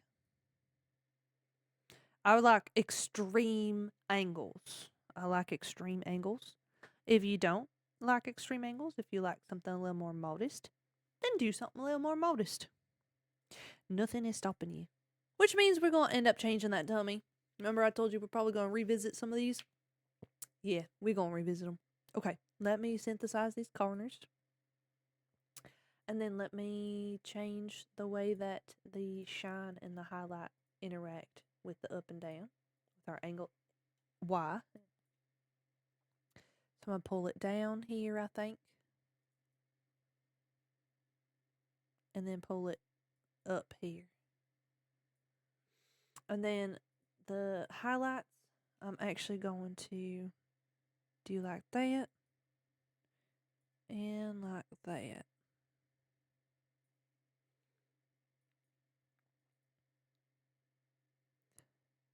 It just gives it a little bit more extra movement. And synthesize those corners. And we've got some motion. We got some craziness in the corners here. But before I even try messing with the eyeballs for all that, I am going to mess with the body. So I'm going to hide the ear and go back down to here and just kind of look at how the body moves and decide if this is how I want it to roll up and down, which I think, yes, I think I don't mind how the body looks. I think it's just the tummy that I need to change. So I am going to pull this up so it stays kind of the same, and then I'm going to pull it down. And what I mean by the same is kind of the same distance from the eyeballs is what I'm trying to keep here. We definitely want to make sure everything looks like it's connected and flows together seamlessly, which is very good. Now, as far as that spot goes in the top left corner, this looks like it needs a little bit of help. Oh, because I didn't give it no up and down. I suppose it don't really need it, though. It's just here that it needs some correction. So, let's give it that. Let's give it a little bit of correction. And there's a few different things we could do here, to be honest. We could warp this like I'm doing. We could add a little bit of flare on our corners here where we start turning, you know, the way it looks, so it can only look so much left or right. Like when we look up, we don't want it to look completely up into the corner. We want to have some head tilt. We could do that. But I think actually I kind of like how the eye bug's there. Personally, I kind of like that. I think it's kind of cute. So the only thing I really need to change or fix is the spot. And a real quick way to fix that is to take the head color, copy it, and then put it in the clipping ID right here so the spot doesn't come out. But actually, the eyeball sticks out more on this side than it does on this side, don't it? So what causes that? Don't know, but that's okay. I'm just going to push this in a little bit when looking up, I think.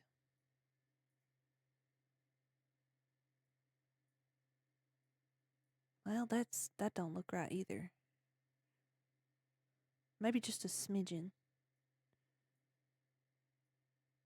Like that. Maybe that's what we'll do. You can kind of see in real time how things can very quickly break. Oh, wait, look at that. Hold on. Did I not synthesize?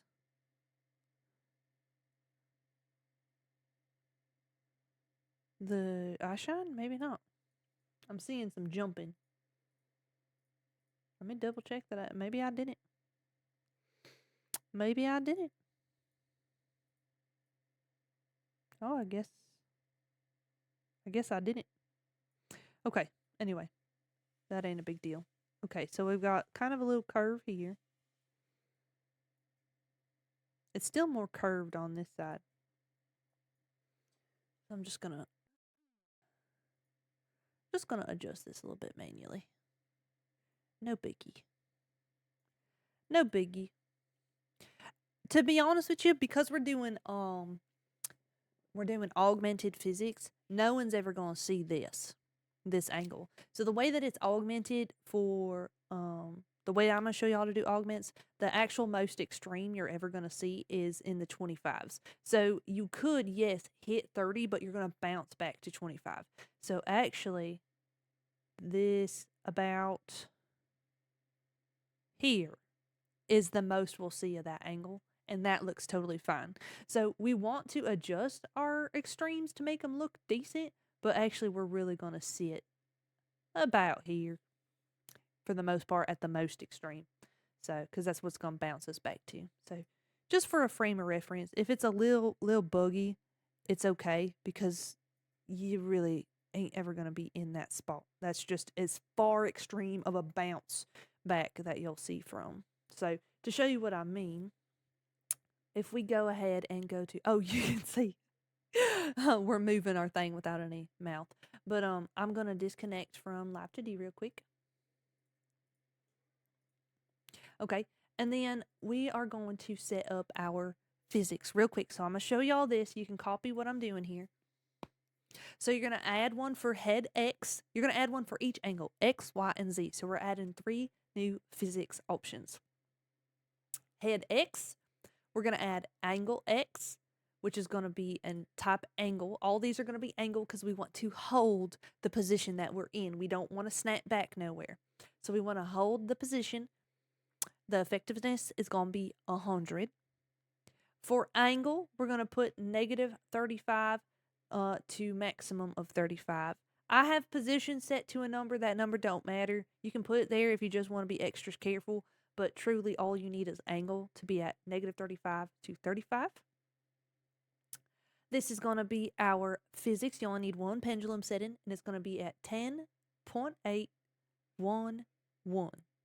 Okay? Very simple. And so if I move the angle X, you can see right here, it's moving. And it's very simple, and it does like one little bounce. That's it. You see that? Just a little bounce. It's very nice. It's very subtle. It's just something to give it a bit more life.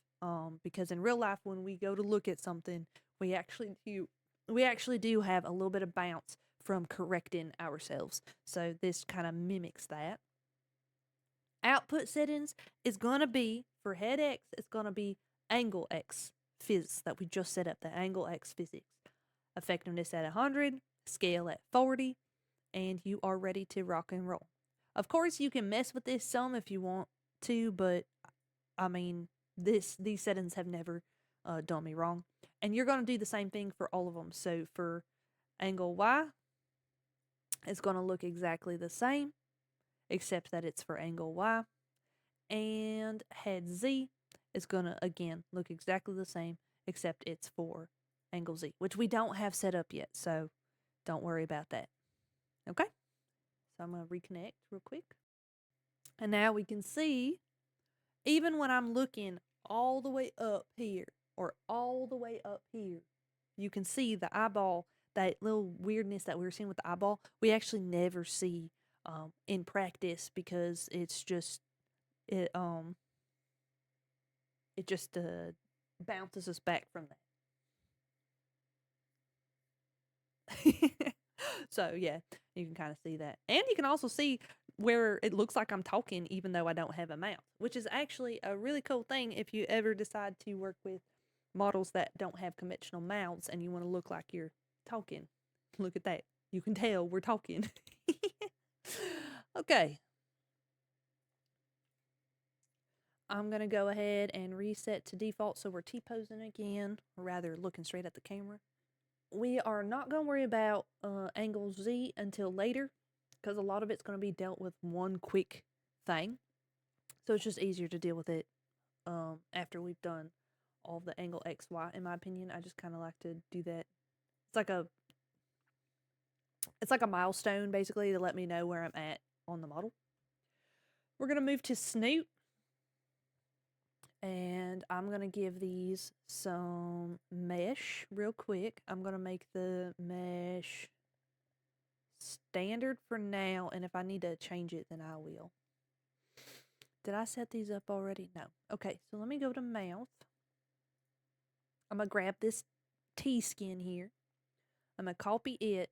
And snoot color and snoot line, I'm going to go ahead and make them affected by T-skin, in a sense that it only shows up as long as T-skin is covering it. And that's going to be helpful later. I'm going to go ahead and turn the snoot back on. And I'm going to worry about animating this in a little bit, but for now, I at least know that I have it set up for when it's time to do the mouth forms on the snoot. I will focus and worry about mouth forms on the snoot after we get the angles done. Okay? So, and I'm hoping that the method that I'm cooking in my head won't require a whole lot of like editing, basically. So, we will see. Which I need to turn, hold on, let me turn on the mouth. Very good. He looks like a beaver now. But you see now, because of the way that the skin works, of course, we do have this little chunk taken out. So maybe also I should include the T-line on that. Maybe we should. No, because it still does that.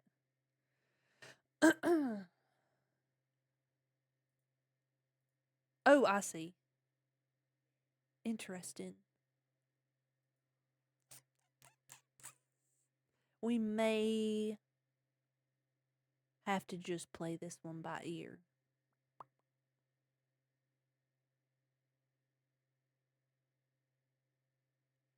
It don't look terrible, but it's okay. If I need to make something new, then I'll make something new. We are learning together. Okay. Let's get the nose, the snoot, all that moving XY, and then we'll deal with the more difficult stuff afterwards. So I'm gonna click create. I'm gonna go ahead, just like what we were doing with everything else. We're gonna give this our angles. So I'm gonna push this to go along here. I'm gonna turn off the mouth real quick so it's not so distracting. I want this to stick with everything else. I'm going to push this over, just like I did the eyes.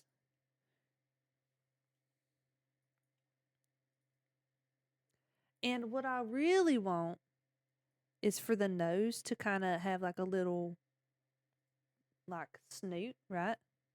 So we're actually going to let that push a little bit more forward so it doesn't look like it's flush with the body, right? We don't want it to look flush with the body because we're making a snoot. So in this, I'm making a very modest snoot because we're dealing with the bunny. So I'm just going to kind of do like that. I think that's going to be good enough. And what we can do right now is go ahead and prep the snoot line. So we're going to say XYL because I'm going to know. Oh, let me try that again. I'm going to call this XYL so that I know that this is the XY adjustment for the snoot line. So I'm just going to push this out a little bit like that. And I will worry about making all this purty in a little bit. Okay. Right now, what I'm mostly trying to do is just kind of push things out. A lot of the ways that I do stuff is a little unconventional. I don't have like a proper method in quotation marks. I just kind of push things around until it works. So there may be a better way to do this, but this is how I'm doing it. So I'm going to be using some adjustments here to kind of push this into the shape of a snoot that I like, basically. A little bunny snoot that I like. And I may end up, I don't know. Let's see how this does.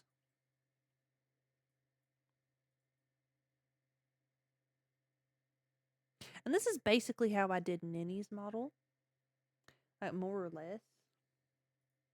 This is how I did Newjj's model. So, kind of following this same principle. And yes, I am using a lot of deformers here. A lot of adjustments. And in truth, I probably could just mess with this stuff. Actually, we don't want it to be like that. Without all these adjustments, I could have done each one separately. But, yeah. I didn't do that, so. I think I'm actually making this a little too needle-nosed for a bunny. Bunnies tend to have a wider nose. And I think I've done blew up Live 2D. Okay, no worries. So I'm actually going to leave that out a little bit because it is a bunny. And I'll have a better feel for if this is correct after I have the mouth added. So I'm going to go ahead and add the mouth so that I can kind of use it as a guideline while I'm doing everything else. So everything but the teeth and the tongue, I'm going to put under the same XY. I'm going to do XY. And then the teeth are going to have their own XY. So I'm going to say XYT for teeth. And XYTO. And for tongue, don't have to spell everything out because I know what's going on. And as long as I know what's going on, that's good. So I clicked on all these, added some keyforms, and I'm going to drag all of them together like this, and then edit them kind of separately. So for the mouth, I'm going to go ahead and open the mouth so I can see what it looks like when it's opened. And then I'm going to start editing like this. I'm just going to edit it until it looks the way I like it to. So I might just kind of get rid of the bounding box, kind of do like this, kind of push stuff around. Nothing has to be perfect.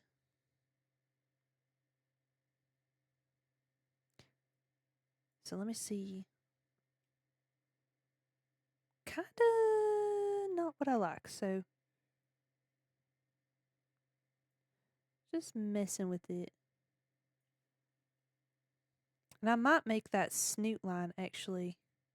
Oh, I'm going to bring this back. What am I doing? I'm realizing now that I pushed it, I want this to sit back. Because I think that is cute. I think that looks way cuter if it sits back.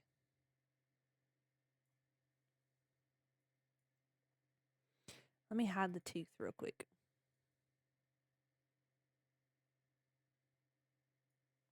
I may mess with the top skin so that it shows more, maybe? I don't know.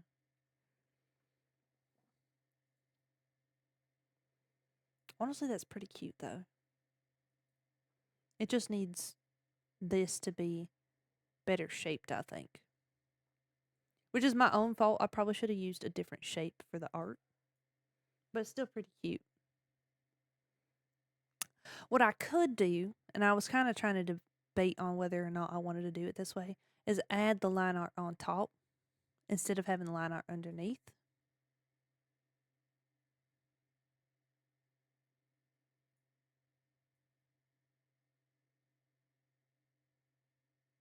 Or I can move the snoot a little bit back.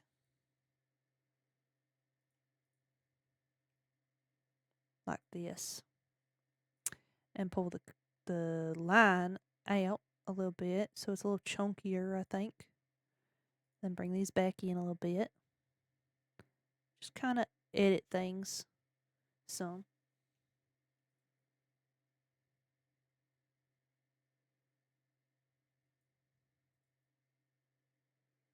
Until it looks the way I like it. I think the mouth I still want, let me open that up some. I think I still want this to come in a little bit. And this to come back a little bit.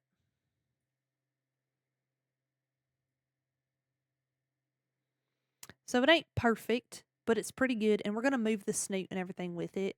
So hopefully we can animate this so that it looks more like what I want. And I think, actually, I'm going to edit this so it ain't so harsh, if that makes sense. Ain't so harsh of a snoot, I think.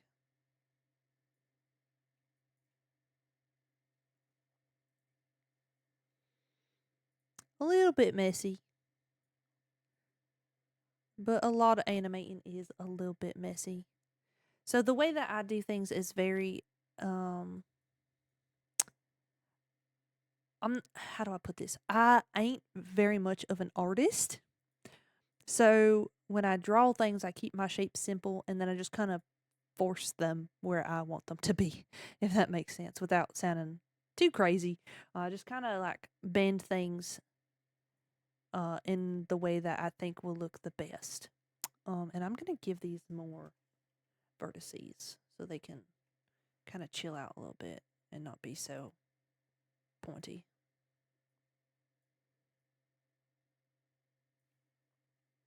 So I think that looks cute. I think that's what we want. And then we'll edit the snoot so that it yaps the way I want it to. So I'm going to go ahead and reflect right here on the snoot and also on the mouth. We're going to reflect that horizontally so we get that same thing. And yes, I know the tongue's just like randomly sticking out there. We will deal with that in a minute. But as far as our snoot goes, I mean, I think that's pretty cute. I think that's pretty cute for what it is. I think I might need to change the nose a little bit. But we'll deal with that in a minute. Let's go ahead and fix our tongue and our teeth. So the teeth are sticking way out here. I'm just going to go ahead and kind of push it like this and then pull. Oh, well, it might help if these have a mesh. That might help if these have a mesh. So let's go ahead and give them a standard mesh. And then, yeah, now I can push the teeth forward like that. So I'm just trying to move that line a little bit, you know. Just trying to move that line a little bit so that it looks like the teeth are moving, basically. Just trying to make it look like the teeth are moving. So we can see, actually I'm probably going to need to pull that back so that it stays in the middle, basically. Keep that in the center line here. Which means that tooth has pulled in a little too much. Just kind of do it, you know, just kind of play around with it. Like always. We just kind of play around with it. And I think that tooth looks pretty good. That looks pretty good. I'm going to reflect that. And then the tongue. I want the tongue to hang back a little bit. So I'm going to put the mouth like super wide so I can look at this a little better. And I love, when it comes to the tongue, I love using the perspective tool to kind of just stretch it like this.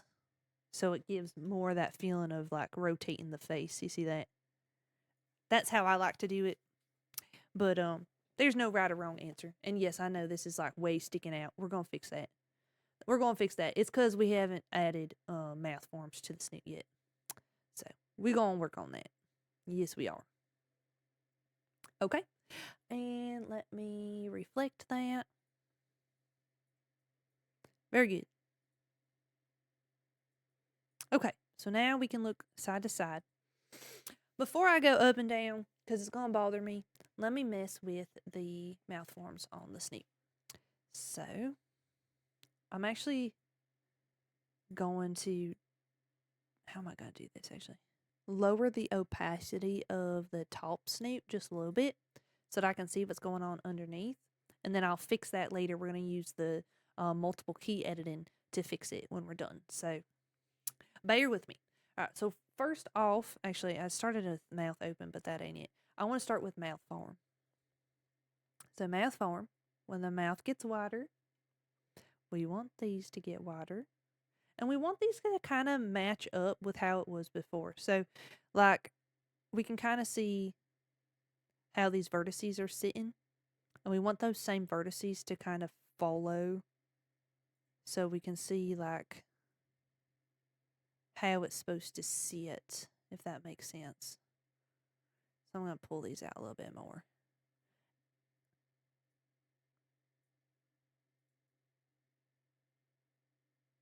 That way it looks like it's moving with it. Are there better ways to do this? Yeah, probably. Yeah, probably there are better ways to do this. But like I said, we are experimenting with this together. So now we can see when we smile, it's coming up, which the most we're ever going to see is about here. If we want to see it in practice. And this little gap here is a bit annoying, so we might end up making a little extra something to fix that. Like I said, this is a working theory. It ain't the best. I'm still learning myself. There are a bunch of really great tutorials that I still need to check out myself. Moondara, hold on. Moondara actually has a study file for snoots, which you may find very, very helpful. And is probably going to be better than what I'm doing right now. I actually need to look at this myself. So my method for making snoots is very trial and error still. So I highly recommend that you look at this because what we're working on right now is something that I'm still very much learning. And so if you are looking at this as a way to know 100% how to make a snoot every single time, that may not be the best idea. You definitely want to check out Moondara's because you can tell they have a much better handle on how this all works. So I would recommend looking at theirs. So this is a more intermediate type thing. You don't have to do the snoot. If you feel like the way I do the snoot does not look very good or is not something that you are interested in, then by all means, do not feel pressured into doing it this way. Just like with my toad model, when I was learning how to do tongue out and other things, we are going to find imperfections, but I do not want to hide those things from y'all because I want y'all to see that everything, no matter how good of an artist you might think someone is, we are all still learning and still on a journey of our own. So just kind of let this be like a you ain't alone in your learning type deal, if that makes sense. If that makes sense. See how that does when the mouth is turned.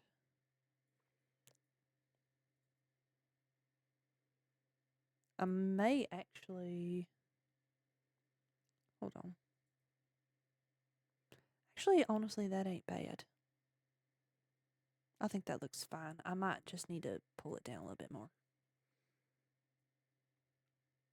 Maybe to like right here. But this is really how I did Ninny's model. Except it was a little bit different.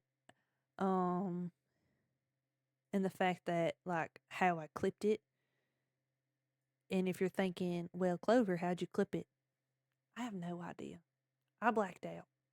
I don't know. I think I warped it.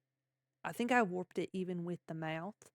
So this way, at least I don't have to warp it with the mouth, but it has obviously some inconsistencies that need some addressing. Which actually, if I had made the skin more flush with the line art, like completely flush with the line art, then I wouldn't have these little gaps here. Or, wait, I may have a solution. I may have a solution. Let me look at what the world happened here. That was scary. Can I look at that again?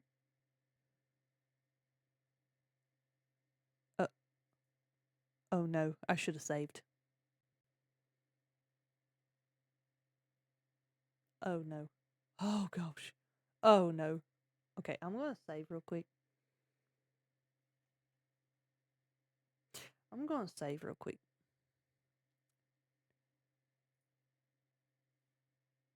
Okay. What?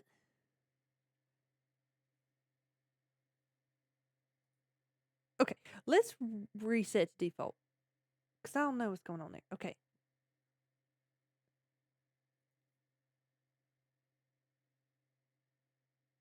I have no idea what's going on here.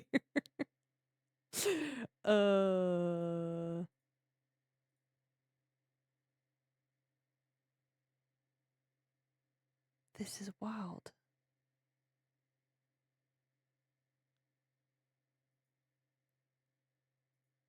Okay, well,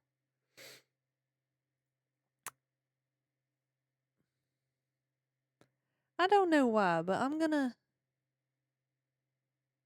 add these here and just see what happens. Where'd they go? So I have one here, and this may be the solution to my problem. So I have one here. Where's the other one? Oh, it's all the way over here. This may be the solution, though. So if I pull these down, I mean, that's going to add some chaos, though, when the mouth is open? No? I mean, this is ugly. This is a very ugly way to fix my problem. I won't lie. This is a very ugly way to fix my problem. But it does fix my problem. Kind of.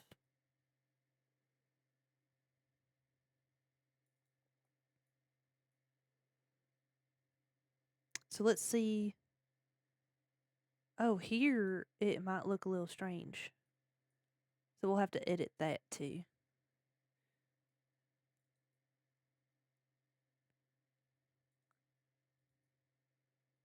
But it does kind of fix that gap though, don't it? Where's the piece at? Is this the piece? Yeah. Oh wait, no, this is the piece. Hmm.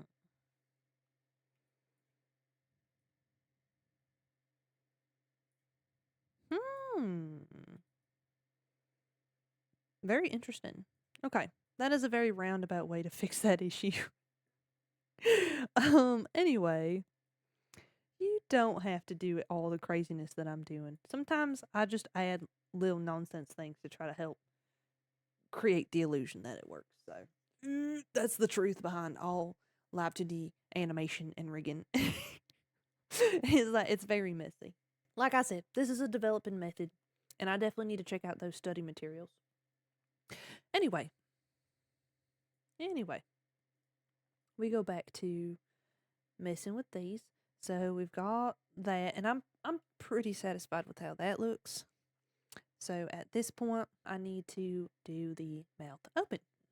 So I'm just gonna go ahead and do that, and make sure everything looks like it is lined up the same when the mouth opens. So maybe just pull this out a little bit.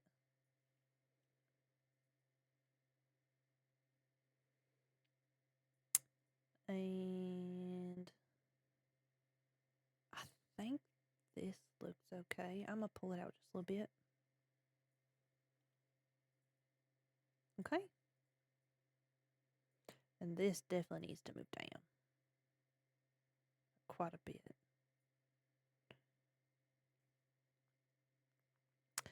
And maybe kind of just edit this part down a little bit on this side. Like that. Which it kind of goes underneath. So let me see how that looks over here. It might need a little extra loving. So I'm going to pull it down some more. Because we ain't going to see this here. We're only going to see it while it's turning. So. And truly, we really ain't going to make this face while all the way turned to the side. But this is just like a precaution, basically. So I'm going to pull it down just a little bit more. I think that's pretty good. It's actually too much that I just pulled it down. So, hold on. I'm pressing Control. Oh, geez. I was pressing Control Z. All right, let me bring this down a little bit more still. Just a little bit. Maybe just a little bit more still. A little bit more still like that, maybe. See, now it's gone too much. Trial and error. Trial and error. And I think that's pretty good. Let me check this side. So we do need to bring that side down some more. So I'm going to bring that down to about there. turn it to the side, bring it down some more. Maybe this part a little bit, just a little bit. Look it to the side. Okay, actually, it looks like we just need to bring this part down. So, and like I said, it don't gotta be perfect. Nothing gotta be perfect. I'm probably gonna edit the snoot when facing forward now that I'm looking at it, but okay. And then also when the mouth goes in, I should have done this before doing mouth open, to be honest. But I didn't think about it. I got ahead of myself. I'm gonna bring this in here for that part. And bring it in like that. How interesting how that works, huh? Okay. I'm gonna turn it to the side and just take a look. That actually does really well. Okay. While we have this here, I am going to tentatively edit this part down so that it is not doing so much right here, because when we get to looking side to side, this is, or excuse me, when we get to looking up and down, this is about to get like real different looking basically. So we're gonna do that, and then I'm gonna also bring them in here, because where this is at right now, we don't really need all that going on.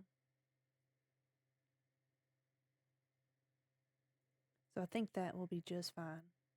And then also that should help us with the piece that was going over the spot, which I didn't vocalize. I just saw it while I was looking at stuff, but that's better. Okay.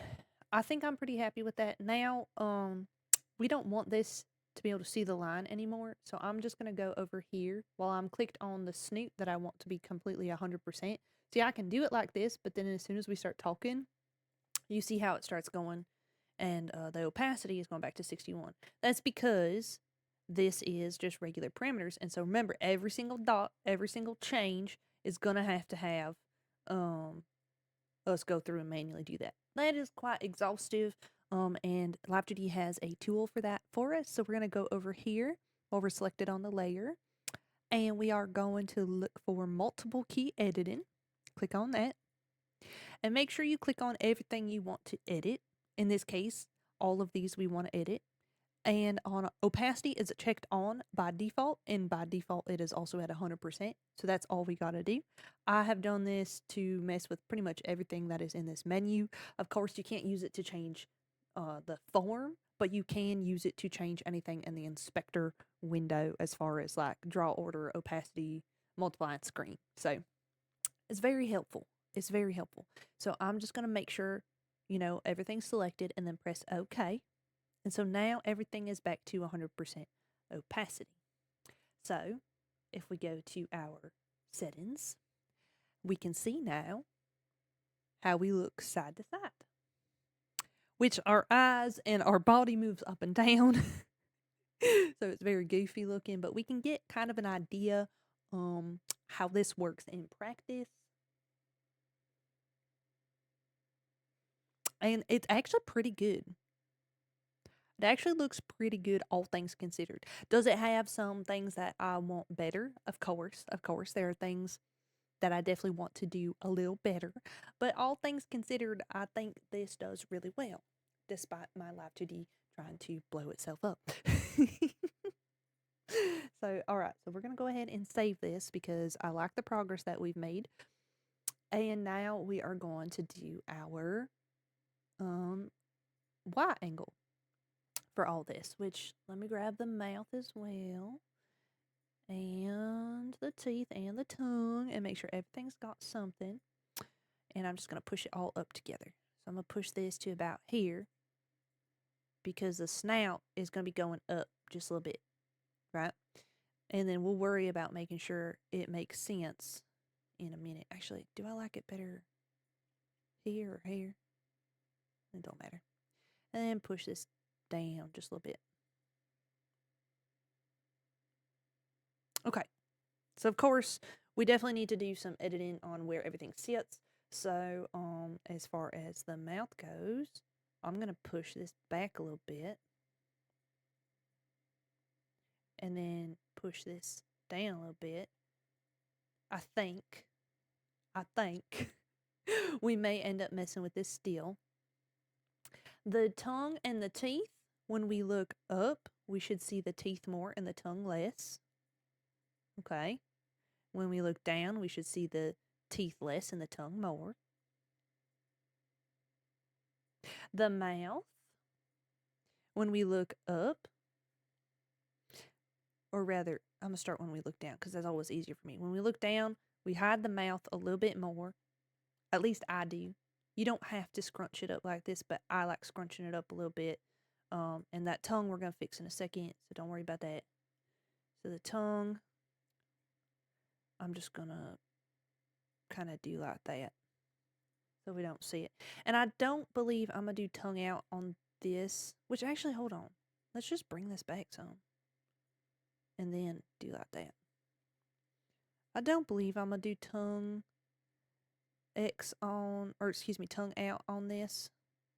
I don't believe, but I may be wrong. I might add it either in this video or maybe in another video. I don't know. But I'm also going to stretch this down a little bit so that we get more mouth when looking up. I am also going to bend the mouth kind of up, or rather maybe just pull the corners down so that the middle looks like it's got a little more bend up when we're looking up.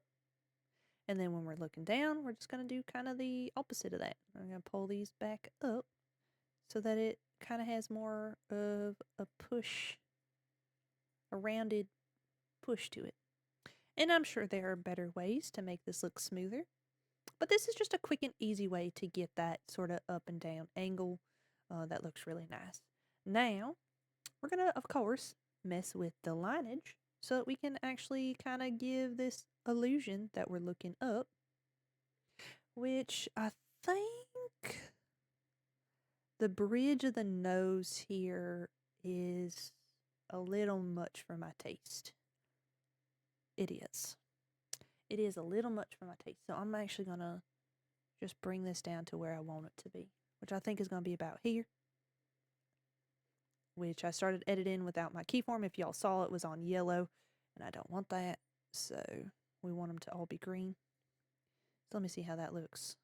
I think that's better for what we are looking for. Now I can push this line art a little bit heavier and feel a little bit better about it. Which this, of course, our corners are going to look a little strange, but don't worry. Okay. And then we want to push this down, which I don't believe I really need to show any line in here. I think, honestly, this does enough on its own. We could, if we wanted to, bring the line art out some, like this, if we want to show like a little something. If we feel like that will look better. Which I don't know that I like it. Maybe I do. Hold on. Maybe I just need to edit it a little bit. Let me bring these in so that they sit proper. Like this. Bring this in a little more.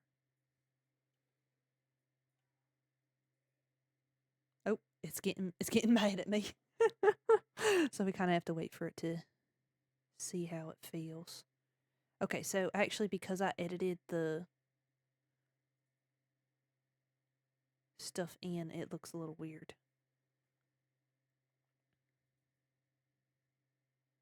Because what we actually want is all the line art to come out. Like that. And then I'm going to push these in together. And kind of hope that that does what I want.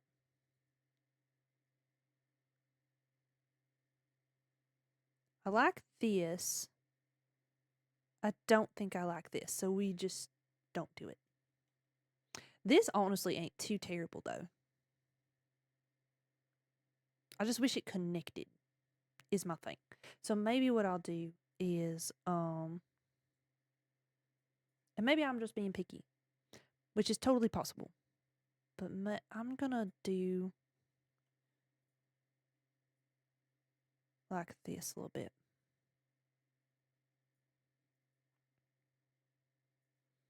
And see how I like that. Excuse me.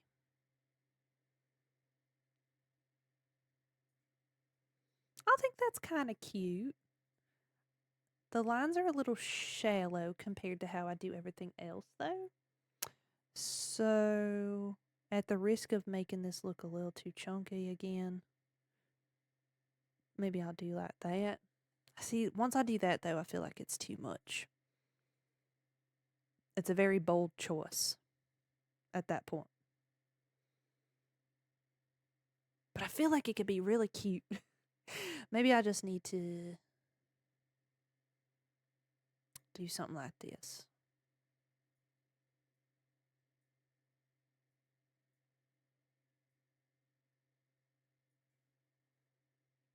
Ooh, hold on. Now I think I'm getting somewhere. Okay. I'm going to see how this works. So let's go ahead and do the dreaded synthesize. And I do say dreaded because when we start synthesizing all these little bits, there's so much going on. Very easy for things to get a little crazy. So let's go ahead and synthesize. And yeah, we got some craziness going on. For sure. For sure, we got some craziness going on. So let's see what we can do to fix that.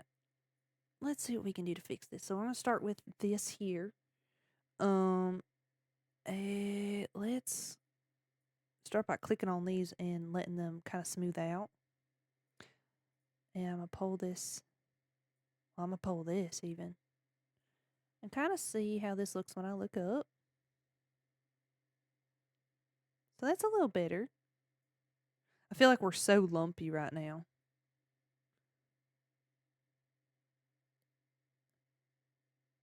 But that's okay. And then when we're looking up, I'm going to edit this little bit so that it all kind of works together. And don't worry about how weird everything looks right now. That is fine. This is all part of the process. It is all part of the process. So let me fix this because it is very, very chunky, like clunky, I should say. It's very clunky right now. Oh, okay.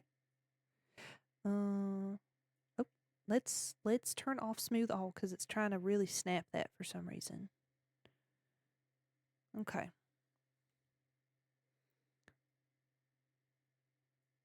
So then let's see what happens to this side here.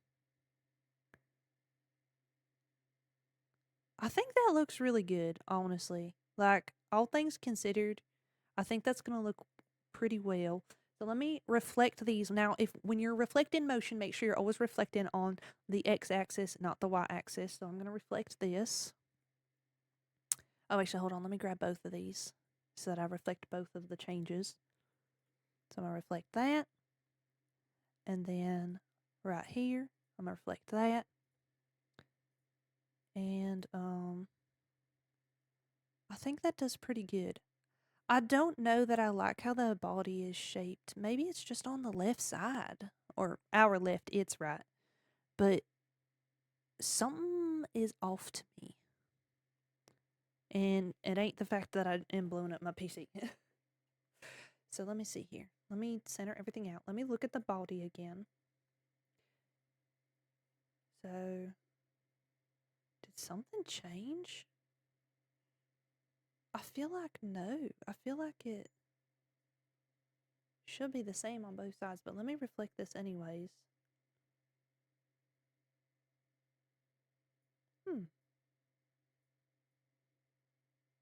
It must just be the way the spot is throwing me off a little bit. I think it's just the eye spot to me is making it look like it ain't symmetrical when it is. All right, let's track.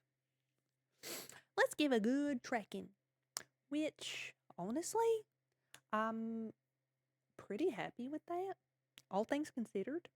It ain't terrible though. I definitely need more practice when it comes to working on snoots, so I'm definitely going to dedicate more time to that. But as far as like, getting it done, we definitely get it done. So I may add a bit more frames to it maybe, so that we can have some more like have the snoot show up sooner if I wanted to. But actually, even as I'm saying it, I don't think I'm gonna do it in this tutorial. It's just something to think about that I might try adjusting. And I encourage y'all to play around with some of them settings too. Alright, let's go ahead and start adding the angle X and Y on the ears. Which this is your reminder if you ain't taking a break throughout this whole video. Man, if you ain't taking a break throughout this whole video, you crazy, because I done taken like, gosh, like maybe 5 or 6 or I don't know, a lot of breaks. I've taken a lot of breaks during this, so you definitely need to go stand up and stretch and get some water and get some food and stuff like that. If you got pets, go cuddle your pets. This is your reminder. Save, get up, stretch, touch some grass, eat some food. Take care of your health. I'm saying this as I am just coming back to continue this tutorial. But, okay. So, let's work on this. So, if you remember when we were working on the ears earlier, I talked about any kind of warping and things like that has to be done underneath the rotation. What I did not talk about is how if you move things that are underneath the rotation, then it will kind of mess things up as far as how the rotation works. So here, what do I mean by that?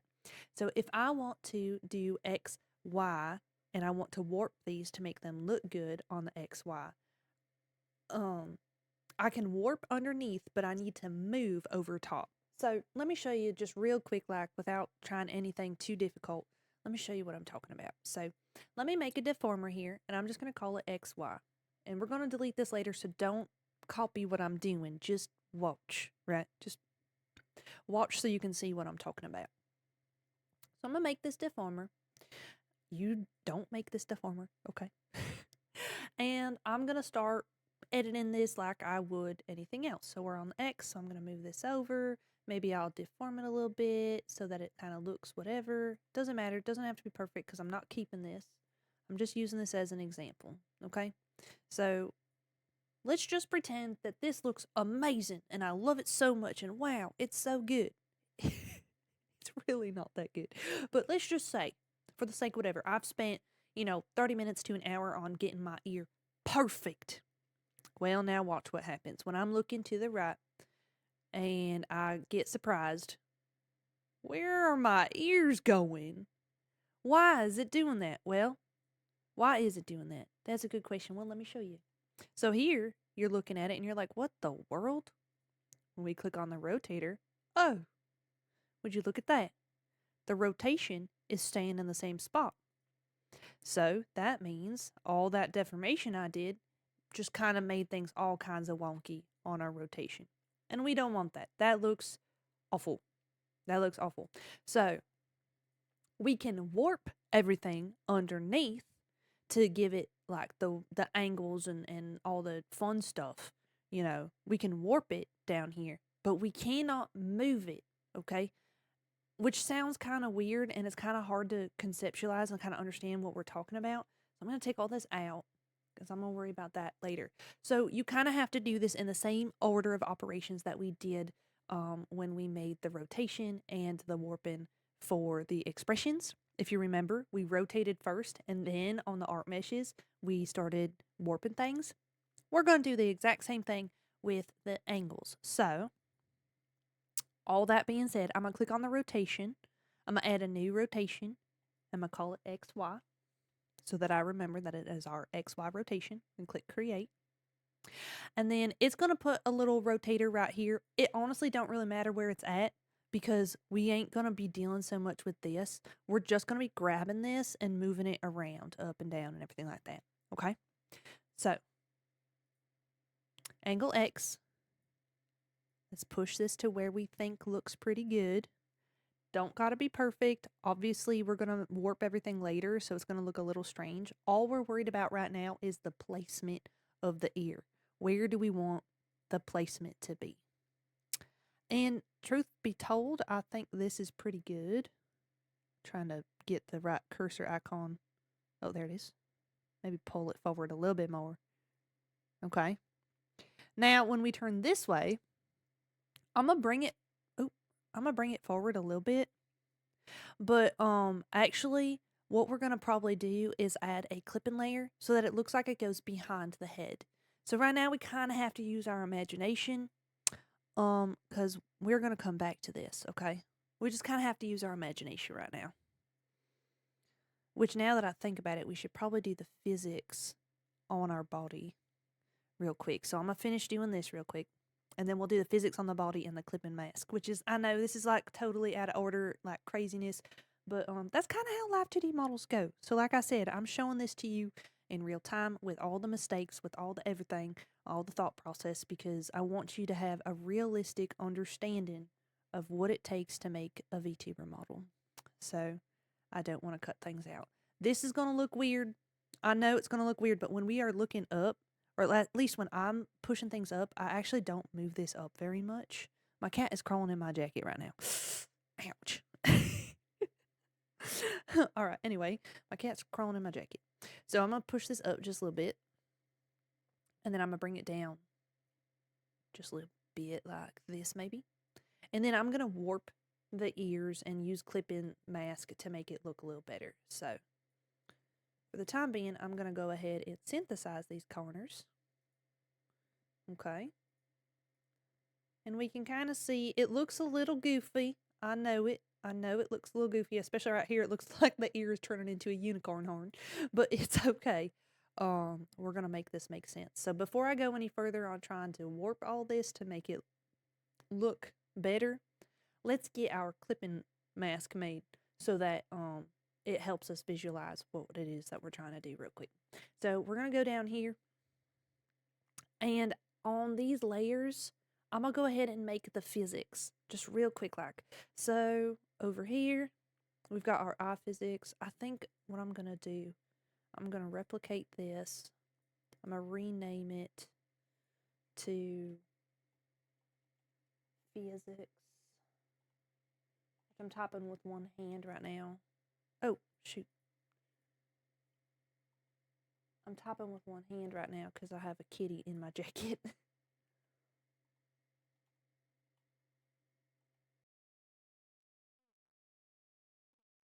So we have that there, so I know where that's at. And then I'm just going to copy all these. I'm going to replicate those and kind of drag them underneath so they ain't in the way. I'm going to call this bald X1. And I just don't spell out body when I'm doing the physics part so I remember what it is. But if you want to spell out, I mean, it's literally just one letter more. So if you want to just add that extra letter, then do that. I just do it this way so that I don't get it mixed up on like body X like angles or like augments and stuff like that. So this is just kind of, it helps my brain see it better. But that's just how my brain is hardwired. If this is going to bother you, then of course, change it and do what works best for you. I always say that you're probably tired of hearing me say that, but I really want to emphasize that the way I name things ain't really that important. As long as you understand what everything is and how it works to the extent of what you need to know, then everything else don't matter. There's a lot of it is just whatever is personal preference. So, all right, let's make our physics real quick. And I do mean real quick. I am not trying to overcomplicate anything. So I'm going to push this in a little bit. Maybe push this out a little bit. Like that. And let's see how angry it gets when I try to flip it. Not too bad. Okay, we'll do that. Body physics in general Don't gotta be anything too crazy. It's just a little something to give it some wiggle wobble. The more wiggle you want, the more you should push things around. And the more physics parameters you should give it. The less you want, the less you should give. So like if you really only want just a little bit of something moving, you probably don't even need the second stack of physics. You could probably get away with just one. If you want a lot more, if you want it to be real squishy and stretchy and crazy, you might want to add 3 so that you can add more physics down here, here, and up here. So if you're trying to give this more of like a slime feel, you might change the way a lot of this interacts with each other, basically, if that makes any kind of sense. Let's see how that pulls up. I'm actually going to pull this piece down a little bit so it stays level with the floor. You see that? Because it was pulling it up, and I don't want that. I want to try to keep it on the floor. If I wanted to make it hop when going up, though, because it is a bunny, then I would push this up so that it gives the illusion of it hopping, you know? I mean, I do more than just pushing that up, but just ideas, you know, on how physics works. Because what we're doing is when I look up, you know, how is everything going to react to it? So I right now am choosing how extreme any of the reaction can be when looking around. That's what I'm doing. So I'm going to actually push this up a little bit. I think that's great. It might be even a little too much, but I would rather make things too powerful than not powerful enough. So if it's too powerful, then in physics, I can dial it down in the physics tab. But if it ain't powerful enough, we will see a lot more issues, and I'll have to come back and adjust things. And sometimes even if it's too powerful, I have to adjust it because if it's like just way too crazy. So let's adjust this real quick. Okay, right now we ain't got no physics for our body, so let's change that. Here I have on my pre-made, I have a physics tab that just says Phys X, and on models like these where you don't need a whole lot of extra hoopla, you can kind of put everything together. So because it's just the body, we can really just put it all here. Or even if we like how wiggly the ears are and we want the body to have just as much jiggle, you could actually have it all on the same physics setting. For the sake of this, I think I want my ears to be more jiggly than the rest of the body, so I'm going to keep them separated. Now you'll notice how ear X is set up is going to be exactly how you want the physics or the body settings to be. And that kind of holds true for all physics. So once you've figured out what physics settings you like, you can kind of just copy and paste them and then adjust as you see fit. So I'm going to go in here and add my, I definitely passed it. Yep, here they are. I'm on Phys X, so I'm going to add body X1 and body X2. And these are probably too powerful for what I want, but I'm going to shake my head side to side and, you know, all that good stuff. Press increase. And I'm actually going to disconnect my Live 2D connection so that I can test it like this. And you'll see these are actually the exact same amount of wibble wobble. I actually kind of like that though, so I might change the way the ears operate. So let me delete that. The parameter that I have here, let me add the body physics here. So, there it goes. And then what I'm actually going to do is I'm going to move these down. So this is how you change the order of things. I'm going to move those down, and then I'm going to press 1, 2, 3, 4. And what that does is put it on a different spot on the parameter. So I want the body X to be the start, body 2 to come after, ear 1 to come after that, and ear 4 to come after that, which is exactly what we want. That's how we want it to move. So when we move, it all kind of reacts differently. Oh, which the body is not actually moving. So of course, let's reset everything. And kind of do like that. It's very stiff, but that's okay. Increase output. And now we have everything's kind of moving together, which we need to add another physics for the ear so that it goes with body too, because we have a little bit of a disconnect there where the ear is not moving with the body, and that looks a little weird. It definitely ain't looking too natural. So we're gonna fix that. But before I do that, let me go to ear Y and do that again. And if you get to doing all this and you think to yourself, I don't like how this looks, then of course, change it. Change the physics settings, change how you divide up everything. I mean, there really is no right or wrong answer when it comes to any of this stuff. It's just whatever boils down to personal preference. How bouncy do you want to make it? How stiff do you want to make it? Because sometimes you actually want something to look a bit more stiff or a bit more papery. It really just depends on what your style is. To say something is stiff or papery don't actually mean that it's a bad thing. It just means that that is your style. I actually don't like how the top of the head looks more like a cone when we look down. I think I'm going to fix that. So let me change the way that looks while I'm thinking about it. I'm just going to push this down just a smidge when we're looking down. I think that looks better. I'm going to synthesize the corners so that it remembers that for when we're looking around. And then the ear and anything we have to move, we're going to do on here. So like this, because we need it to move over a little bit, we're just going to push it over a little bit. And then same on that side, which I think it needs to move a little more. Let me just push it over a little more. And then warp. Okay? And then we warp. Which can be a bit tedious, but I promise it's worth it. I promise it is worth it. Oh, what happened? Oh. Okay. So there's that. Just a little bit of extra motion. Same thing over here. I'm going to use my temporary path tool and push it that way. And then I am just going to take the brush. Ooh, that's way too big. Let's scale that down a little bit.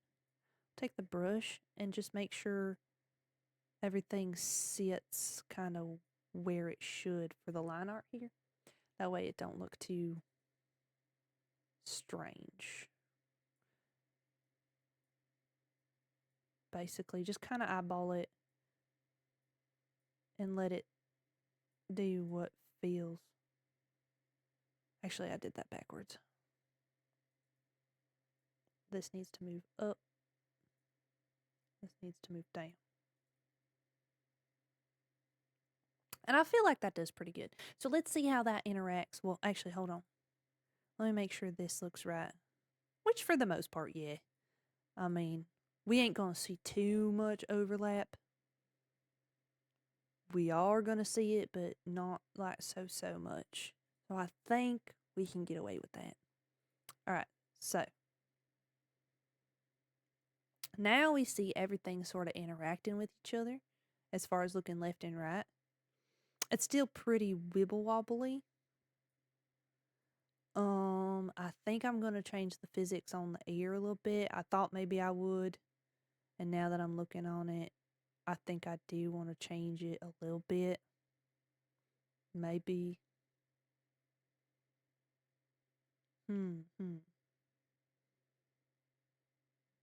I may do some adjusting on that to make it not so angular. So let me look at that real quick. And this is just, again, this is very common. Part of the process is just trying to make things look a little bit more natural. Make things flow without being super broken. I'm going to pull this back in a little bit. Okay. Same thing here. We're just going to kind of make that not so... Actually, just make that not so harsh, if that makes sense. That way when these interact with each other, they ain't so crazy. We're still going to see some wobbly lines, and a lot of that is because I didn't spend time either manual meshing or add in some extra vertices and things like that. So if this is something that's going to bother you, you can go in here and either manually edit the way these look or give them more vertices so that they aren't so wibble wobbly, so that you can have cleaner lines. This is the issue that we're seeing here. If you find this to be a problem, is because we just don't have enough vertices to control the line art very well. Okay, so, and that's part of the issue that comes with manual meshing. It is. And it's why so many people suggest that you make your own mesh, or that you mess with the manual meshing settings and find, you know, the amount of vertices that you feel looks the best for what it is you're working on. Which I agree. You will get a lot better control over your piece if you are manually meshing. But again, the point of this tutorial is less about figuring out all the niche, nitty-gritty little things, and more about just functionality. Let this be a test, right? Let this be your introduction to, you know, Live 2D with a few extra little tips if you're comfy with it, right? If you're comfy with it. This is just meant to be like a little baby's first model type thing. So don't try to overwhelm yourself with all the little details, because then it's going to take the fun out of it, and then you ain't going to want to keep doing it. And that's no fun at all. That's no fun at all. The whole point of Live 2D, the whole point of any art, is to have fun with it, you know? It's supposed to be enjoyable. So don't take the fun out of it. Don't be too hard on yourself. And allow yourself to make mistakes. Allow yourself to have some errors. That way you have something to look back on, you know? Which, speaking of, I think I'm crashing Live 2D again. I may need to reset Live 2D. I'm waiting for it to not be frozen. Okay. So I'm just going to save real quick. And if you have this issue where it starts hitching like that, sometimes Live 2D is if it's been open for a while, or if you have, like, especially if you have a PC like mine that ain't really up to snuff, sometimes you just need to save and turn it off and restart it. So we're going to do that.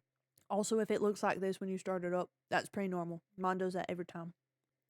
So I had to go back and undo a couple of things, which I'm going to cut out from the video completely. So if in parts you were like looking at things and being like, wait, I saw where certain things looked a certain way and now it don't. That is because I spent probably an hour, maybe 2 hours max, messing with some stuff just for me to realize I didn't like how it turned out. And instead of making y'all watch an hour to 2 hours of me doing something just to undo it, I'm just going to cut that out. So yes, just for your knowledge, I did go back and undo everything that I did specifically for the way that the ears fold up and down on the ear MX and ear EXP. And yeah, and I had started doing a little bit of the angle X and Y, but then I realized that I set things up a little bit incorrectly for this ear type, so I had to go back and edit some things. So that's what we're doing. So that you're getting the refreshed version, hopefully. Hopefully I don't have to do that again. Just know that going back and undoing 2 hours of work actually ain't that uncommon when it comes to Live 2D or really any art. So don't be afraid to do that. It kind of sucks, but at the same time, you learn something from it. So, you know, we just learn from it. So I'm actually going to put these in warp deformers. Originally, I was trying to avoid using warp deformers for this part, but it is evident to me that I'm going to need that. So I'm just going to do a warp deformer for each of these that say EXP. And originally I made these rotators go down pretty far. I think actually I don't want it to go down that much. I think because we're dealing with a bunny, so I think in general. Wait, why is this? Was it always like that? Oh, I thought for some reason it was a little bit higher.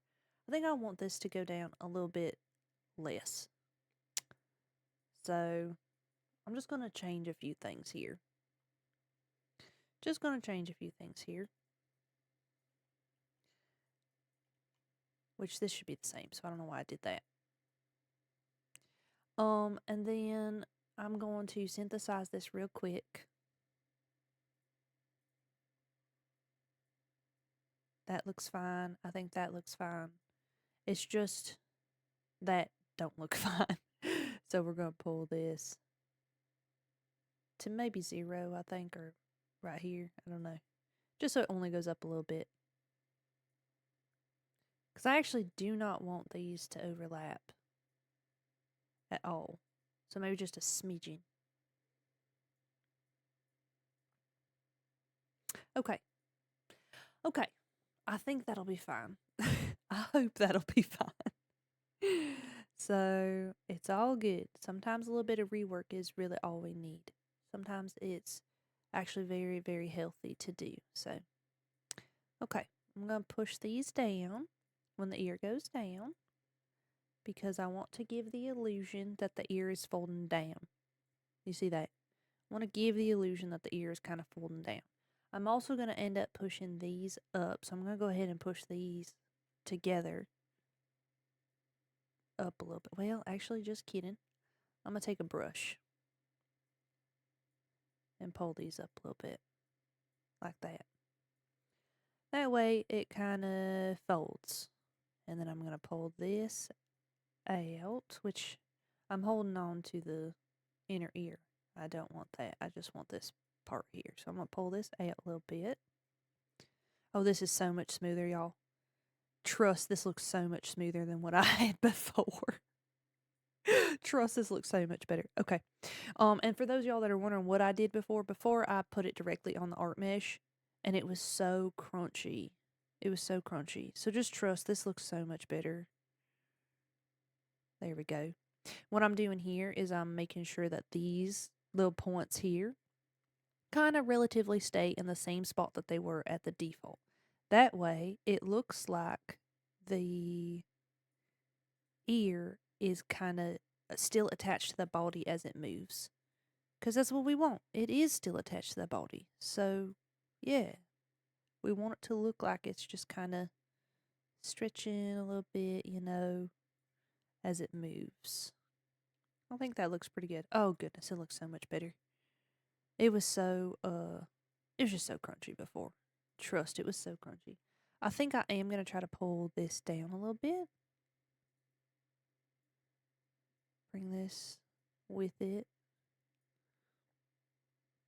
I'm going to bring this part in. I'm going to mess with my brush, which remember, if you hold B and click and drag, it will change the size of the brush. Okay. That looks so good. Oh my goodness. Y'all, I can't even begin to tell you. I was losing faith a little bit. There's always a part in modeling where I just start losing faith a little bit. But I just have to tell myself, trust the process, practice what you preach, trust the process. And that can be very difficult sometimes. So if you're sitting here thinking, I don't know if I can do this, trust you can. If I can do it, so can you. So can you. I promise. I promise. Don't put me on a pedestal because I am full of nothing but mistakes all the time. So, oh my goodness. Okay. I'm going to kind of push things around now. All this is just kind of pushing things around until it looks like something that you enjoy. Okay? So, there's no magic right or wrong answer. It's just whatever you think looks nice, basically. So when the ears are going up and surprised, I'm also kind of imagining that it's angling forward a little bit more, right? I'm kind of imagining that the ears are pushing forward so we can see more. Whereas when the ears go down, I'm kind of imagining they're pushing back a little bit so we see a little less. You see that? So I'm just trying to convey that sort of motion a little bit. It don't have to be super, super exaggerated, just enough to kind of feel like it's rotating. And y'all, I'm telling y'all, this looks so much better than it did. So much better. Okay, now we're going to do the same thing here, and I'm just going to copy what we did and paste it. Okay, it's very, very simple. I'm going to copy all that. Once you have it on one, you can really just paste it on the other, because what we get after that ain't going to be too different. And then I'm going to synthesize them corners so we see here we have ear EXP and ear MX, so that they kind of interact with each other a little bit. And then I'm just going to adjust the parts that I don't like. So, if it's a little too exaggerated, see, like that is a bit too exaggerated, just like I feel like this is too exaggerated. But I do think it helps here. Same thing with, I think it helps going up here. Okay, so our extremes where it doubles up like this, I'm just going to control copy this form. So control shift C, and then go over here where it's like real lumpy and I don't like it. I'm going to control shift V. And then I'm just going to change it a little bit. Just like that. Just a little bit. Nothing more. Maybe just adjust this piece so it's sitting where it's supposed to. But that's it. Okay, same thing here. I'm going to control shift C, then go to here where I really don't like that shape. Control shift V. Okay. And then we're going to adjust this so it is sitting where it should. Right? Gonna need a little bit more adjustment than that. Little bit more. That's looking a little better there, so it looks like it's connected. Which we might have to edit that too, but we'll get there one step at a time. And then I'm just gonna pull some stuff around so that it looks a little different.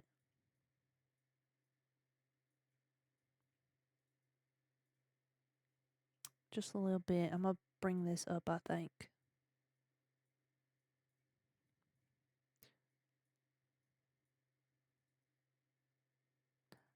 And, that's pretty good.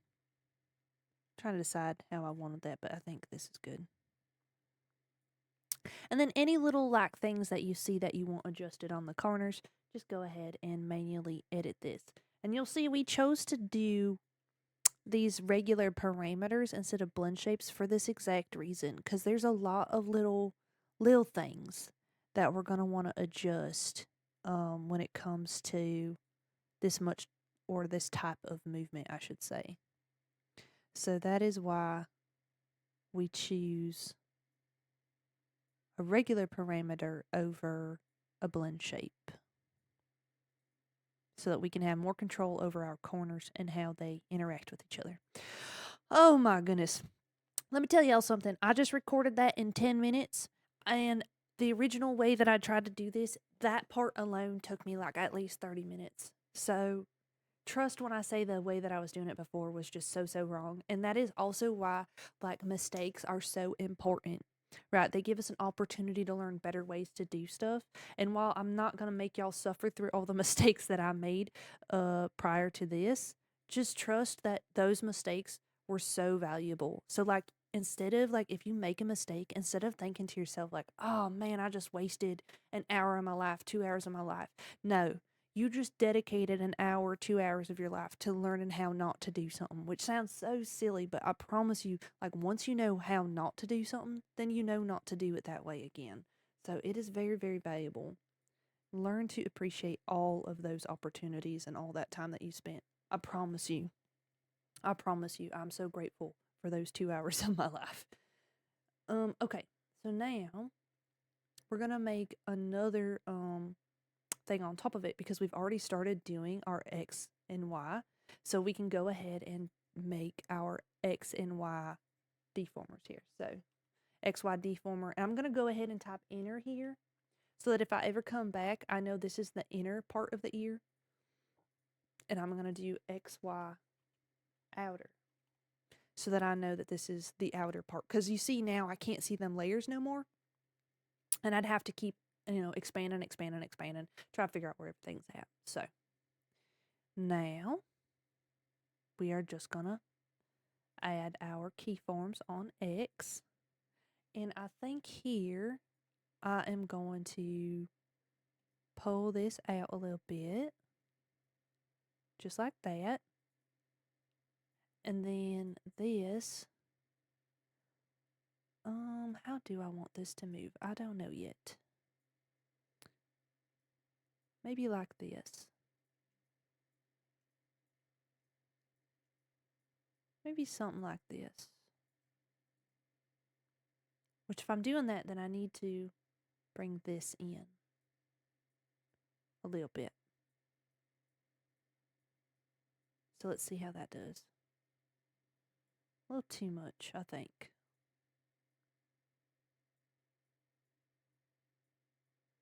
Definitely spend time while you're editing these angles. Definitely give yourself time to see how it interacts with itself so that you can tell if you are doing too much or not enough in any areas of it. Which just looks pretty cute. I'm going to push this part forward a little bit. Yes. It's very subtle, but I like it. And just ignore the foot. I know the foot's just kind of floating there. Okay. Now, let's just double check everything interacts the way it's supposed to, which it's a little wonky. A little bit.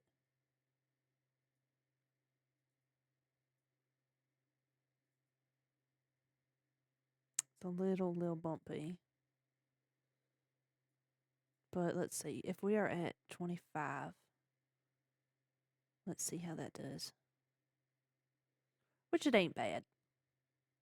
If I were using more exaggerated motions, I do think this could get a little messy. Yeah, genuinely, I think this could get pretty messy pretty quickly. But because we ain't, I think we're okay. I may simplify these motions, though. I don't know yet. I'm gonna, go and do this side real quick. And then I will decide if I want to simplify any of this.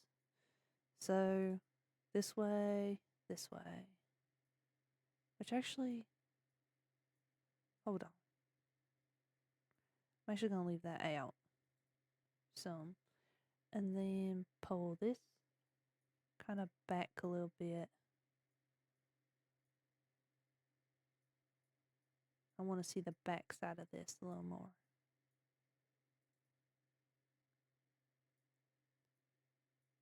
Kind of like this top deal. Which means, actually, let me push this in. And rotate it like that, I think.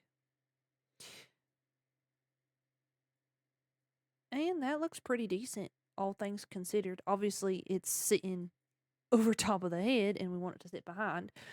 But all things considered, I think this looks pretty decent.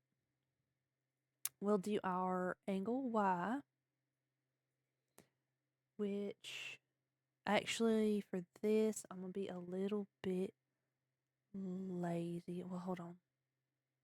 I'm going to be a little bit lazy.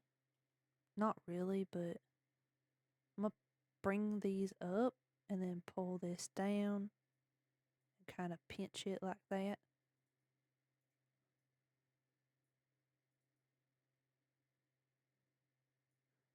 Pinch it. Maybe bring it down a little bit. Maybe brought it up a little too much. Okay.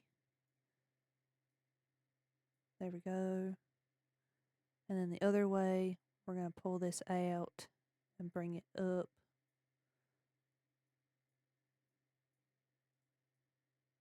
Maybe I should have brought this down, actually. No. I'm going to kind of do this real quick.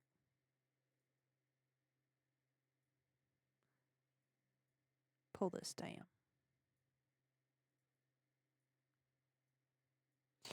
Okay.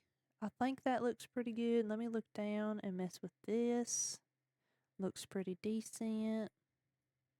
Looks pretty decent. Same thing up. Pretty decent. Okay. Okay. I'm going to save that. And there. Oh my goodness. Again, saved myself so much time. So now 20 minutes I spent basically on this, including my yapping time. And it was much quicker and much better than what it was before. So, and I'm sorry if I kind of whizzed through all that. Part of that is just because I am doing this for the second time. So I do. I really apologize for if I'm moving too quickly. So we're gonna synthesize these corners here and double check how they look on those, which I think they look pretty good. It's a little lumpy, a little wonky. So if this were a commission, for example, or something that I was doing for more than just practice, I would definitely spend some time smoothing out these vertices so that it ain't so wibble wobbly. But because it is just for practice, I think I'm gonna leave it. Maybe I'll snap. You know what?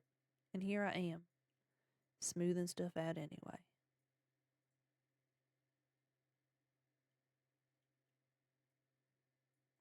Smoothing stuff out anyway, just a little bit. Make sure you have everything that where you're editing is actually on the original. Like you don't have anything else activated, basically. But it is a little bumpy. But you also got to remember you ain't never going to be sitting just in this corner. You know what I mean? Like you're going to be moving a lot. So some imperfections you can actually kind of get away with. Obviously don't get too comfortable leaving too much like all crunchified, but also don't stress yourself out. Don't stress yourself out. Like this is a little, what am I looking at here? You know, this is a little wood. I'm just going to edit those a little bit more manually. Maybe like this. Okay, just kind of, you know, a little bit better. Grab my brush again, maybe pull this out a little bit, maybe push this in a little bit, pull this out. So it's just a little bit more neat.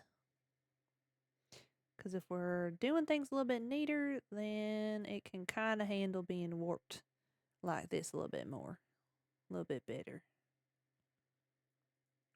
Okay, and so that's kind of just how you clean stuff up on the corners. I definitely could stand to spend more time cleaning it up, but for the sake of showing y'all what I'm doing, I ain't gonna do that.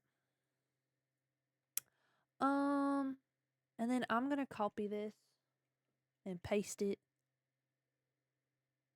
and go ahead and flip it over. Make sure you reflect angle X physics and ear MX because we want those to be opposite of the other ear. Same thing with any of the X blend shapes we have. Blend shapes don't reflect when you flip it over, so you need to reflect those manually. So we're going to do that there. And I believe we have one for body as well. Yes, we do. So let's reflect that. Very good. And let's give it a good shaking.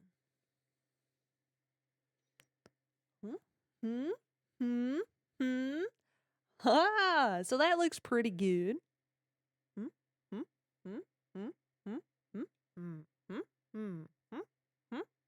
That's looking pretty good. We got some pretty good ears going. So now, at this point, you could say, I really like how this is and I don't want to edit it. But for me, you see when we look up, the ears don't keep going up. That's because I want to add a clipping layer.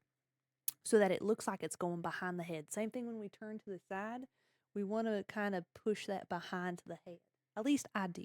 And I think that is also just a really good learning opportunity if you've never done that before. So let's do that.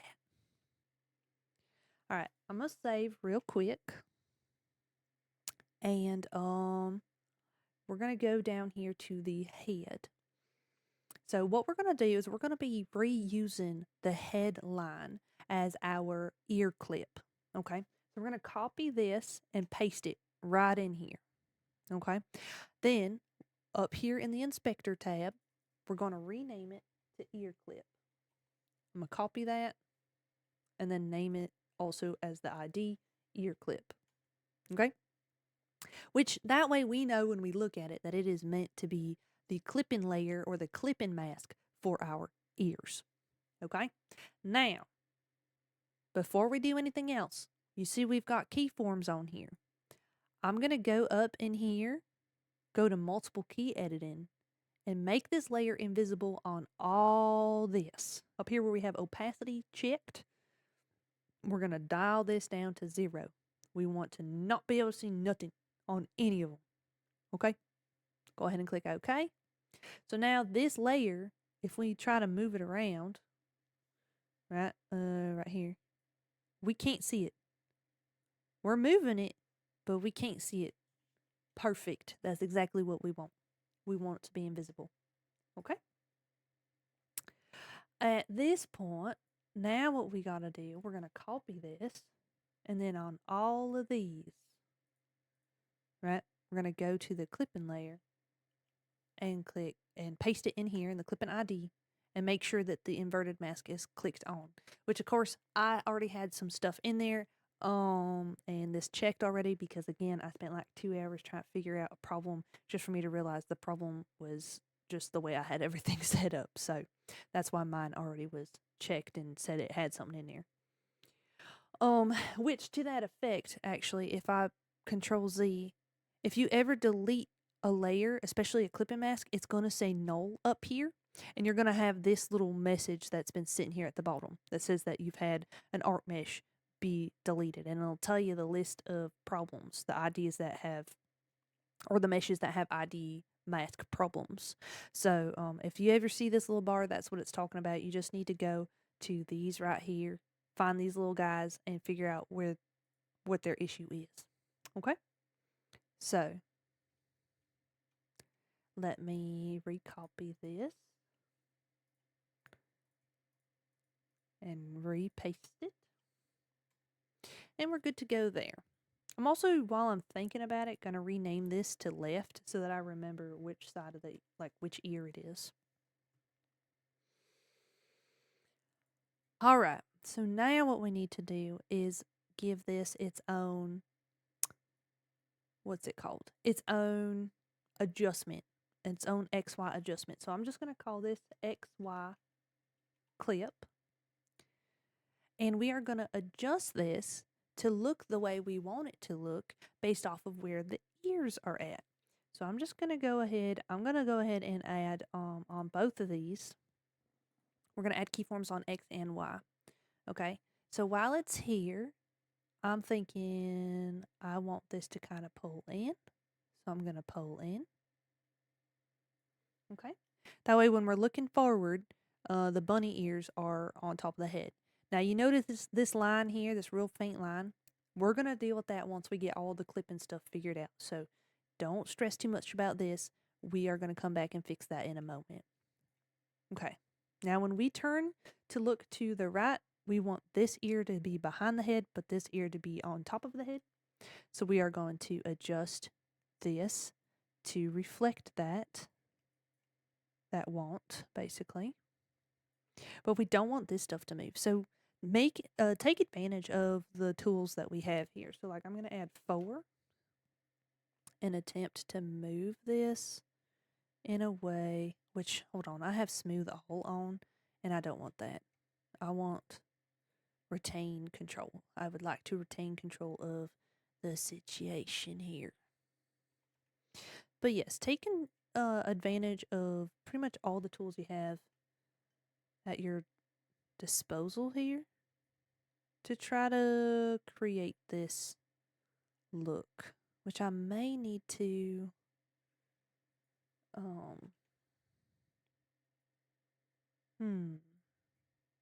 it's easier when you just do it on the art mesh itself. So instead of doing all this, I think I'm gonna make this a bit stronger. So I'm gonna do 20 and 20. And I'm just gonna use a brush. I'm gonna go to edit level 1 so that I only see the vertices. Hold B, make this a little bigger, and just kind of push this out the way.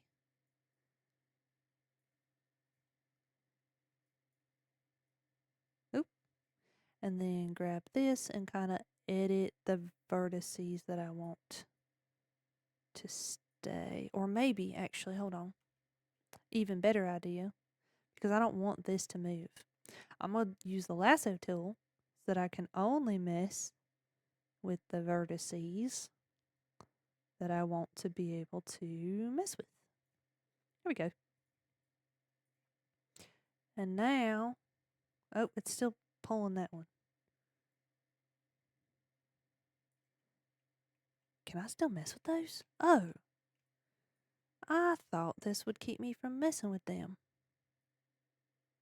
But it don't really. Well, I know it does if I do like this, so I guess that's what I'll do. I'll use a temporary warp deformer. Maybe I need more vertices. Problem solving, problem solving. Is that not enough? I feel like no matter what I do here. What if I do 21? 22? Man, it's because the bunny ears are so close. So I'm trying to figure out how I want to do this. Okay. So that ain't the answer. But this might be. Oh, this is. 21 was the answer. 21 was the answer. Don't let me be so silly. Okay. Uh-oh. So let's grab all this, which I really don't need to go all the way over like that, but whatever. It's fine. If I do like that, does that keep? No. It does not. But it kind of does in its own way. All right, let's see how this reacts. I feel like it ain't going to react the way I want. Oh, no, it does okay. Okay. It don't matter how we get there as long as we get there. So, yes, this is ugly. But it works. So, that's all that matters. Okay, let's reflect this.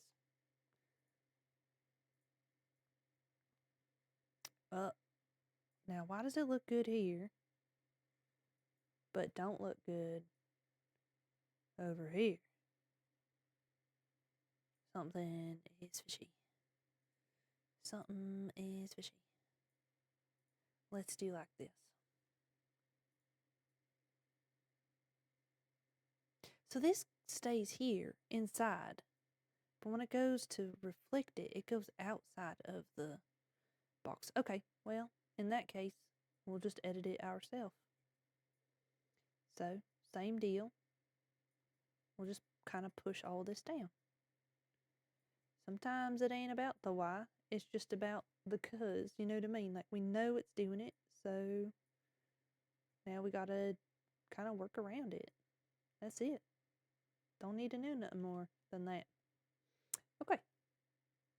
So now, when we look left and right, our little bunny ears pop out. Same thing we need to figure out when we look up. That looks great. When we look down, we want it to come down. So I'm just going to take my big old brush and pull this down so that we can see what's underneath. And that looks pretty dang good in my opinion. So I'm going to tentatively attempt to synthesize. This may or may not look good. This may or may not give the results we want. So I'm just going to save real quick and synthesize the corners and sort of pray that it will look okay. So we're looking down. Nope, not what we want. Well, what about when we look up? Nope.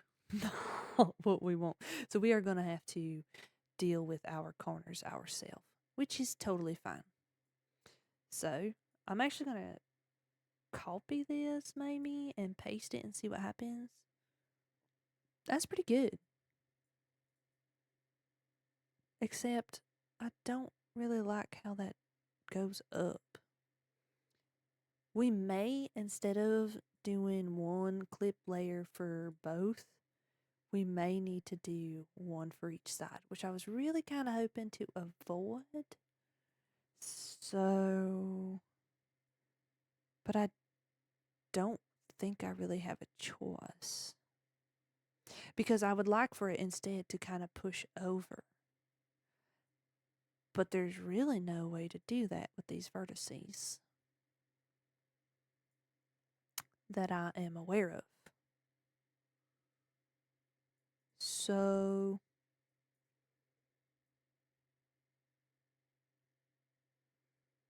okay, I suppose. And anyways, that looks quite strange. What if I copy that and paste it here? So when it looks down, what if we do this? What if we just kind of bring it down like that? Maybe my approach was wrong. Yeah, I think that does it. I think that's exactly what I want. So then, if we copy this and paste it here,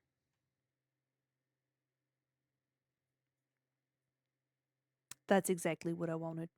Okay, see, trial and error. We're learning this together. Every model's going to be a little bit different, so don't be afraid to experiment. And then turning left and right, I have to decide when looking up, do I want the same idea? Yes. The answer is yes. Ain't it always? Ain't it always yes? And then at this point we might end up changing how some of these ears kind of look on the left and right because I think it looks a little wonky.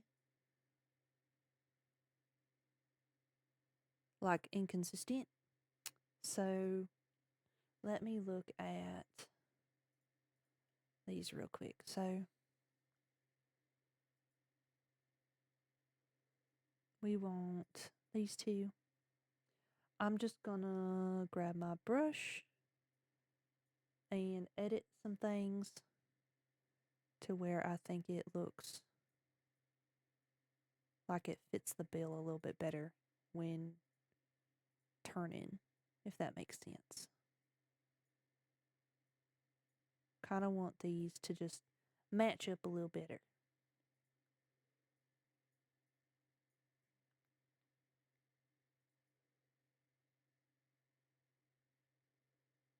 I feel like it's just, they look a little different on their turn. Maybe this looks like it's turning too much.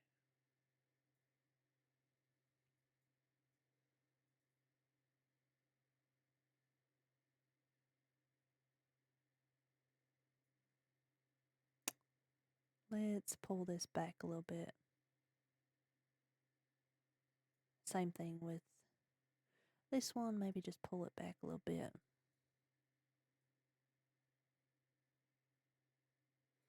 And pull this in a little bit. And these are all just like little minor adjustments. We're just kind of adjusting things to how we like it. Which in some sense kind of sucks because we already did so much to it. But this is kind of important on its own. I kind of... What's the word? I kind of want to retry. So I like how this right one looks. I'm going to go ahead and delete the left one and do a little bit of rework here. So when it turns this way, I kind of like that. But when it turns this way, I kind of don't like that. So I'm just going to Well, actually, let me see what happens. I hate doing this, but let me see what happens when I Shift R. When I reflect the motion. And just kind of see what that does. So it's kind of getting away, I think, from the... Oh, it definitely is getting away from the movement here. It's actually the right...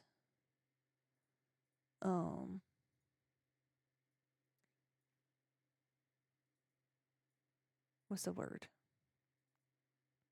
It's actually kind of the right look, just the wrong placement. So we're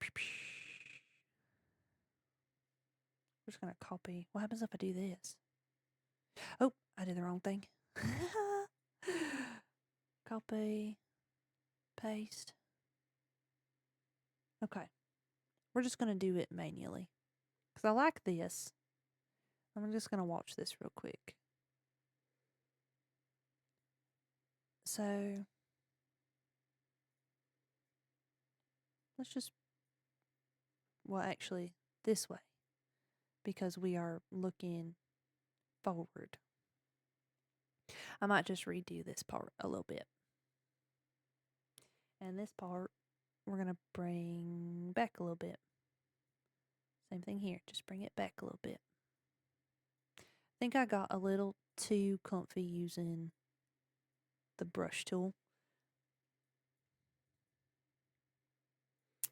Is my biggest issue here. Let me pull this back a little bit. Just a little bit. Just a little bit.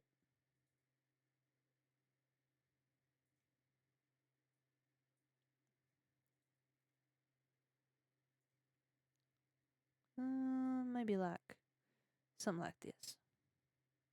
Let me add some more deforming options. Right there. I'm gonna grab this and pull it forward, but then push this one back here. I think that looks better. So this, I know this curves forward a little bit. I think I'm gonna redo those two and make it more simple. So let me just edit these. Yeah. Let me just edit these a little bit. So actually, what I'm gonna be doing is pulling this like that, and the outer we're gonna bring back like that, and the inner up like that. So I'm kind of trying to imagine how these look next to each other. And I feel like I do a better job one way than I do the other. So let me do that and see. I feel like that does something. I feel like that does something. Maybe I ought to do like that a little bit. Because this looks like it's pushing this forward. Uh-oh. I'm breaking it. There we go. Kind of. I think I don't like how the inner looks. I'm going to pull that back. Yeah. So I like how that does.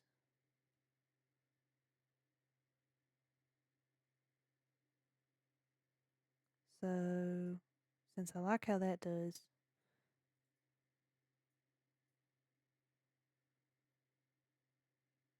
I should try to recreate that. So I'm kind of watching how these move so I can try to remember or see why I like it. Basically, I think this needs to be pushed in more. And let's just see how that looks when they're, well, before I do that now, let me synthesize the corners again so that they look a little, I can make sure they look okay. And then also just kind of double checking this, which we got some clip-in issues. We'll deal with that in a minute. I actually don't know how we're going to deal with that, but we will deal with it. Copy, paste. This is the trial and error part of this, where it's less of a tutorial and just us trying to mess around with stuff. And change this to say left. And remember, if you reflect anything that has blend shapes, you need to manually go and reflect all of the X blend shapes. Okay. There we go. And I think actually those angles do look better. I think they do anyway. So let me look at them here. Maybe, you know what? Maybe what I need to do. Oh, I'm seeing some.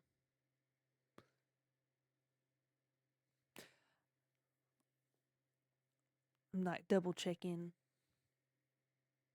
Actually, I'm going to disconnect my Vtube Studios and check the physics, which I think I was seeing a little bit of a disconnect. But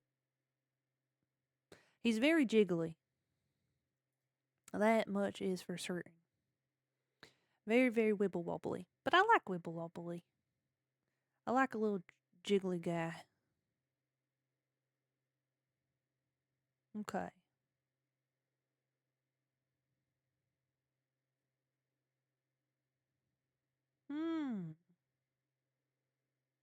Here we see where the ear kind of pops out, which is kind of proving my theory that we probably need to, what's the word? Have separate clip-in layers for separate sides, which is fine. If that's what we gotta do, it's what we gotta do.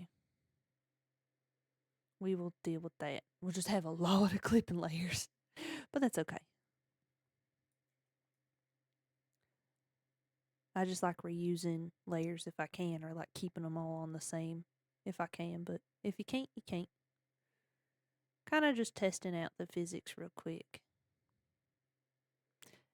It's very rubbery and watery, bouncy, whatever word you want to use. But I kind of like them that way. I might make the ears a little less wobbly by lowering their magnitude. Let me reset, actually, their magnitude, because I don't know if I actually changed it after I updated everything. I don't believe I did. That looks better already. Let me reset.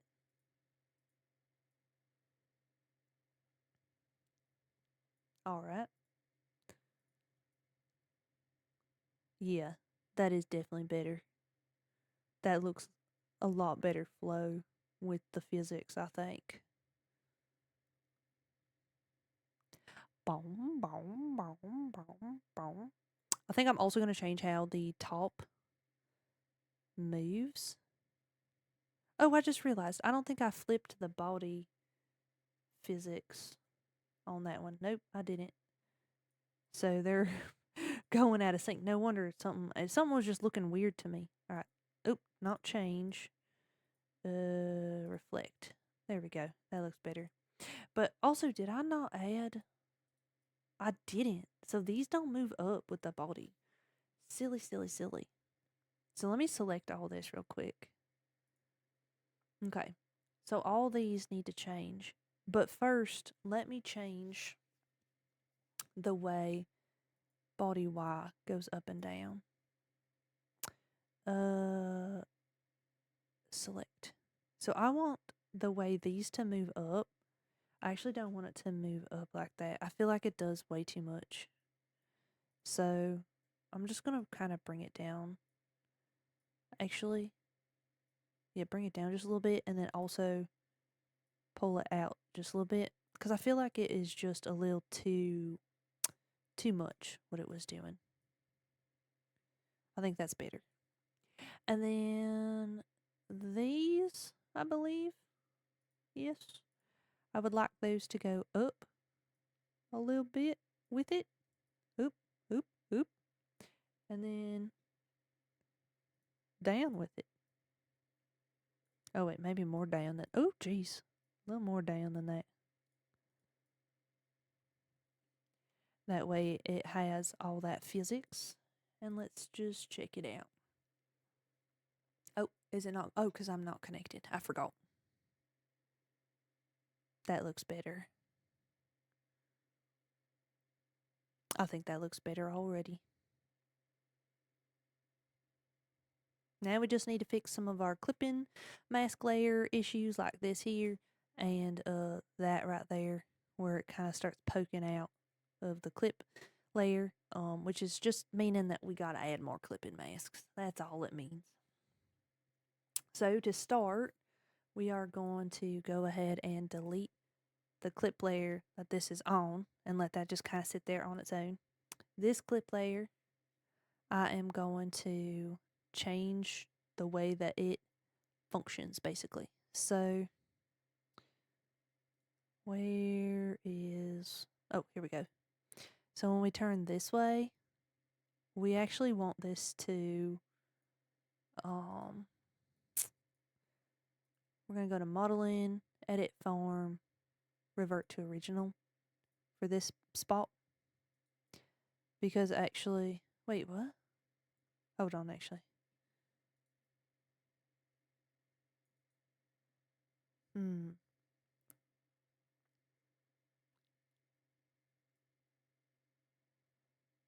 We don't want all that, basically. I don't want to have to redo this. So let me revert to, I'm going to Control Shift C. Right, or maybe, what happens if I do that here? Oh yeah, that'll push it up. But that's okay, because we can push it back down. Okay, let me revert to original here real quick. Edit form, revert to original. If I Control Shift C here, Control Shift V there, how does it look? Very good, very good, very good. Okay, so now Control Shift C, Control Shift V. So then, very good. That's what we want. Very good. And then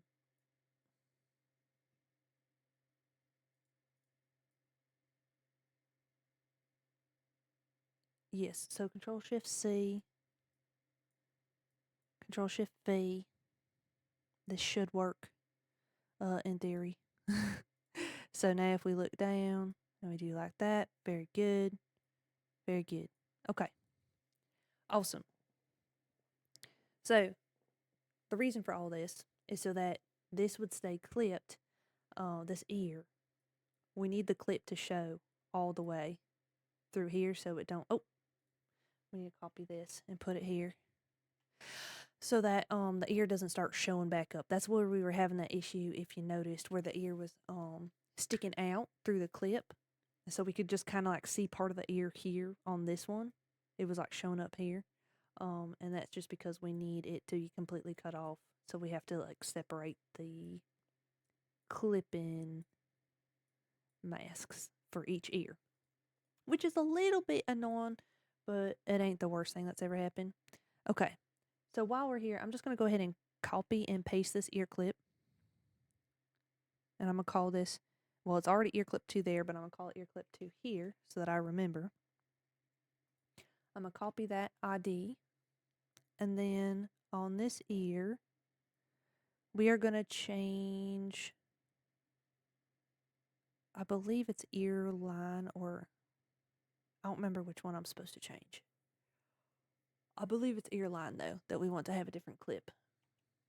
So we're going to have that clip to ear clip 2. I'm going to temporarily create a warp deformer. So I ain't even going to worry about naming it. But the reason for that is so that I can move this to fit kind of over top. You see that? I don't know if you saw that. It was very, very fast. So see that? We just kind of move it so that that line disappears. That's it. You just push it over top like that. So now that we've done that, you can see we'll still have to edit a little bit so that it don't do that. But it gets rid of that line. Which actually, instead of doing that, I think what I need to do is I'm going to put it over top of ear clip and push that instead. So instead of pushing it up, I'm going to push it basically down. I'm going to use the arrow keys and tap down once and then tap to the right once so that it covers the whole thing. Reliably, anyway. So now when we turn to the left, it don't really have that issue. I mean, you can kind of see a little line here, but let's be so for real. We are not going to see that. Like, we ain't going to see that at all. So it's going to be all right. And that pretty much covers that weird line that we were having. So we can go ahead and take that out of this now. We don't need this. We can delete it. We're going to copy this. Control copy, paste. This is going to be for the other ear. I'm pressing H on the keyboard so we can see all this. I'm going to go to modeling. We're going to go to edit form, reflect. And the only thing I really need to reflect is, I don't know if I need to reflect X or not. Maybe. I'm going to say yeah. And see. What I'm worried about actually mostly is the physics. So yeah, so that is going to be, we have to reflect all this. Yes. Okay. Sorry, I'm over here trying to remember how I want to do that, or like think about this, how it would work. I'm getting too tired. I probably need to take a break. Okay, so now that we have all this, remember what we did here, how we changed all this. So we're gonna copy these two. Well, actually, we're gonna copy this here, and we're gonna put it on the line for the new ear. Okay, and then this one that don't have the number next to it, we're gonna paste it into the clipping ID for the others. And in theory, it should work. So let's look. There we go. There we go. So let me turn the tracking back on. Okay. There we go. We're doing so good now. We're doing so good. And of course, you can edit these clip-in masks so that they work a little bit better however you want them to look. Like, for example, if you want, when you're looking this way, for that line to be more solid at this point, then you could always go into the actual, augmented physics and change where the line weight is, or like go ahead and push it all the way there. That would not be a problem at all, which I might end up doing. But either way, this is how you work with clip-in masks. And unfortunately, I have not worked with that many bunnies, so it took me a couple tries to get these ears right. But there we go. So I'm just gonna mess with these. So we have a little bit of an overlap issue here. So we may work with that to fix the bunny ears.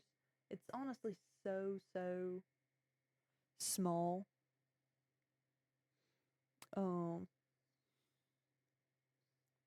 And very specific. Like, you have to have your head all the way turned and your eyebrows all the way up for it to even do that. So we may or may not worry about that. But at this point in real life, I need a break. So I'm going to take a break. You should take a break and just pause the video, go for a walk or something. And then in the next part of this, we're going to start working on the legs. Or no, we're going to work on angle Z, and then we're going to work on the legs. So, okay, quick break. All right, now we are ready to start with angle Z. Angle Z is when we tilt our head side to side, which can be simple and complicated depending on where we are on the model. When it comes to faces and heads, the angle Z actually tends to be pretty simple unless you're trying to do something complex or a little crazy. So what I'm going to do here, the body I want to make the angle Z, I want to warp for that. But the nose, the mouth, the eyes, and the ears, I want the head tilt to just literally tilt left and right. And the easiest way to do that is with a rotation. So I'm going to click on the ears, mouth, snoot, eyes, and then I'm going to go up here and click on rotation deformer. I'm just going to type the letter Z so that I know that this is for Z. And like we did with the ears, we need to position this to where we want the rotation to start. So I'm going to hold Control, click on this. I'm going to also hold Shift so that it snaps to the X or Y axis. And I'm just going to drag this down. I'm thinking probably to about here, because I think that's how I want it to move side to side, because the head and the body are kind of all one thing. So I just kind of want it to flop. I want my bunny to just flop to the side. If you wanted a more subtle movement, maybe you'd want to move it up taller, a little closer, so it don't flop over quite as much. But I really, really like the idea of the bunny just kind of flopping side to side. So I think I'm going to keep mine closer to the base. Then I'm going to go over here to my angle Z physics for my augmented physics, and I'm going to add some keyforms here on the right. Now I can adjust this however much until I feel like it looks good. Typically speaking, I normally try to go for about 30 degrees left or right when tilting. So I'm going to come up here to the inspector window. Under angle, I'm going to type 30. Just like that. And then I can also just shift it to the other side and do -30 if I want. Or if you've got a keyform or or if you got a keyboard shortcut, you can do that to reflect the motion. And just like that, I mean, that right there, we've already got half of our angle Z done for the whole thing. Only thing now we got to do is make sure the body lines up. This is where things can get a little complicated, depending on how you have things set up. I'm going to put both of these in the same deformer for Z, and if it don't work out the way I want, then I'll just redo it. But things can get a little bit complicated trying to push things around for angle Z, specifically because of how it interacts with X and Y. So sometimes what I'll do is I'll push things around like this, and if it can turn out pretty good without any hiccups, then I'll keep that.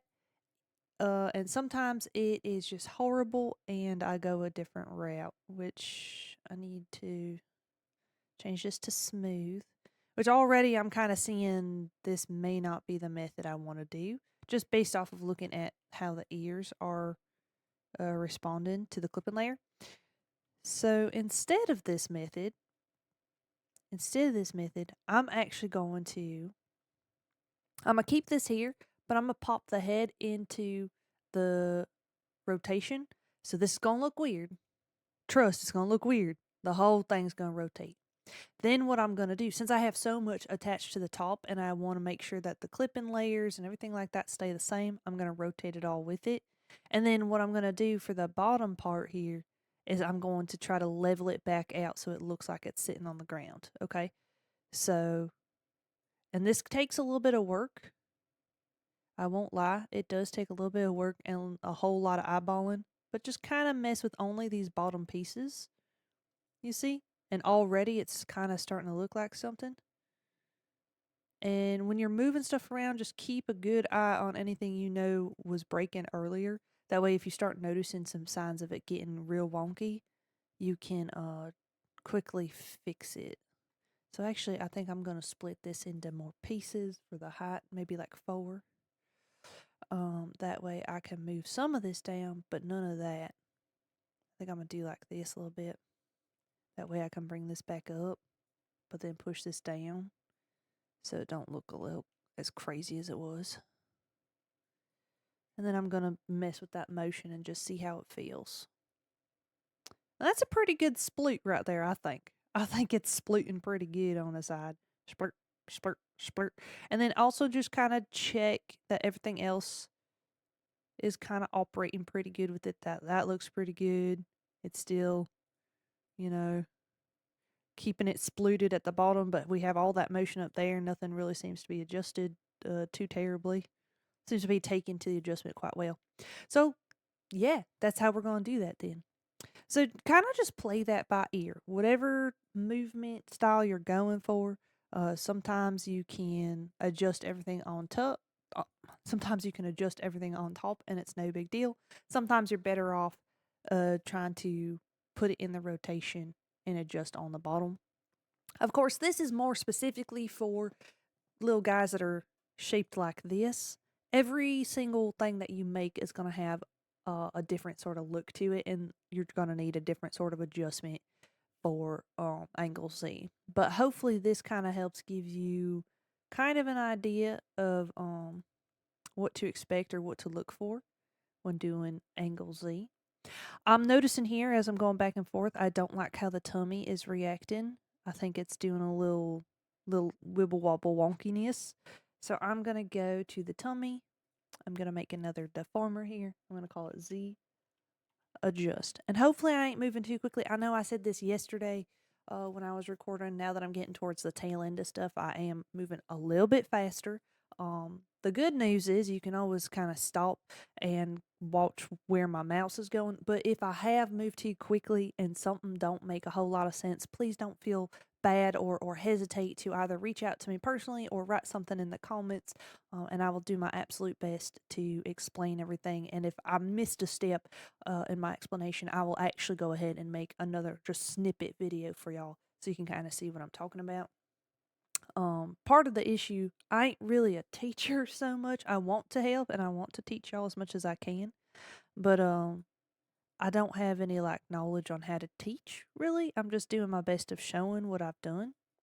So it is quite possible that I miss some fundamentals in my explanations when I go through stuff. So please, please, please don't feel bad if you don't understand something, because it's probably me not being able to explain something very well. So I think that just looks better. Just like eyeballing that. Obviously, the leg is doing its own thing. We're going to fix that. But just kind of looking at that motion, I feel like that looks better than whatever this is doing. This feels like it's pushing in on the side and we're kind of losing the shape. We're losing the plot a little bit of the tummy, where this feels like the tummy, to me anyways, is performing more like it should. I think I might push this up just a little bit more. Yeah, I think that looks good. And at this point, this is just personal preference, whatever you think looks best. So I'm going to reflect that and pray that it all looks good. And of course, I'm on another day. I've restarted my live 2D, so I need to reconnect my Vtube studios before I can get into testing the tracking. So here we go. I think that's pretty good. He's very squishy. He's very slime coated, but I kind of like that. I like making real squishy, bouncy, silly guys. So I think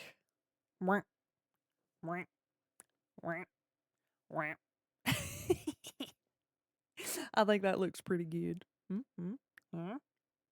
I might need to check. It looks like we have a little bit of wonkiness here, and I bet you that's because we can kind of see it's having some troubles adjusting. So I do think I'm going to add some extra keyforms to the snoot since I'm looking at it and I'm noticing it. I'm going to do that now. And I've mentioned it before, but a lot of what you do is making stuff and then adjusting stuff. There's going to be a lot of adjustment. So let me look at the snoot real quick. This is really starting to come together though. Okay, so I'm going to do the snoot line. And so when we're looking down, I'm going to add a keyform. I think maybe let me see here. When does it start getting weird? It starts getting weird closer to the edge, which is unfortunate because we don't really get this far. So I'm going to make the side part disappear, I think, at 8. I think at 8 is where I want that to kind of, you know, go away right there. So I'm just going to grab this and push it in like that and see how I feel about that. I feel like this gives us a better look altogether.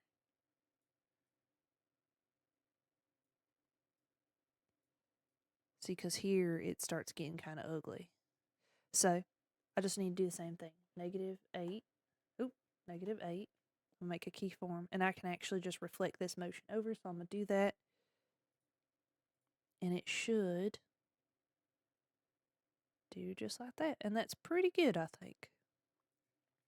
And then anywhere else that I am looking at stuff, if I notice that I don't like how it's performing, like maybe I want it to come out sooner right here, then I could, mess with this basically to where it comes out sooner. So we start seeing the snoot a little bit faster, which maybe we will do that. I think that will do a little something, I think. Which if we do that, then we probably want to add it here on the color as well so that it kind of pushes in a little bit sooner.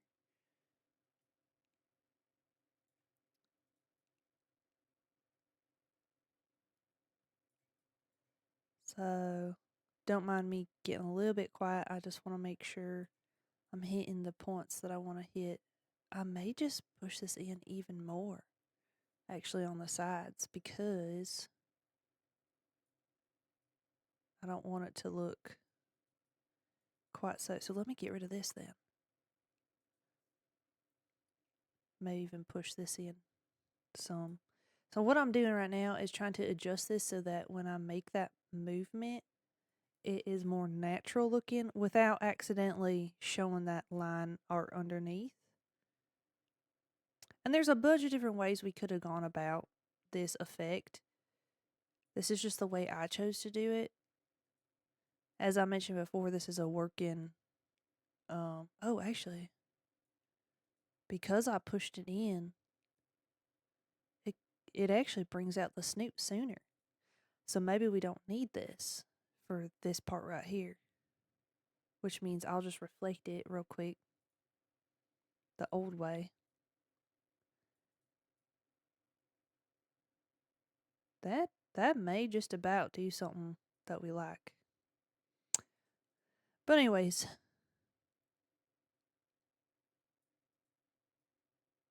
that's pretty cute. I don't know. Since it's pushed in sooner, I feel like maybe it does something. I don't know.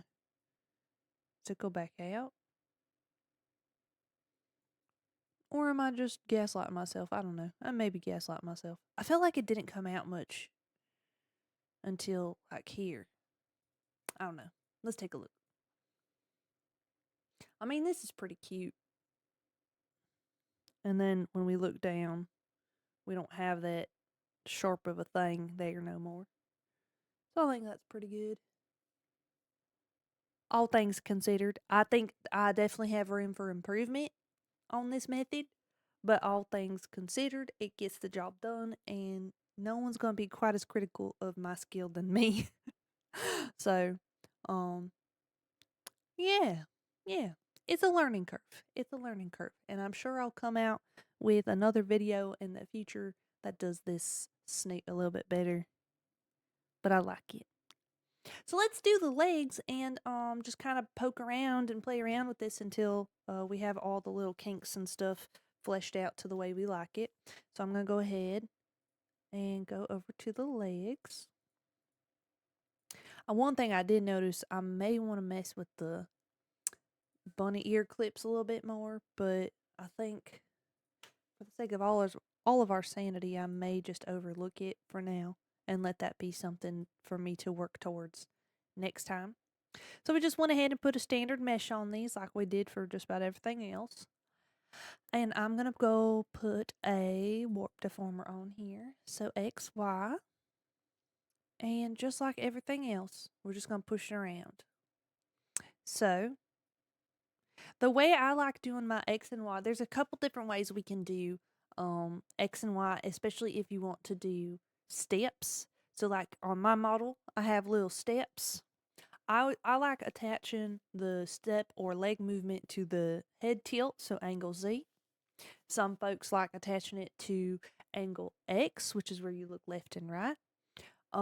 Personally, I feel like it moves around a little too much on the X axis because when I look left and right, I look left and right a lot more than I tilt my head side to side. So there's a bit less control, in my opinion. If you want lots of control and really deciding when you put your step down, then I would suggest angle Z. But if you think it looks nice and you really enjoy the feeling and the movement of it being tied to angle X, then do that. Do exactly what you feel looks best. But when it comes to angle X and angle Y in general, okay, this is just in general, but in general, I try to keep the feet planted. I try not to let them move from their designated spot. So when turning this way, I'm going to do my best. I think I'm going to have to move it because of how I did the tummy, which is fine. But in general, I do try to just kind of smoosh it over, if that makes sense, so that it looks like it's more stretching than it is like dragging. And the way I do that is by clicking on this little button here and going to perspective mode. I'm gonna grab this top key here, click and hold shift and drag it over. Which you can see this is way too draggy. You know what I mean? Like that's, yes, it's where it's supposed to be. But it looks like a 3D render gone wrong. So we're just gonna, in this case, I am gonna let it drag a little bit. I am, because of the tummy.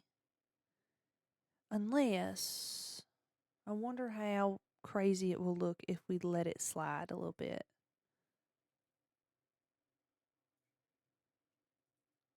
So this is where it becomes a little bit more difficult. Like if I had made the rabbit legs or did something different with the tummy, then I probably could have got away with it.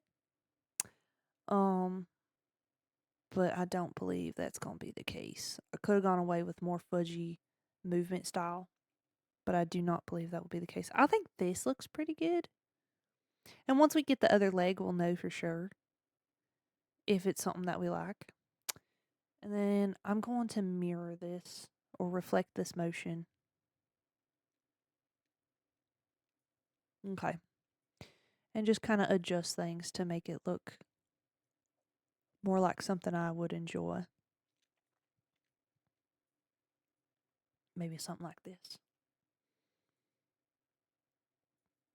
I'm going to bring this in a little bit.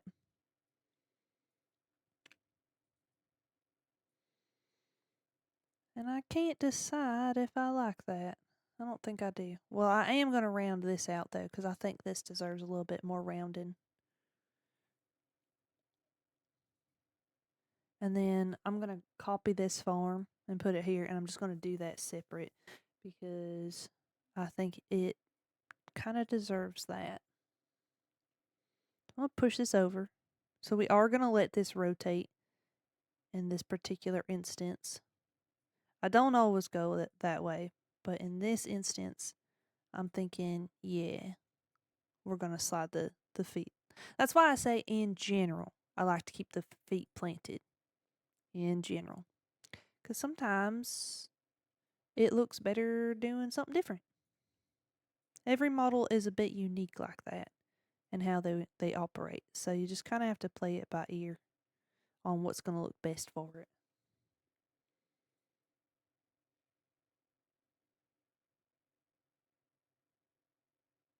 So this is actually more rounded out than the other side. So I'm going to try to squish it in a little bit more because I think the squished in look is going to be what's best.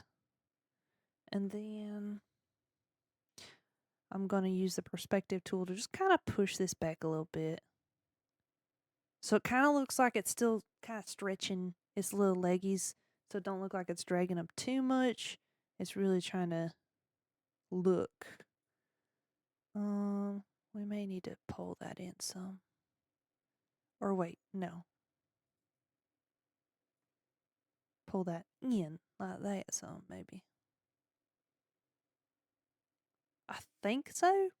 Just for the sake of being able to compare, I'm going to go ahead and add, I'm going to put this here to say right so I know it's the right leg. And I'm going to copy all this and reflect it just so, sorry about that. I'm going to reflect this so that I can see how it looks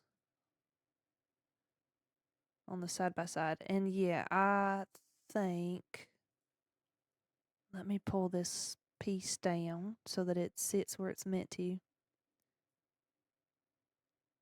So I think this needs to change because we're seeing a little bit of difference here.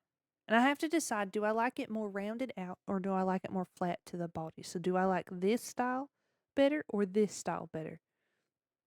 So that I can make the movement cohesive. And I think I actually like this better, just looking at it. So how do I fix that? That is the question. This is pushed out more, so I think I'll push that in more. And maybe push this up a bit. And just in general kind of mess around with the different stuff until it is a shape that I like. And I'm editing the original, not the copy, if you see that. I'm editing the original.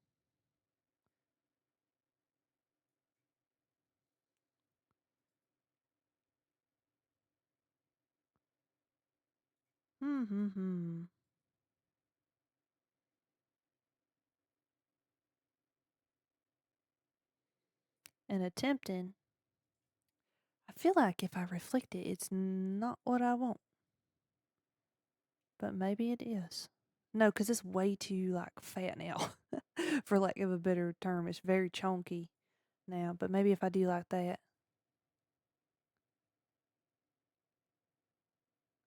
And then maybe I'll bring it up a little bit.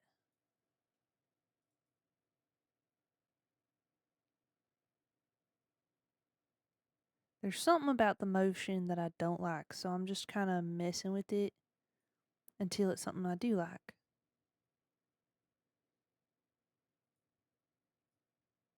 Maybe I bring it closer. I think I like that better. And I'm going to bring it down still, though. But maybe do like this.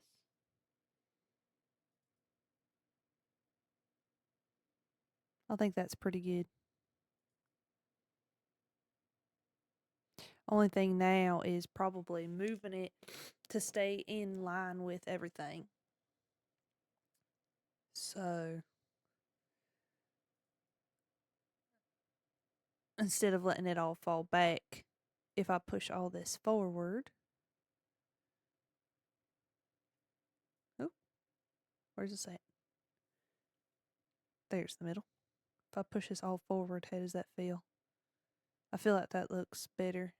Or maybe even if I rotated them. Oh, there you go. I think that's the motion I'm looking for.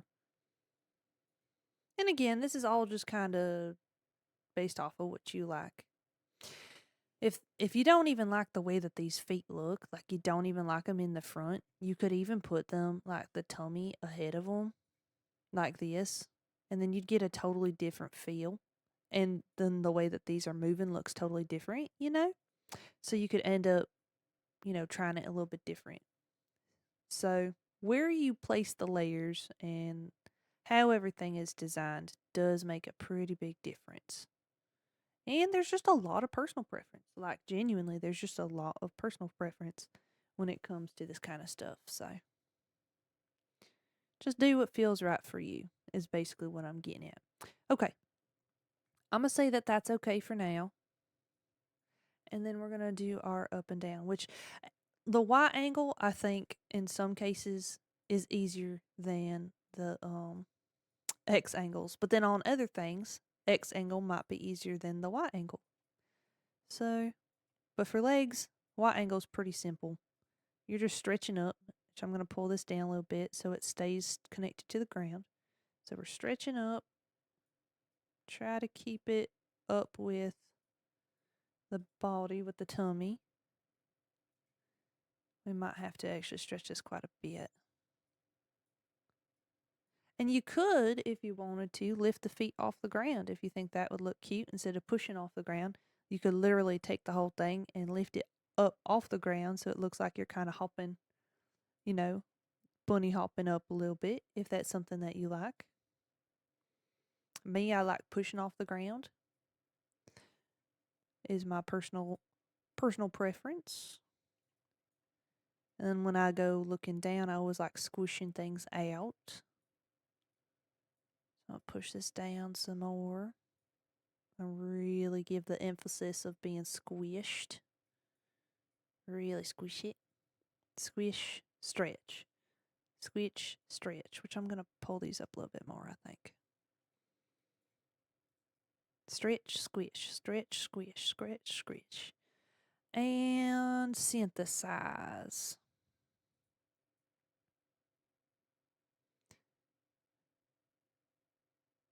There it is in all of its glory. So the feet do slide around a lot more than I would normally do. But in the case of this design, I think it's what looks best. Maybe, I think. I may try just one more time, though. Because I'm thinking, no, I think that is really what is best. Maybe just pull this with it a little more. Which if I do that, I mean,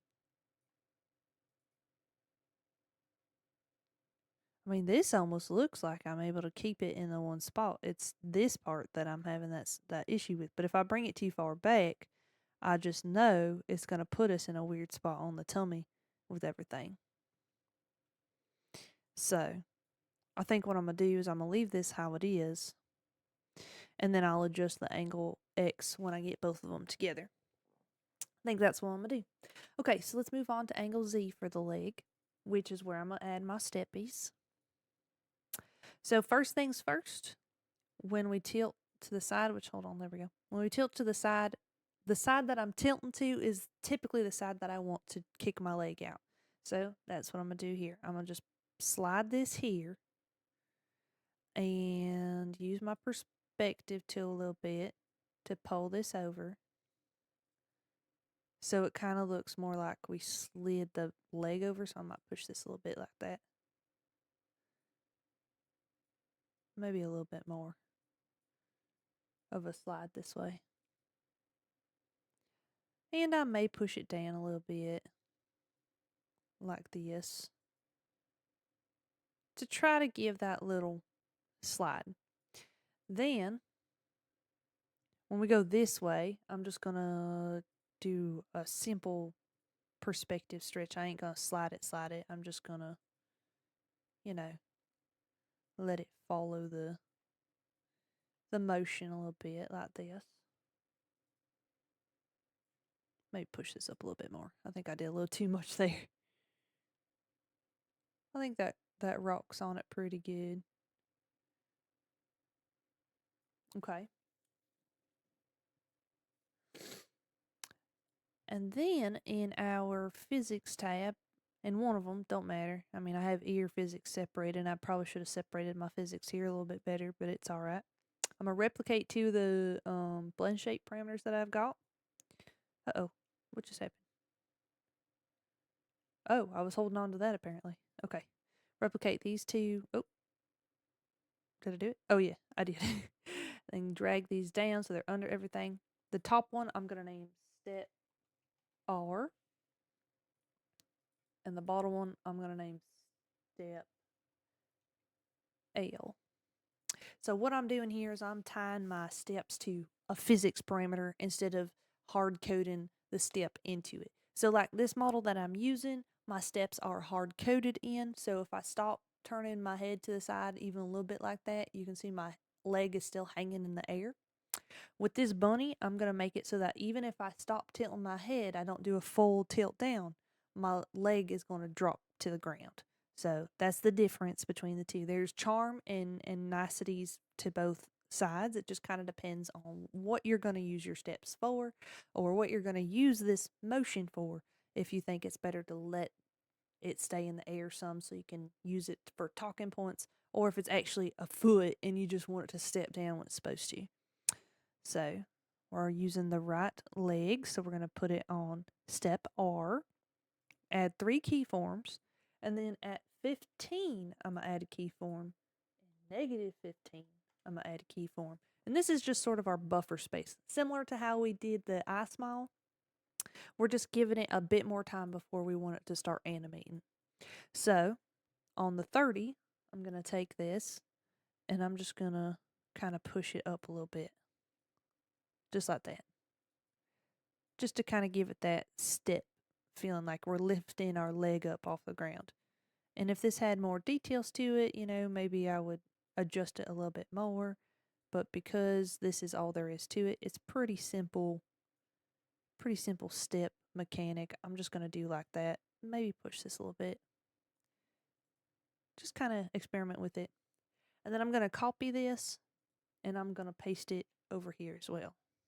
So that it does it on, wait, what did I copy? Control Shift C, that form, and put it again on the opposite side. So what this does is so that when I am tilting to the left, it goes up. And also when I come back to the right, it goes back up. So that I step on the way there and I step back up on the way back. So there's no leg drag. Okay. Now I'm just going to copy all this and paste it. And then go to Modeling, Edit Form, Reflect our angle X and our angle Z. Click OK. Down here, I am going to go ahead, well, I don't need to reflect it, but I'm going to change this to step L because this is our left leg. And if you notice, we have our line art on top. That's not where we want it, so we're just going to grab this layer and bring it down to sit next to the other one. Now we just kind of test our angles and make sure this looks okay. Which, this right here, the way that leg moves, I ain't too fond of, and I don't know if that's because of something I messed up, so I'm just going to go ahead and resynthesize to see if that was it. And it looks like it is what happened. So it looks like what happened was I pushed it out and then never put it back in. So I'm just going to manually adjust this to make it look how I would like. Same thing on this side. I'm going to push this in manually and maybe just drag it like that. And it's okay if it ain't like perfectly symmetrical. I might push this like that. But perfect symmetry actually ain't that super important because at the end of the day, having things a little bit different makes it a little more unique in my opinion. Makes it a little bit more unique to look at. So, okay. So we can sit in this menu all day, and sometimes like when you are adjusting things on a more linear path like this, it can look better or worse than if you're actually using it. So because this is all the most extreme stuff. We're looking at very extreme, which when we're tracking it ain't actually that extreme. So let's just go ahead into our physics settings. Let's set up our steps, our step physics, and then just kind of really play with this and see how we feel. So we're going to go to Model and Physics Settings, and you can see we're moving around, which as I'm doing this, I really don't mind the way that the legs kind of slide around. I kind of don't mind that at all. So we're going to go in here. We're going to make a new, add a new physics group, and we're going to call it Steps. Mine says Steppies right. You can just put Steps R so that you remember that it goes to Step R or whatever, right? Just so you know that it's for the steps for your right leg, okay? we're going to add a input here for angle Z. The type is going to be position X, and the effectiveness is going to be 100. On normalization of input, angle, we can leave at default settings because we're not messing with angle. Position, we want it to be at, now this is very important, all right, make sure you really pay attention to this part. Position needs to be -30, 0, 0, okay? Because we only want our right leg to be stepping when we're tilting the body that way, okay? We only want the steps to happen on that side. When I tilt my head to the other side, I don't want that leg to be stepping. I only want it to be stepping on this side. So that's why we tell it at a maximum of 0, because that 0 is when we're looking straight ahead with no tilt. -30 is to the right. Our left, it's our left, but the model's right. And +30 is when we're tilting to the left. Our right, the model's left. Okay? Now, add a pendulum and go ahead and set it to 10 for the duration, 0.2 for shake-in, and 1.5 for the last two. Okay, that is my personal settings. Once you get in here and you start playing around with stuff, please just, give everything a good look at and mess around with numbers if you want the steps to go faster or slower or have a little more bounce to them or anything like that. These numbers are what you're going to want to adjust. In the output settings, we are going to click on add, and we are going to look for that step R right here. Step R. And then just kind of give it a good shake, kind of look around, and increase the output to see what it comes up with. So for us, it gave us 27.3. And that's our step. It's very subtle. And you can change that. So you could change this to like 40, for example, to give it even more efficiency. So you can get even greater step. You see that? I think typically I do 45, I believe, which looks pretty good. I think I do 40 or 45. I always forget. I have to watch my own tutorial every time I go to make steps because I forget a lot. So, but yeah, once you find the settings you like the most, you can kind of copy yourself, basically copy your own work.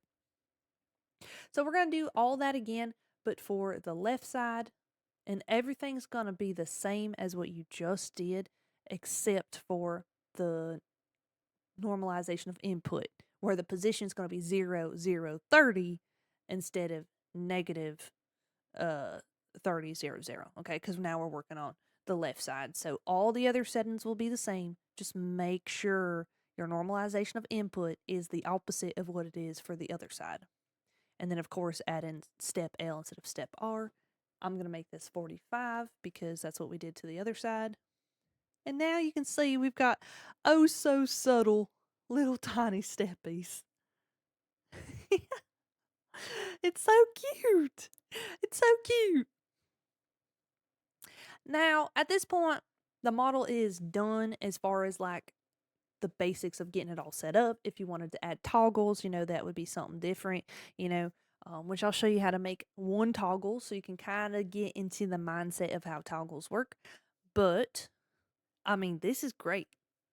This is the part where you really start bouncing it around, moving it around, looking at it. If you find anything that you don't like let's say you don't like how the clip layer is here, like the clipping mask, like maybe you want this to be more level with the shape of the head, like that, then you'd go in and you'd start adjusting stuff. Or maybe you feel like, when you look down, it's too dumpling shaped or whatever it is, right? Like you just find things that you want to change.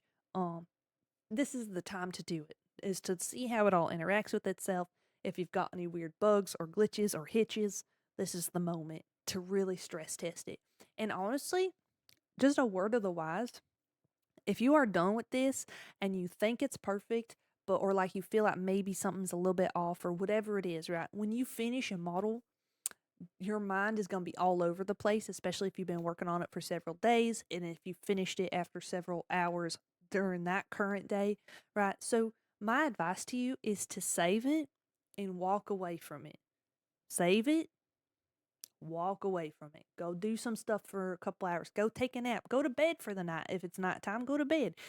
Go make dinner. Go do something. All right, give your brain a rest from the project and then come back to it and double check for your mistakes or any kind of craziness, because I can almost guarantee you that your mind is going to skip over stuff trying to look for mistakes while after having worked for so many days or so many hours in a row. So let your mind kind of reset so you can come back to the project with fresh eyes. But let's make a quick toggle, just real quick, so that if you have added something to your bunny, like let's say a pair of glasses or a little bow or something, and you want to be able to toggle that piece on or off. In our toggles folder here, we have everything set up and it just says toggle. For this example, I'm going to toggle on and off the eye spot. Okay, we're going to be able to turn this part off. So find the piece that you want to have a toggle for. In this case, of course, it's our eye spot, which is in our right eye. Oh, those are ears. I'm in ears. In the eye. Here's our eye spot. Okay, so there's a couple ways you can do this. It just kind of depends on how you want it to look. I'm going to double check. See, our eye spot already has a bunch of stuff on it, and this has some stuff on it. So what I'm going to do is I'm going to add another thing over top of all this. I'm going to add another warp deformer, and I'm going to call it spot toggle. That way I know this is the deformer that I did all the toggling for. Okay, we're going to create that so there's nothing on it. It's fresh. I'm going to rename this toggle here to spot. Now the settings here can be very simple. So for your minimum and maximum ranges, which I just realized I did not talk about ranges like at all during this whole thing. For movement ranges, I typically do -30 to 30. For toggles or anything that is like the face, I do more 0 to 1. And that's kind of, I'll be honest with y'all, I kind of just do mostly -30 to 30 for everything, unless I've seen a tutorial that says to do it otherwise. And toggles, I typically do 0 to 1 unless I'm doing a multi-action toggle, which is really complicated and not something most of y'all are ever going to need. That's normally for like customizable models and things like that. So don't let that go crazy. Basically, just when you're doing toggles, 0 to 1 is really all you need. If you've got a whole bunch of other stuff going on, you could use a blend shape for a toggle, but in general, it may just be better to have your own separate warp deformer dedicated to the one toggle that you're making. Okay, so we're going to go ahead and click OK for this. And I'm going to add 2 keyforms. Very simple. So the first keyform is our default position. Okay, so when you load up the model, this is what it's going to look like by default. So if a toggle that you're making is something you want to have toggled on later, not something that is already on, then you would start at 0, having the opacity at 0. Okay, so that when you go to toggle this, it toggles it on. If you want it to be on by default, and then you want it to be something that you can toggle off later, then you would put it to 1 and then put the opacity at 0. So you can toggle it off. Okay? And that is the simplest, easiest way to make a toggle. Now let's say this spot is glasses. And we want, when we toggle them on, for the glasses to look like they go on to our head, like they're actually being put on, right? So we're trying to toggle on this spot, and let's just pretend they're glasses. So at the default, we're going to say the default is off, right? So I'm going to pull this up and then lower the opacity to 0. So now what that's going to do is when we go to toggle it on, we've got just this real smooth animation of it looking like it's dropping down on our face. So if these were glasses, this would be great. Of course, this is a spot, so it looks weird. But that's basically how that works. In this case, all I'm doing is having an option to turn off this spot on the eye if I don't want it. So we've made a toggle. So let's go ahead and save our project and get ready to export the model. Whenever we're exporting a model, don't get ahead of, don't put the carriage before the horse. You don't want to try to go and immediately export. I do this all the time where I just try to export. We got to make a texture file first. So we're going to go up to this little icon here with a little guy and some other stuff going on there that I'm too blind to see. We're going to click on that. and we're going to generate a texture atlas. Now remember, I said that I made this character in 4000 by 4000 pixels, so I want to give myself a texture atlas that is big enough to handle all them pixels. If you did something 2000 by 2000 or something 8000 by 8000 or however big it is, you want to make a texture atlas that is able to handle a lot of that. Of course, if there's a bunch of stuff going on, you're going to end up having more than one texture atlas, which I'll show you what I'm talking about. But anyway, because of how big this is, I'm going to shoot for 8000 by 8000. That's what I typically try to do. I know there ain't a whole lot of layers in this, so I probably won't even fill up the whole thing, but that's kind of where I start, and then I adjust things if I can from there. So we're going to click OK, and it's going to think about it. And see, now it's put everything on the canvas. This is, of course, a very small model, so we don't have a whole lot of layers. If we had more layers, we'd see a lot more mumbo jumbo. But what a texture atlas is it takes every single layer from the PSD file that we used. It only puts the ones that we used onto this texture atlas. So you'll see, like, we only have one leg because we only used half of the leg layers. If you remember at the beginning, we deleted the other leg. So then this is why I like to recycle layers, is because we can make our texture atlas smaller and therefore make the model a little bit more optimized. So a lot of this stuff that was on here we reused, like the mouth, the ear. We only have one ear layer for each part of the ear, you know, things like that.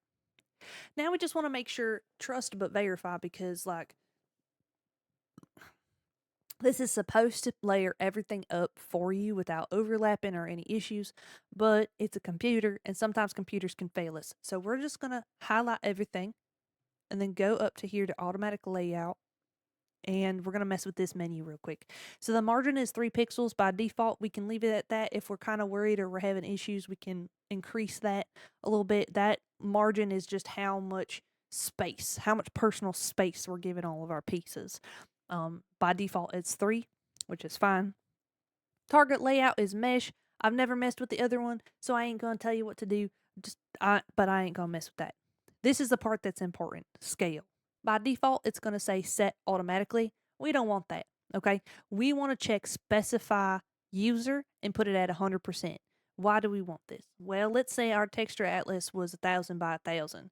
If we have this set automatically, it's going to force all these pieces to fit in 1000 by 1000 pixel texture. And remember what I said, that our whole model, the actual full resolution of it, is 4000 by 4000. So if we're cramming all that into 1000 by 1000 texture atlas, then what's going to happen is our model is going to appear much fuzzier and it's going to lose a lot of the quality that we had originally tried to put into it. So specify user 100%.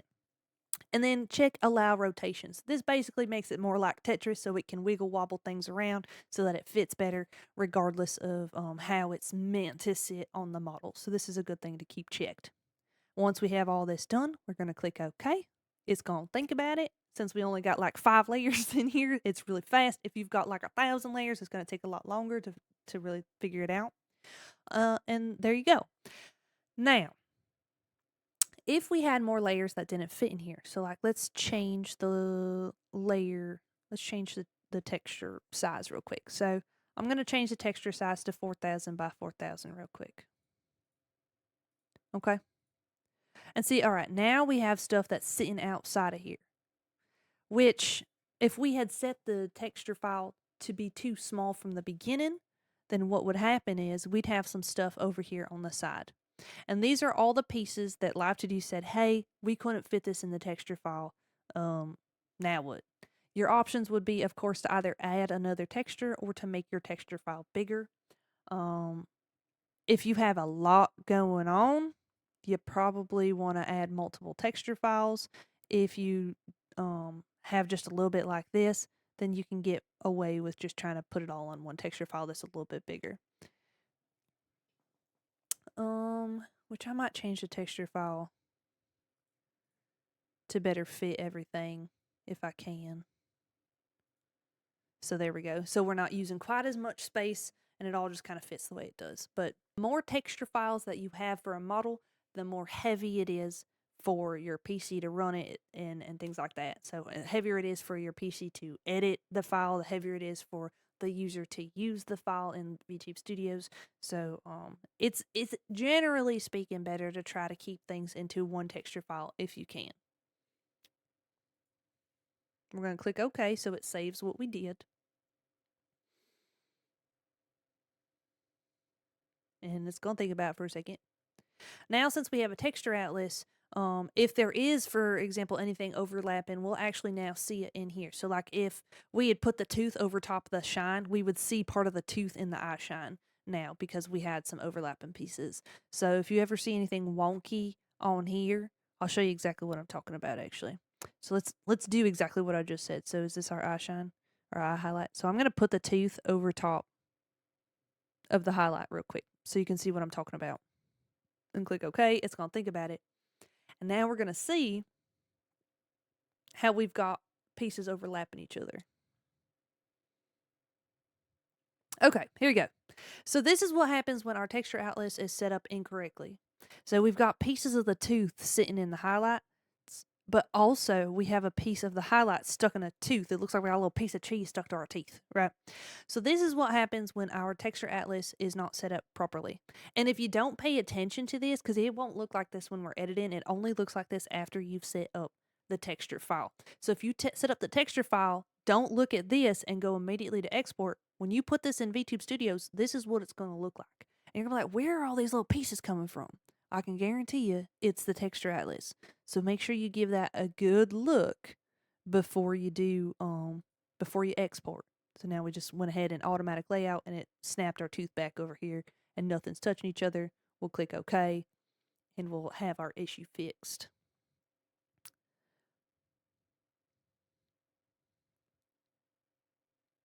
And boom, there she is. Back to how they're supposed to look. Okay, now with all that said, we are ready to export. We're going to go to File, Export for Runtime, Export as MOC3 file. That is our Vtube Studios file. We're going to click on that. All this you don't really need to pay attention to. Biggest thing is make sure that it's in Cubism 5.0. All the other stuff is going to be fine. We're going to click OK. Oh, I have some physics parameters that we're not using. That's what that menu is for. So I'm going to go in here real quick and delete those. If you made any physics that you don't need, it'll tell you, and you can just go into group edit and highlight what you don't need and click delete. Okay. Now let's try it again. Perfect. All right, now we just save it somewhere. So this is my bunny file folder that I have. Don't let this save just anywhere, like willy-nilly place. Make another folder for the model, right? So I'm going to right click into here because even though this folder is going to have like my PSD files and my Live2D save file and everything like that, I want a new folder specifically for the model files because it's going to like make a whole bunch of files and it's going to get real messy if you don't know where everything's at. So I'm just going to make another folder in here and just name it bunny because this is my bunny model and that's what I want to do. So this right here is going to be the name that shows up in Vtube Studios. So if you don't want it to be named Bunny, if you want it to be named something else, I'm going to name him Bonbon because he looks like a little bonbon and also it sounds like bun bun, but it's bonbon. So we're going to name this Bonbon. And I'm going to click save and it's going to export all the files. And in a minute, it will bring up the actual file folder for us so we can see it all. Okay, so it brought this up on another screen for me. But here now we have all of this. So this folder automatically opened up the minute that it finished exporting. So it has all of our little stuff. I'm actually going to rename this folder now that I've decided to name a Bonbon. So I'm going to name that Bonbon. Now I have the Live2D models folder for Vtube Studios pinned on my sidebar here. But if you don't, open up Vtube Studios and click on the little change VTS model icon. And then here where it says import your own model, click on that. And it's going to tell you the path folder, whatever that you need to put it into. So go ahead and open that folder by clicking open folder. And here we have our Live2D models folder. So we're just going to take the Bonbon folder that we just made that has all of our assets in it for the model. We're going to take that folder and click it and drag and drop it into the Live 2D Models folder for Vtube Studios.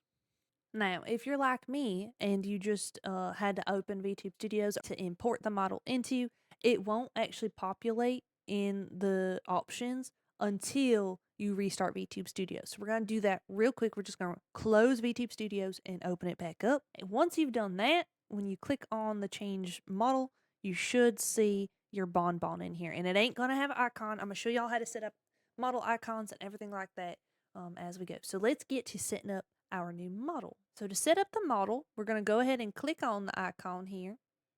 And you're going to get this fun little pop-up window here. You can do auto setup if you want, especially if it's your first time setting up a model, which I'm going to do auto setup and teach you from here. But if you have other models on your desktop that you've made before, you'll be able to copy those settings that you've made in Vtube Studio from one to another, which is super helpful if you plan on making a whole bunch of models, or if you've already got a model that has parameter settings that work really well for you and you want to start adjusting from there. This is a great way to start.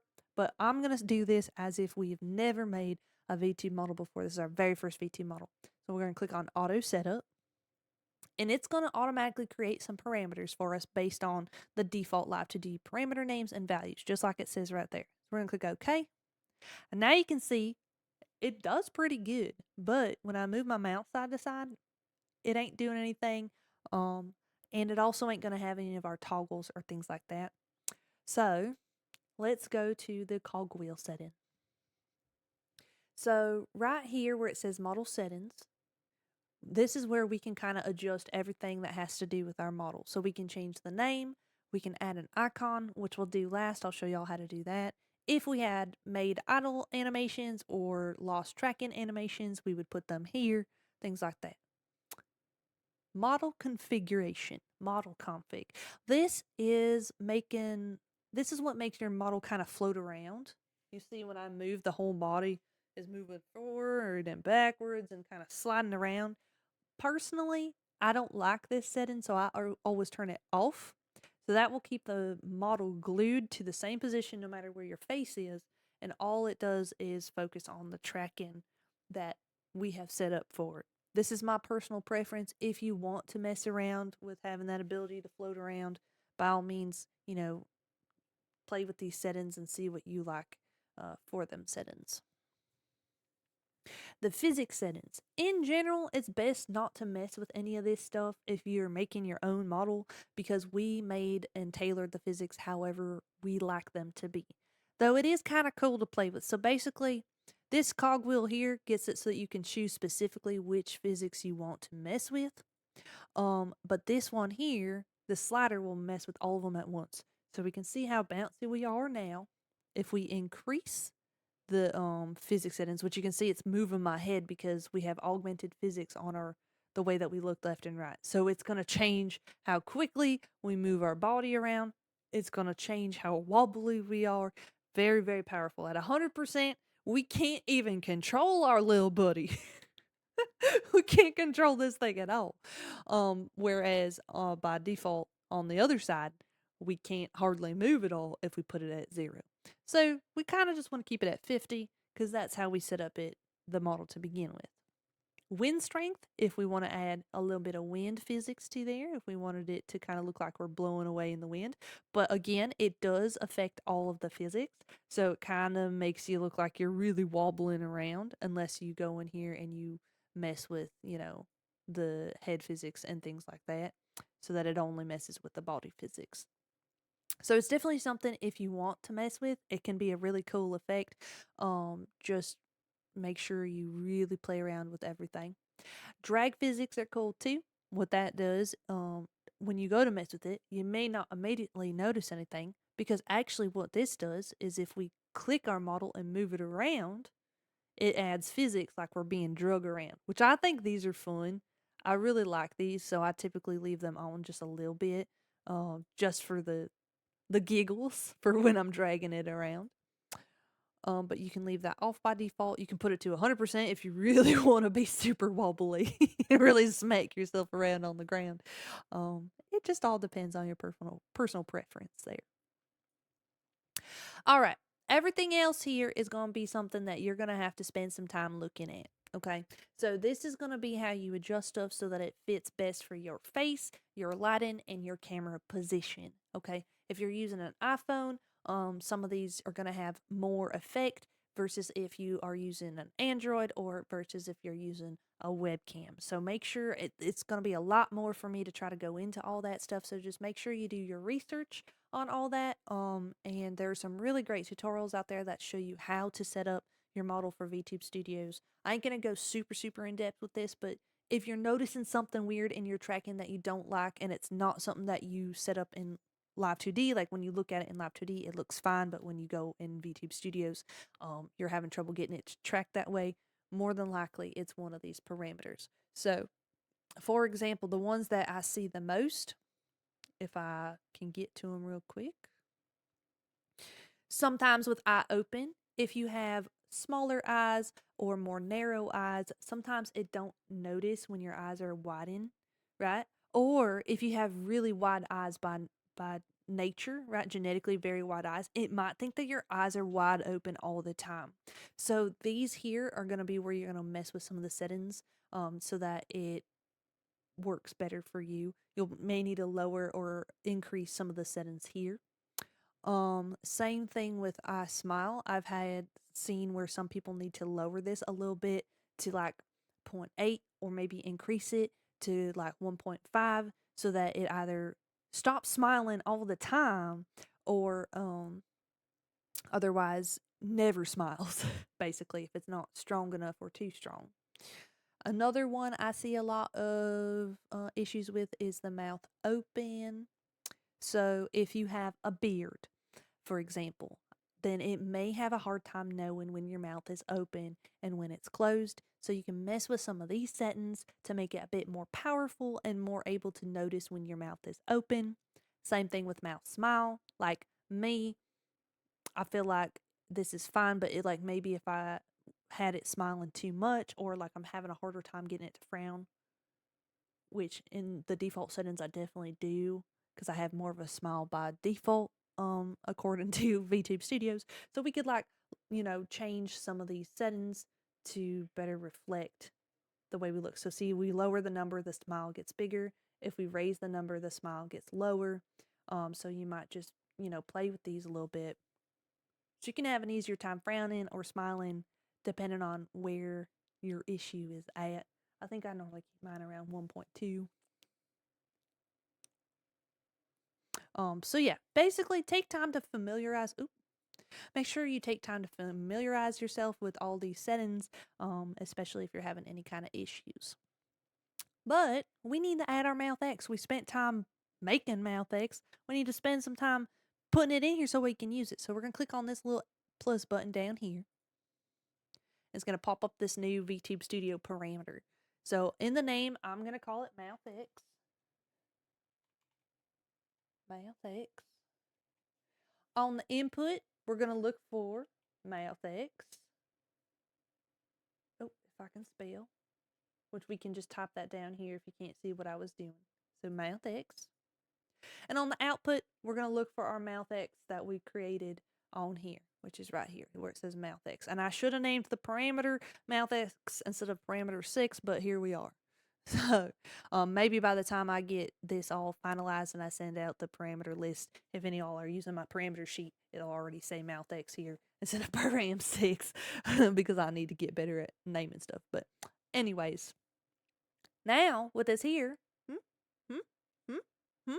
I can tilt my mouth side to side. If we wanted to add other stuff to this, if we had cheek puff or tongue out, this is exactly what we'd have to do is go through and add every single one of those. So that's how we add the extra parameters that may be missing. And then our hotkeys and our toggles. That's going to be in hotkey settings and expressions. We can go to expression editor, create new expression. And here we can actually make expressions out of any of the stuff that we made in Live 2D. So we made this spot toggle, so we would do that and call it spot. And then create new hotkey from all unused expressions, which is going to be spot here. And we'd be able to make a key combination, maybe like number pad 1 for the sake of this tutorial, and we can turn our spot on and off. We can also choose how fast everything works or how, how detailed we want the toggling to be. I am not going to mess with any of this for the sake of this tutorial. If I get into more complicated toggles in the future, we'll talk about that stuff then, but feel free to mess around with that. But like, let's say we never made an angry face toggle, but we want a toggle for our angry face. We can actually do that by messing with our face tracking just a little bit. So if we go here and do create new expression, and we look, see, we named all these, and thank goodness for that we named all these, because otherwise it's so hard to find everything. So we're going to scroll through here until we find the eyes, or actually the brows, and we're going to click on brow form. So now if you look, if we bring this down, we can give ourselves evil eyes. We can give ourselves angry eyes. Of course, we didn't really make any other expressions for anger. Like, we didn't make a toggle specifically for when our ears should be looking angry or our mouth should have angry mouth forms. But we can kind of like put a little bit of an illusion or make the face acting a little bit easier by making a toggle just for the eyes to be angry. So if we wanted to do that, we could just say angry eyes, and so then we would have a toggle for when we want our eyes to look angry, but we don't have to furrow our brows all the time, which can be super helpful if you are someone like me that wears glasses a lot. Then you can have, you can toggle those angry eyes without actually having to worry about making that expression and hurting your brain or trying to take your glasses off to get to that point. So now that we got everything all set up and ready with our bunny as far as parameters and hotkeys and everything like that, one last little touch that you might want to add, especially if you end up having a lot of models in your bar. If you look here, when we pull up our little thing, this here with the frog is the model that we're on, and there's no icon. So real quick, let me show you how to make an icon super fast. The way I always do it is I double click on the screen, and then up here, the little take a screenshot button, we're going to click on that. Make sure transparent background is off. That way you can keep your little background there. If you want, anyways. I find that to be a lot quicker than trying to edit nothing. Then we're going to click OK. I have it set to 1 second, so I'm just going to pause right before I click the OK button and wait for it to flash. Just like that. And now we got a little screenshot. So we're just going to click save if we like that. I'm going to go ahead and click save. And then it's going to show you where you done saved your photo. So if we go to our screenshots folder, wherever it said that it saved it, you can double click on the picture so you can look at it. What I do is I edit it right here. So I click on the little edit on Windows here after looking at it.